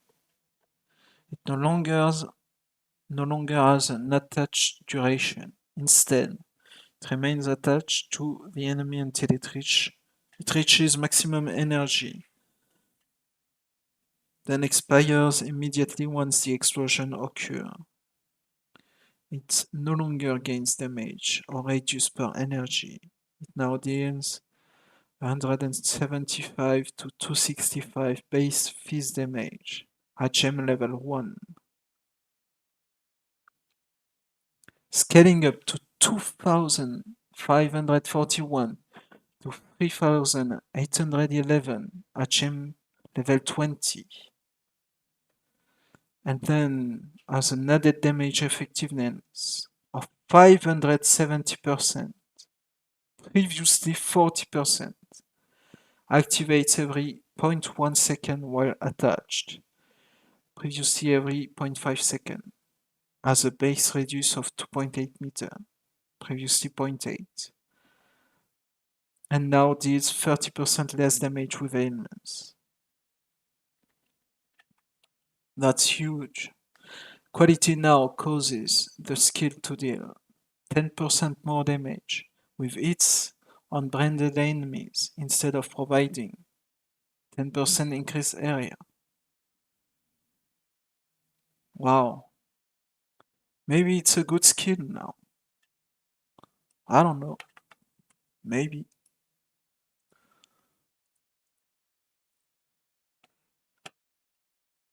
Perforate. No longer 2 additional spikes if you've changed stand recently. Did 155 base attack damage and has 155 effectiveness of added damage. Previously both 125%. Scaling to 265, previously 213. Quality now creates 2 extra spike instead of providing 10% increased area of effect. Okay. I'm gonna take a quick break. I'll be right back.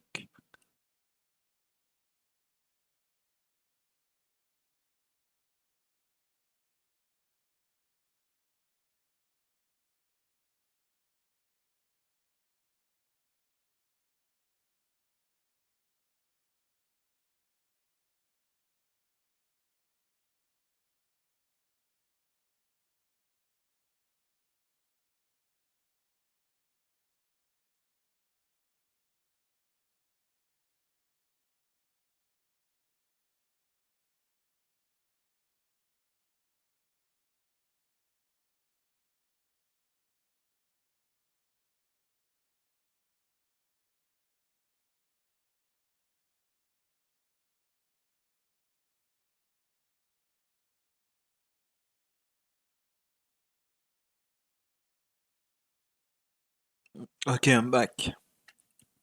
Just needed some water. Quality now provides 20% more poison duration on Pestilence Strike. That's really good. I mean, the previous quality was really good, but now the 20% more poison duration is really good.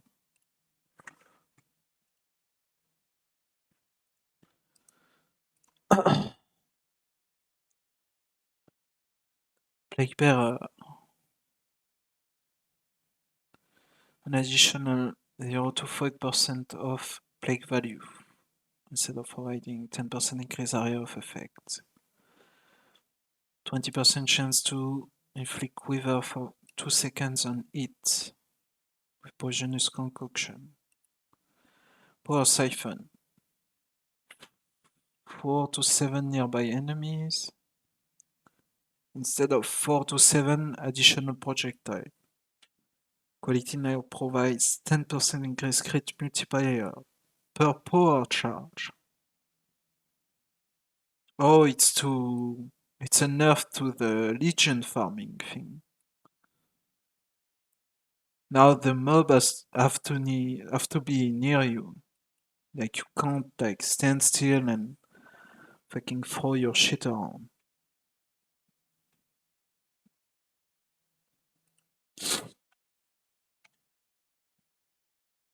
Protective Link.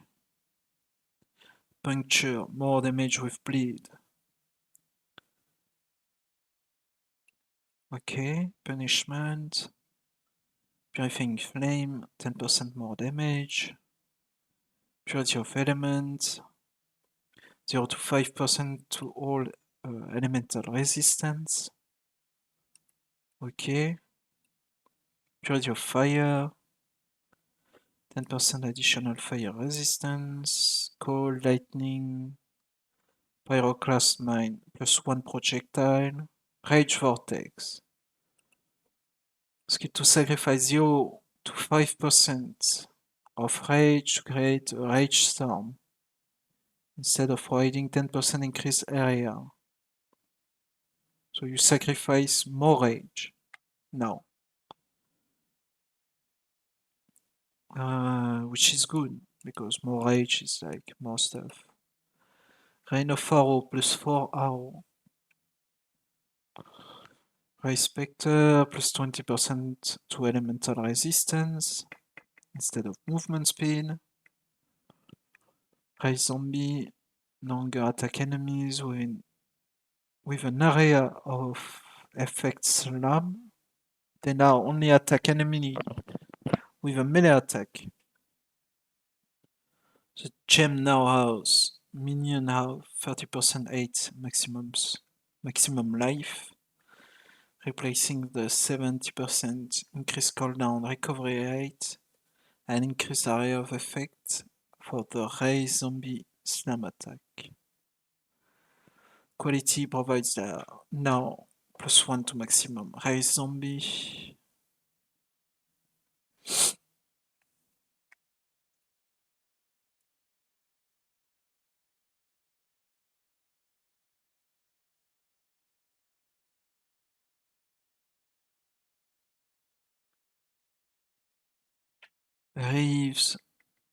Reeve now has 2 maximum stages.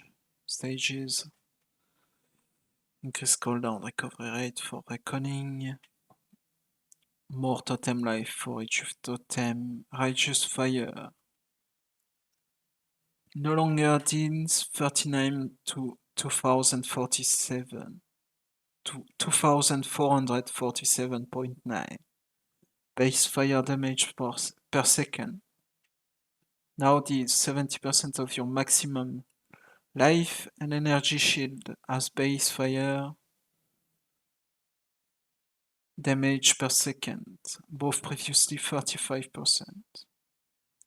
Quality now provides 0 plus 0 to 0.3 meter to radius instead of an increased burning damage. That's nice. That's a good change. They really tried to simplify like abilities and shit. Rolling Magma. Quality now causes the skill to chain to extra time. Riposte increase cooldown recovery rate. Scorching Ray. Plus 10% of damage. With additional debuff stage. Scourge arrow, each spore pod now fire plus 1 thorn arrow instead of 20% increased projectile speed. Searing bond plus 2 to maximum number of summon totem. Seismic strike, increase cooldown recovery rate. Seismic trap plus 1 wave. Shattering Steed no longer consumes steel charge or ground steel ward, or has any of its steel ward stats. No longer has base duration is 5 seconds. If you have no steel charge, only fire one projectile. Or projectile deal up to 50% more with its per steel charge consumed at the start of their movement, lowering this bonus as they travel further. Quality now provides 40% increase impale effect. Wow.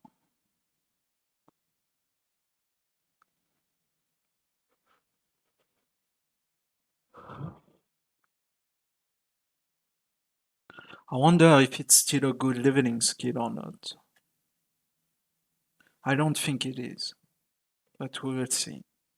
Shield Crush. Quality now causes the skill to deal up to 10% more damage with it to closer targets instead of some area. Shock Nova 10% to maximum shock effect of shock instead of 40% increased shock duration. That's really good. Like the maximum effect of shock is really good. Shockwave Totem. Some radius.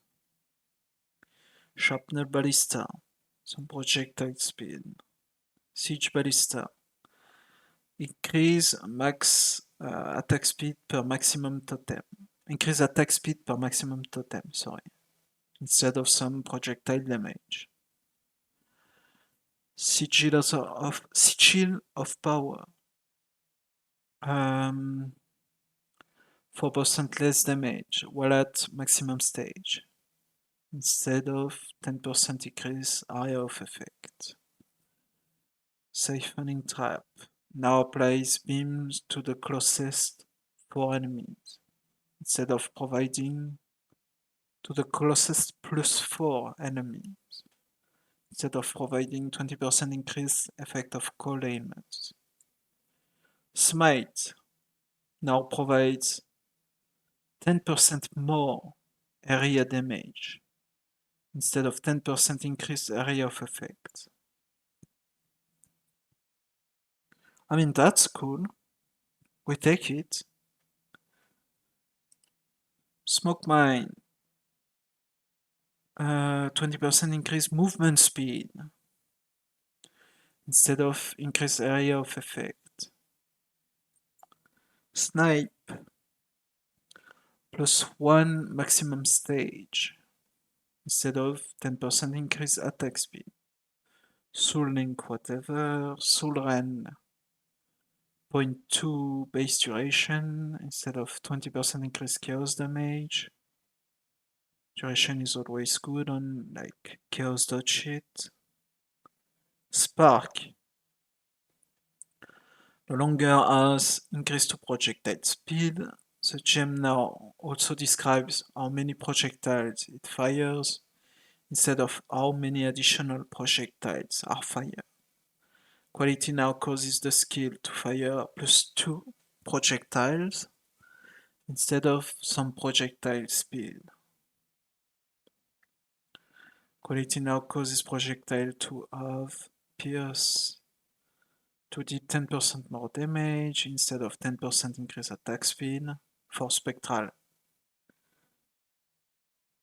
helix.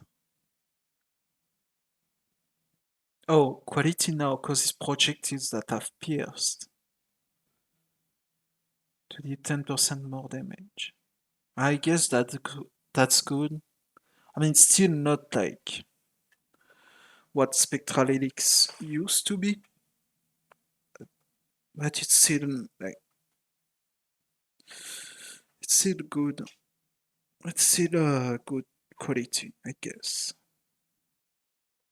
Spectral shield throw. Plus 2 additional projectile instead of increased projectile speed. Spectral's throw. Projectiles that have pierced did 10% more damage instead of increased attack speed, so the same as Spectral Helix.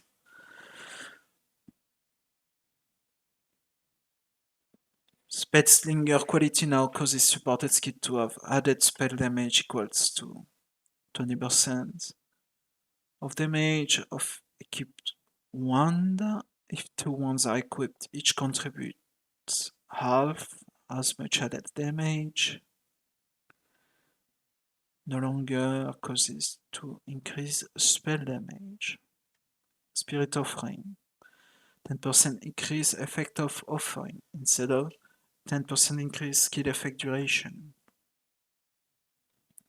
Split Arrow. Plus 0 to 4 arrow instead of plus 0 to 10 increase attack speed. Splitting Steel. No longer consume steel charge or grants Call of Steel. No longer has projectile which have split 30%, 5 less damage. It now has 40% chance to impale enemy on hit, previously 60, and has an attack speed multiplier of 90% of base. Quality now provides 40% increase in impale effect, previously 20. Still a good skill. Static Strike. 20% increase beam frequency instead of 20% increase skill effect duration. Really good. Stormbrain. Plus 1 beam to an enemy instead of 10% increase cast speed. Really good. Stormburst. Plus 0.4 second to base duration instead of 10% increased area. Stormcall. No longer has increased effect of lightning ailments. Plus 50% chance for lightning to strike the marker when cast, instead of 10% increased area of effect. Okay. Storm Rain. Each arrow can fire plus 1 beam instead of 10% increased area of effect. Really good.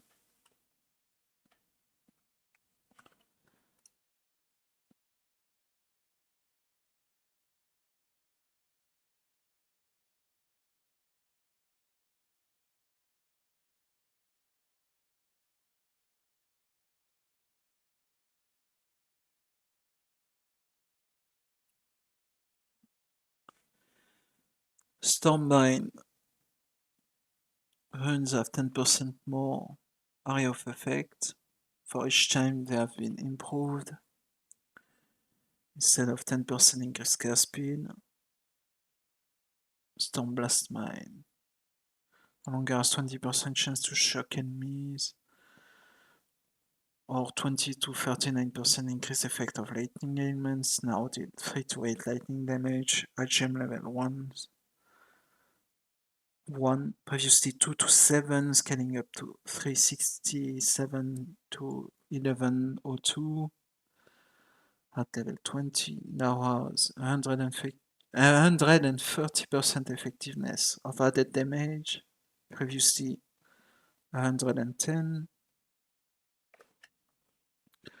Quality causes each mine to apply plus 0 to 1% increased damage taken to enemy rate, up to 150%, instead of 10% chance to shock and 10% increase effect of lightning ailments.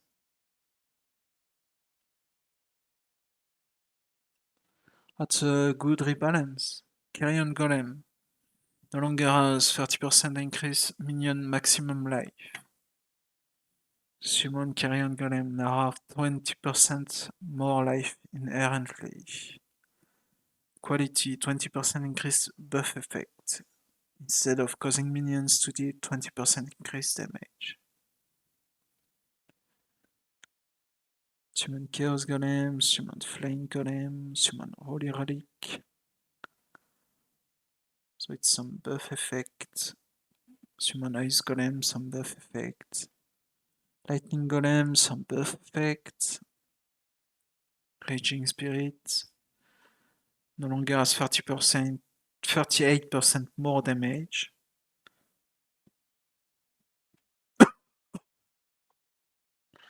Instead, the Raging Spirit's melee attack naturally gain this damage scaling with levels.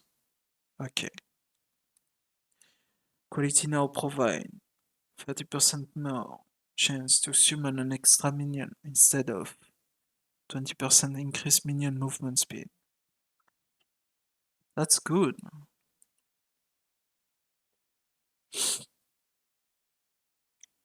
Summon Reaper no longer has 20 to 35 increased minion life. Now has 25% more life inherently. 20% chance to inflict bleeding instead of 20% increased minion movement speed. Summon Skeleton plus 1 summon Skeleton instead of 20% increased damage. Stone Golem some buff effect. Thunder wave gains 0 to 0.1 meter to radius with each area in the sequence, instead of 10% increased area of effect.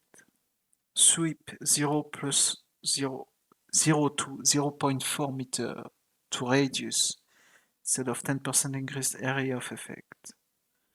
Tectonic Slam 30% chance of fissure, branching chance, instead of 10% increased area. Tempest Shield 40% chance to shock enemy, instead of 20%. Tornado, Temporal Rift, buff causes debuff on you to expire 20% faster instead of 10% increased cooldown recovery rate. That's good. Tornado, quality now causes Tornado to have 20% increased movement speed, previously 10%. Tornado Shot plus 1 projectile instead of 20% increased projectile damage. Toxic Rain, 0.2 second to base duration instead of 10% increased area of effect.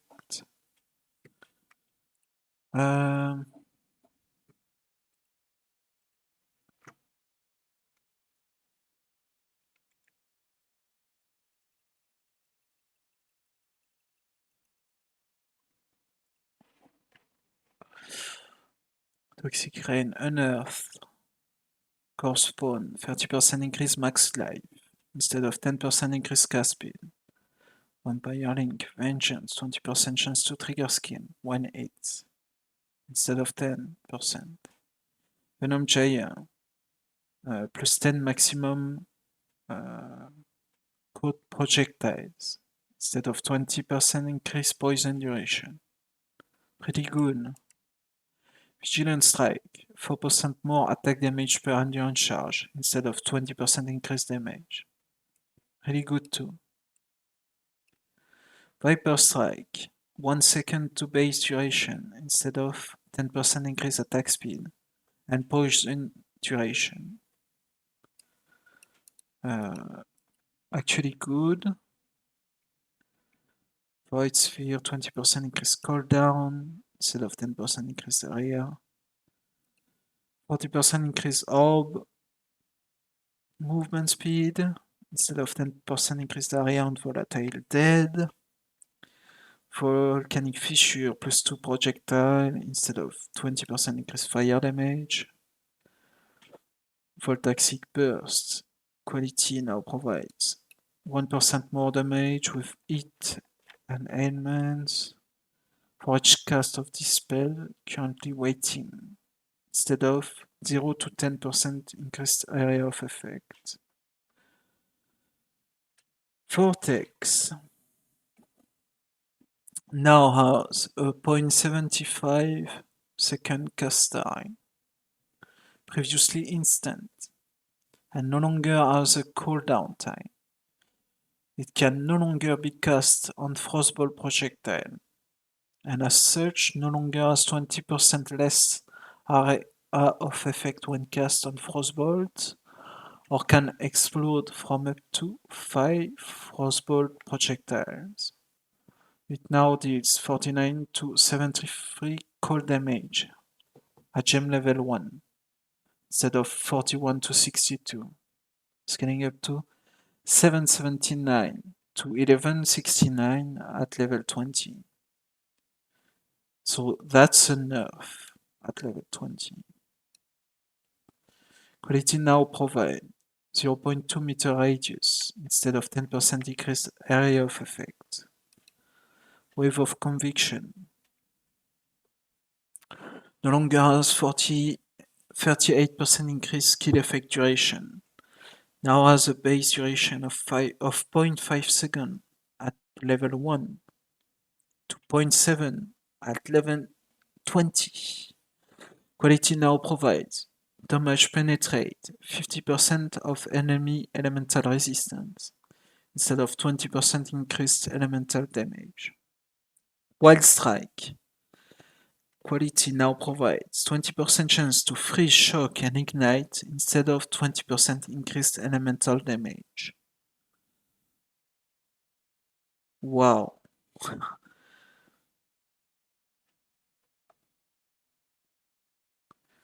What a non-buff for Wild Strike. Winter Orb. 2 maximum stages instead of 10% increased cast speed.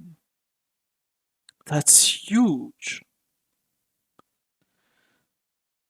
Wintertide Brand causes the debuff to deal 5% more damage per stage instead of providing 10% to cold damage over time multiplayer.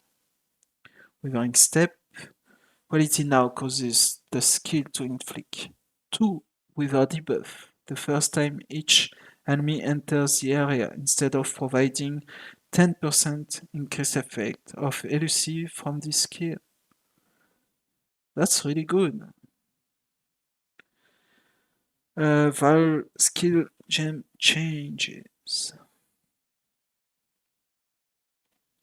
Holy fuck.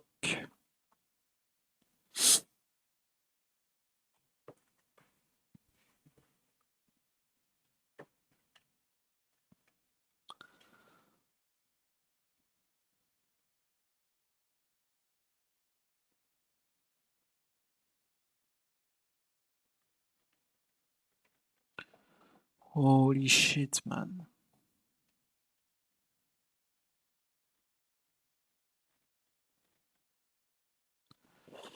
Let's get gem change. Val Absolution. Quality now causes minion to a 40% increased cooldown recovery rate. Plus 2 maximum Val animated weapon. Plus 2 maximum animated weapon. Instead of 20% increased movement speed. Wait, these are the same fucking changes as before.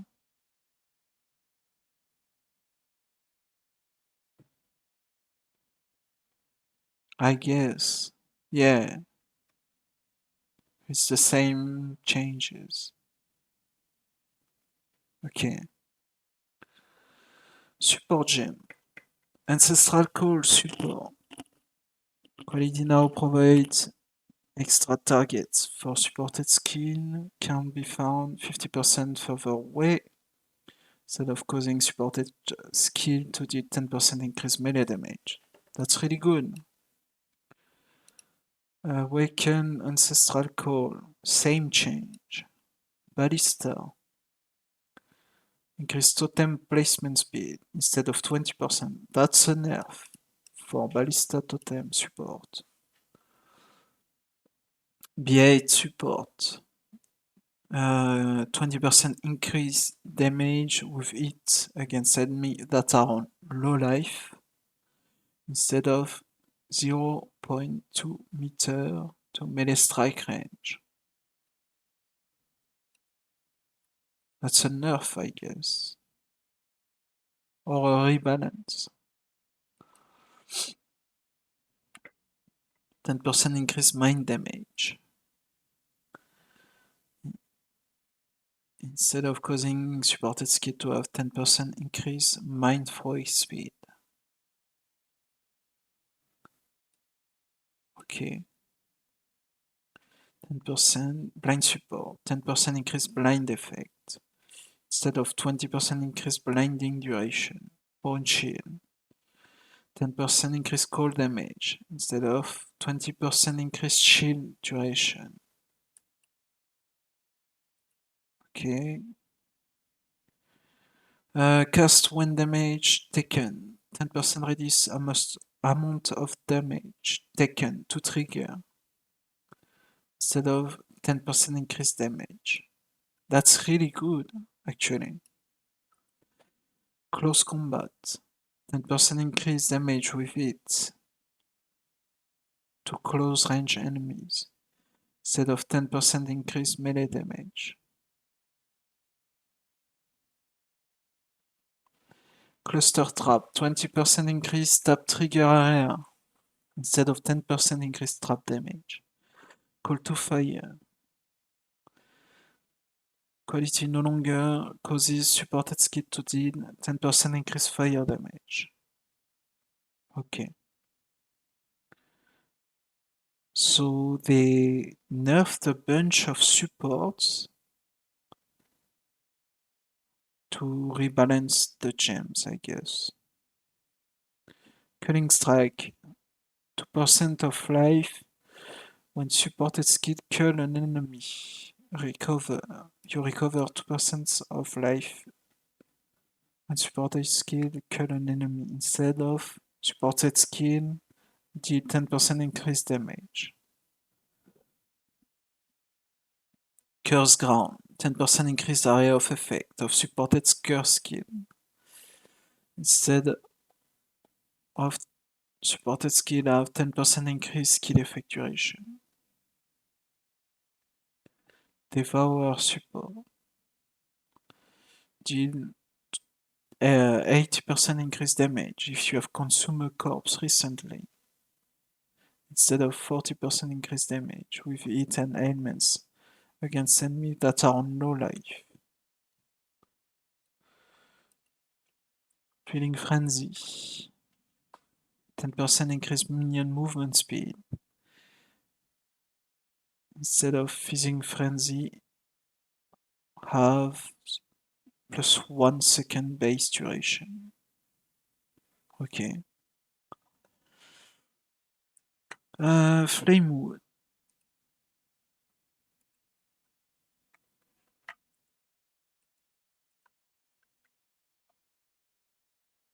%10% increase totem life.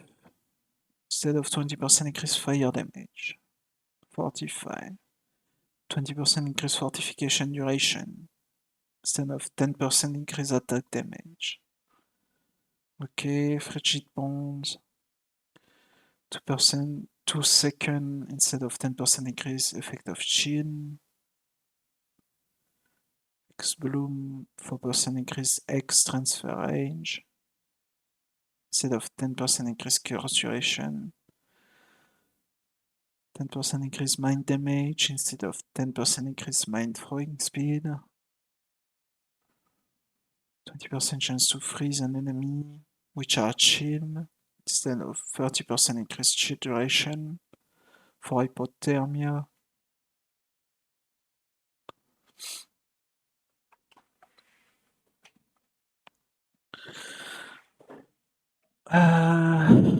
Increase damage per frenzy. Okay.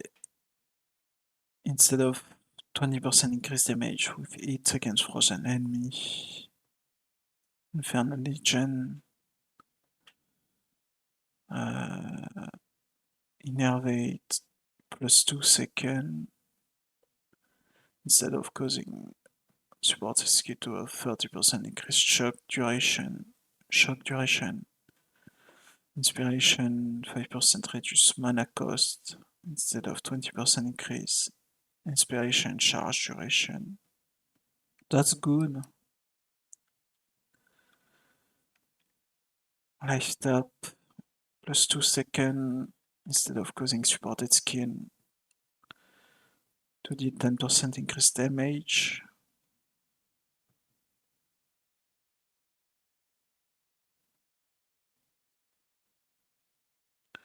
It really feels like they've nerfed or rebalanced like most of the support gem.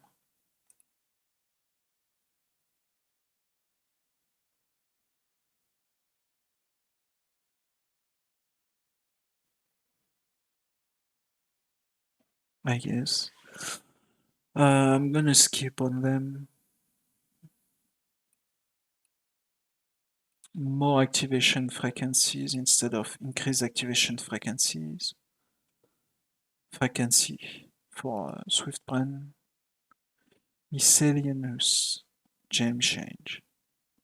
Updated the description for stat on gem that provide increased movement speed to minion, such as the one found on Animated Guardian. To clarify, it does not affect minions from other skills.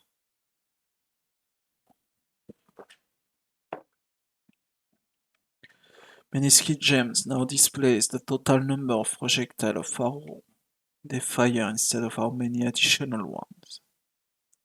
Many skill gems now display their radius in meter in the gem description. Spell Echo and Awakened Spell Echo can no longer support blink skill. Ascendancy changes. The Inekora Death Fury Chieftain Ascendancy passive skill now causes enemy you or your totem kill to have 5% chance to explode, dealing 500% of their maximum life as fire damage. Previously just enemies you kill. What?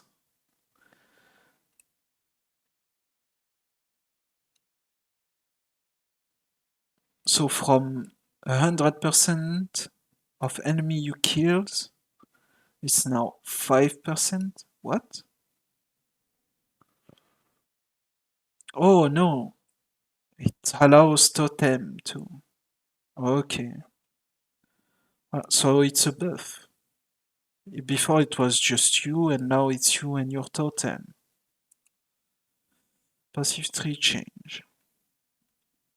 Passive tree mastery stats that previously granted increased accuracy against marked enemy, unique enemy, or nearby enemy. Now instead grant more accuracy. The previous version were not functioning correctly and could generate incorrect accuracy values under some circumstances. Okay.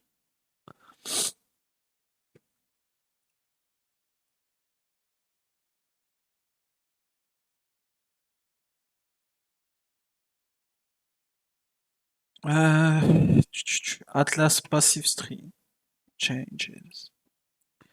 With the Speaker of the Dead keystone, Atlas passive, player can now touch up to 20 nearby normal or magic monster for each tormented spirit, previously 50.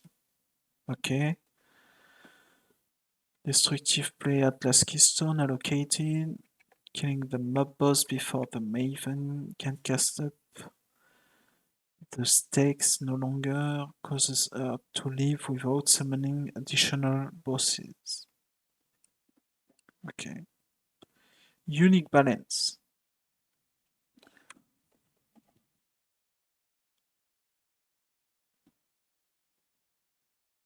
Ashes of the Stars. Unique amulet no longer provides 10 to 20% increase reservation efficiency of skills. Existing item can be updated with a divine orb and a momentary lapse in judgment. Wow. Achieve a unique helmet now gains 30% of cold damage as extra fire damage against frozen enemy, previously 100%. Existing items can be made worse with a divine orb. Replica Dragon Fangs Flight Unique Amulet now provides 5 to 10% to elemental resistance, previously 10 to 15. 5 to 10 increased reservation efficiency of skill, previously 10 to 15. And causes item.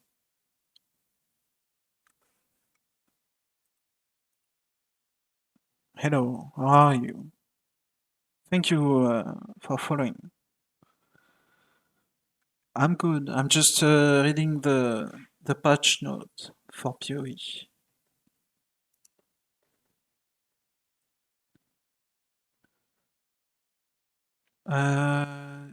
So nerf, item and gem have 5 to 10% reduce attribute requirements. Previously 10 to 15. Okay, so nerf, calm spirit. Regenerate 1 rage per second for every 30% life recovery per second from regeneration. Previously for every 100 life recovery. So it's a nerf.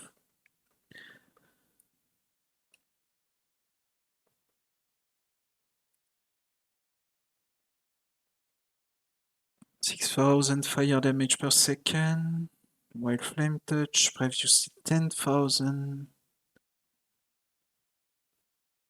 So that's a buff.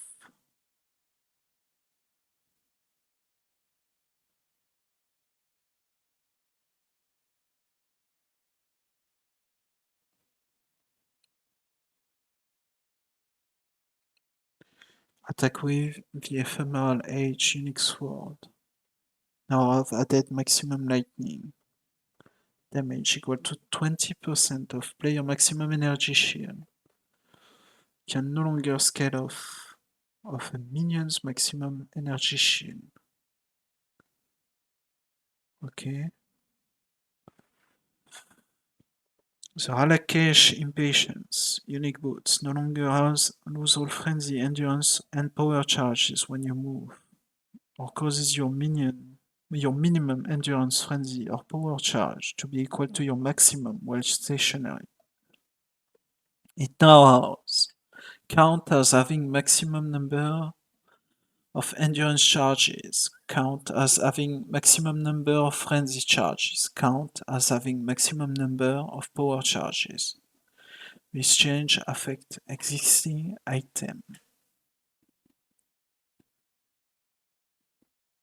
Okay, so you can't use it for charge generation now, I guess.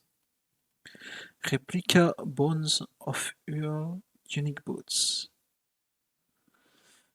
Now cause summon phantasms, enraging spirit to have a 10% chance to refresh their duration when they hit a rare or unique enemy, previously just unique. This change affects existing item.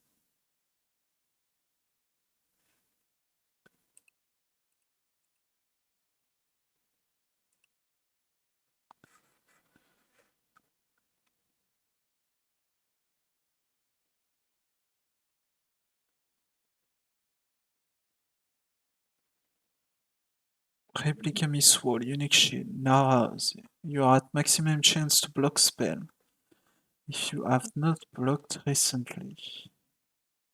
Previously 75% chance. This change affects existing item. Replica Perfect Form Body Armor. has been reworked. No longer provides increased dexterity, maximum life, hollow palm technique, or causes flesh and stone to have no reservation. It now provides versatile combat and 20% chance to block attack damage. This change does not affect existing item. Replica Bitter Dream, Unique Spectre now causes socketed gems to be supported by level 15 Elemental Penetration, previously level 1. This change affects existing item, though they will have an incorrect description unless a Divine Orb is used on them.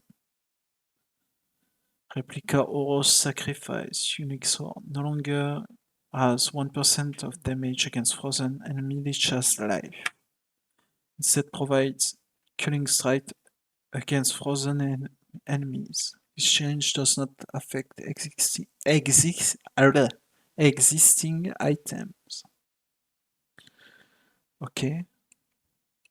So some rebalance for like the replicas item.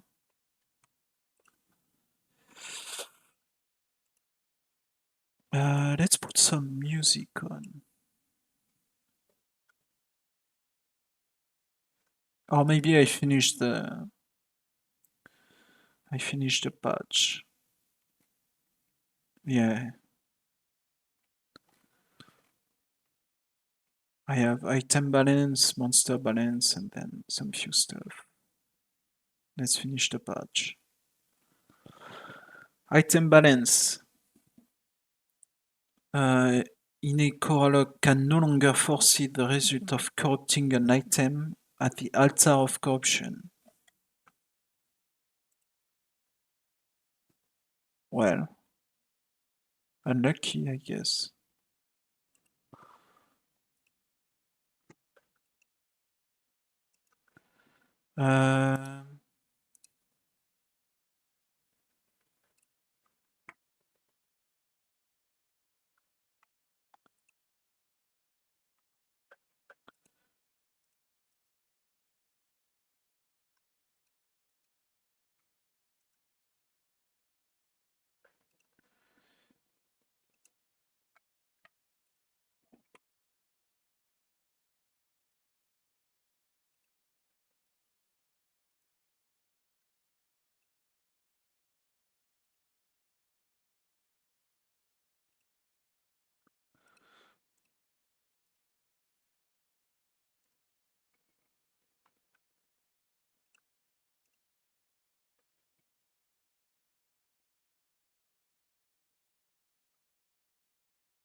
The Maven releases all bosses at once. Modifier can once again roll on Maven's invitation. For experimented base type, can no longer be obtained. Maltreatment Axe, Prime Cleaver, Eldron Bow, Shadow Fang, Hollow Point Dagger, Flicker Flame Blade, Flare Mace, Blunt Force Condenser, Fickle Spirit Blades, Rebuking Blades, Capacity Rod Transformer Staff, Assembler Wand, Exothermic Tower Shield, Exhausting Spirit Shield, Endothermic Buckler. Disapprobation Axe now has plus 50 to maximum rage, previously 10. Psychotic Axe plus 20 to maximum rage, previously 10. Prime Cleaver 39 to 61 fees. On Cleaver 30% max quality and increased damage. Apex Cleaver 40% to max quality. Eldron Bow. Wait, so you can have a fucking cleaver with plus 70% max quality. Because you can have 30. And then you can add 40 to that.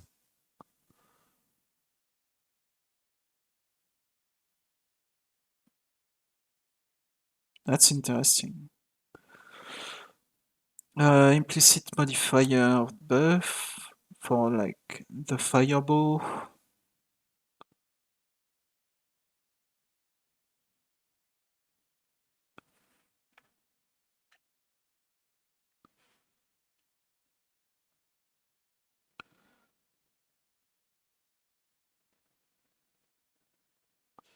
Wait.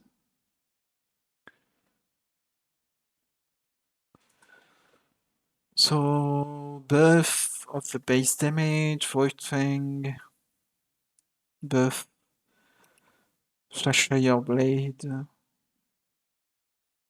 20% cooldown, recovery rate for Stravage skill, trigger fire impact, 1.4 instead of 2.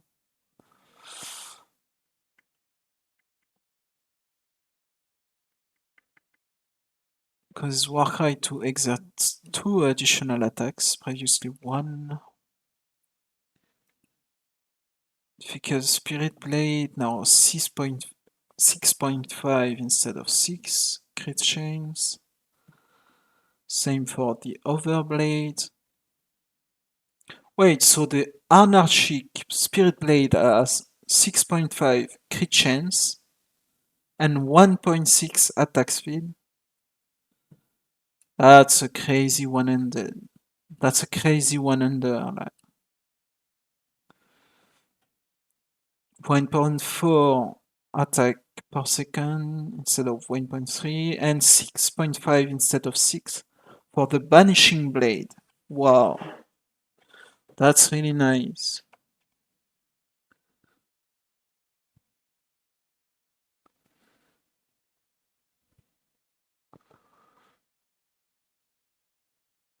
Micro Distillery Belt. So overall it's like big buffs for like all of the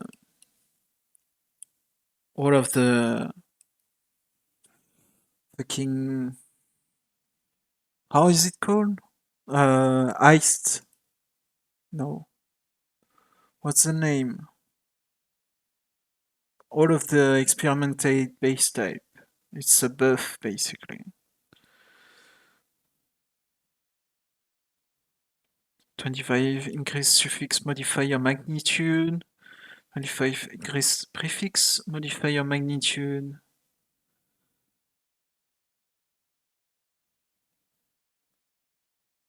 And then increase explicit modifier magnitude, previously 25.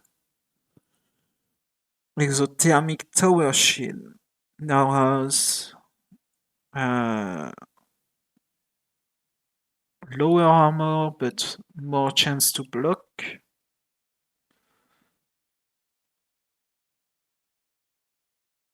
Okay. Same for like the spirit shield, less energy shield, but plus chance to block, like increased chances to block.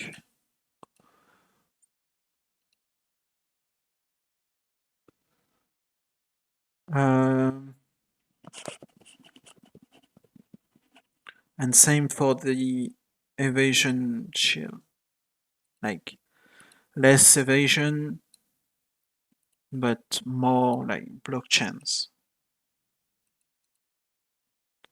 Following Ruthless specific change. I don't play Ruthless. Neither should you. Monster balance. Foundry map boss has been adjusted.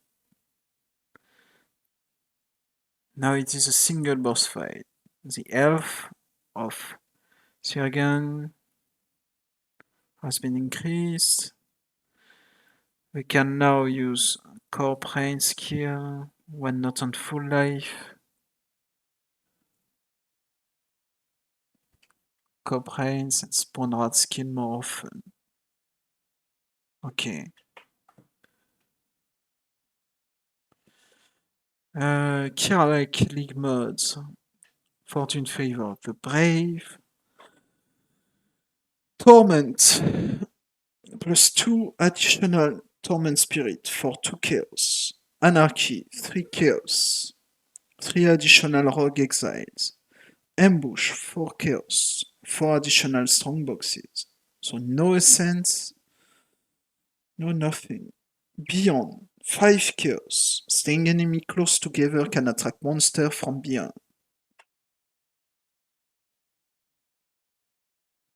2 this realm.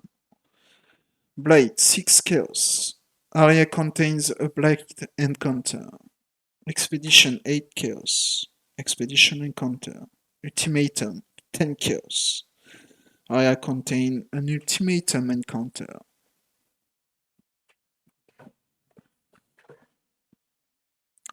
Interface changes. Hovering the Create button on the character selection window now displays how many of your character slots are currently in use. Nice. You can now shift-click on faded item in your main inventory to remove them from trade and sell windows. Also, you don't have to go to the trade windows to remove them. You can now shift-click currency item to only sell or trade a partial stack. Nice! So you don't have to have the stack pre-split, I guess. Pressing Ctrl plus click on NPCs in the campaign that you can sell item to now brings up the sell items interface. Ctrl click on Sayosa now brings up the purchase item interface. Sorry. Pressing Ctrl click on Tasuni now brings up the trade divination card interface. Nice. Improve the highlighting of basic jewel socket when they are searched on the passive skill tree. Okay. Added a close button to the Betrayal investigation board.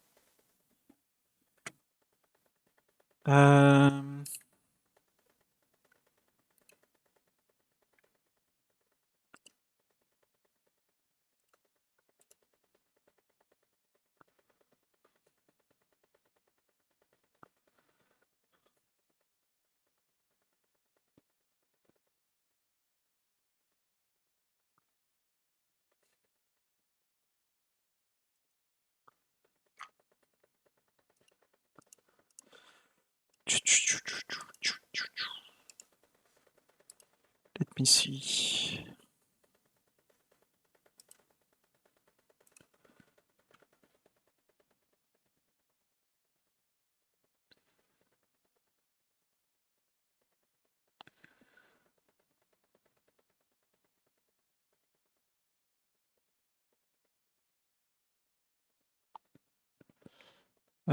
Bug fix, spell cascade, projectiles,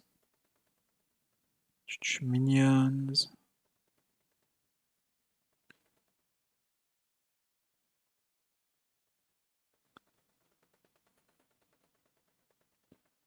Okay, so that's the patch note, I guess. Holy fuck. What a fucking read, man.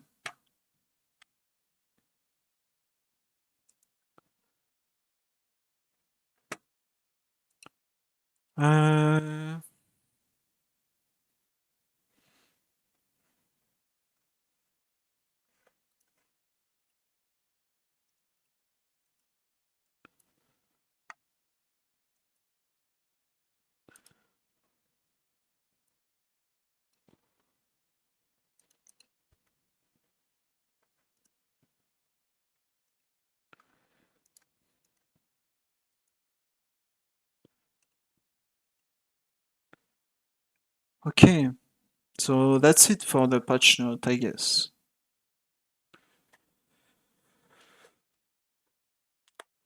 Well, it looks interesting. I really hope they reveal more gems like soon, so we can like have a better idea of what kind of changes we are going to deal with, and so you can like think about new builds and stuff.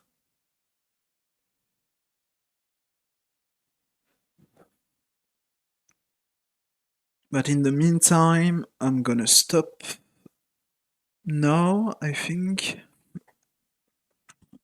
I mean, I don't really know what else to say.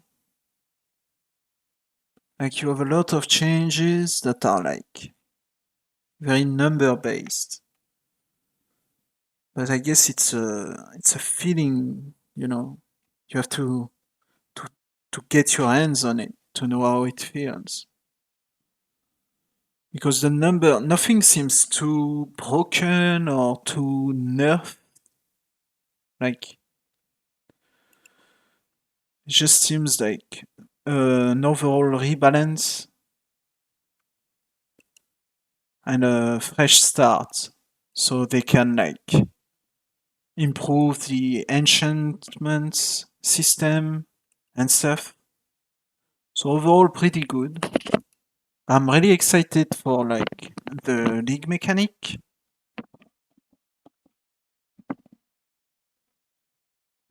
But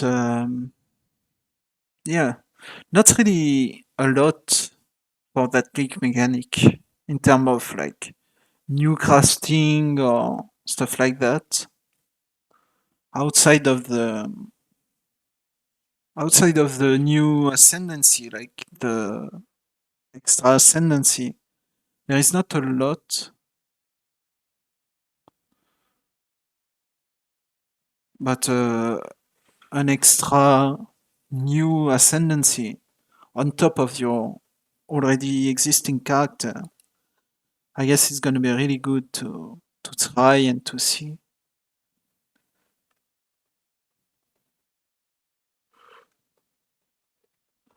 Very excited.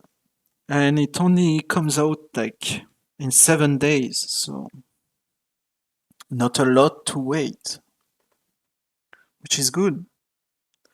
Anyways, I'm gonna stop ranting here. Hey, I'm Lynchet. Yes, they are gone. They are removing them. Yoshi. They are removing helmet chains. I think helm, gloves, boots, and belt and chains are gone.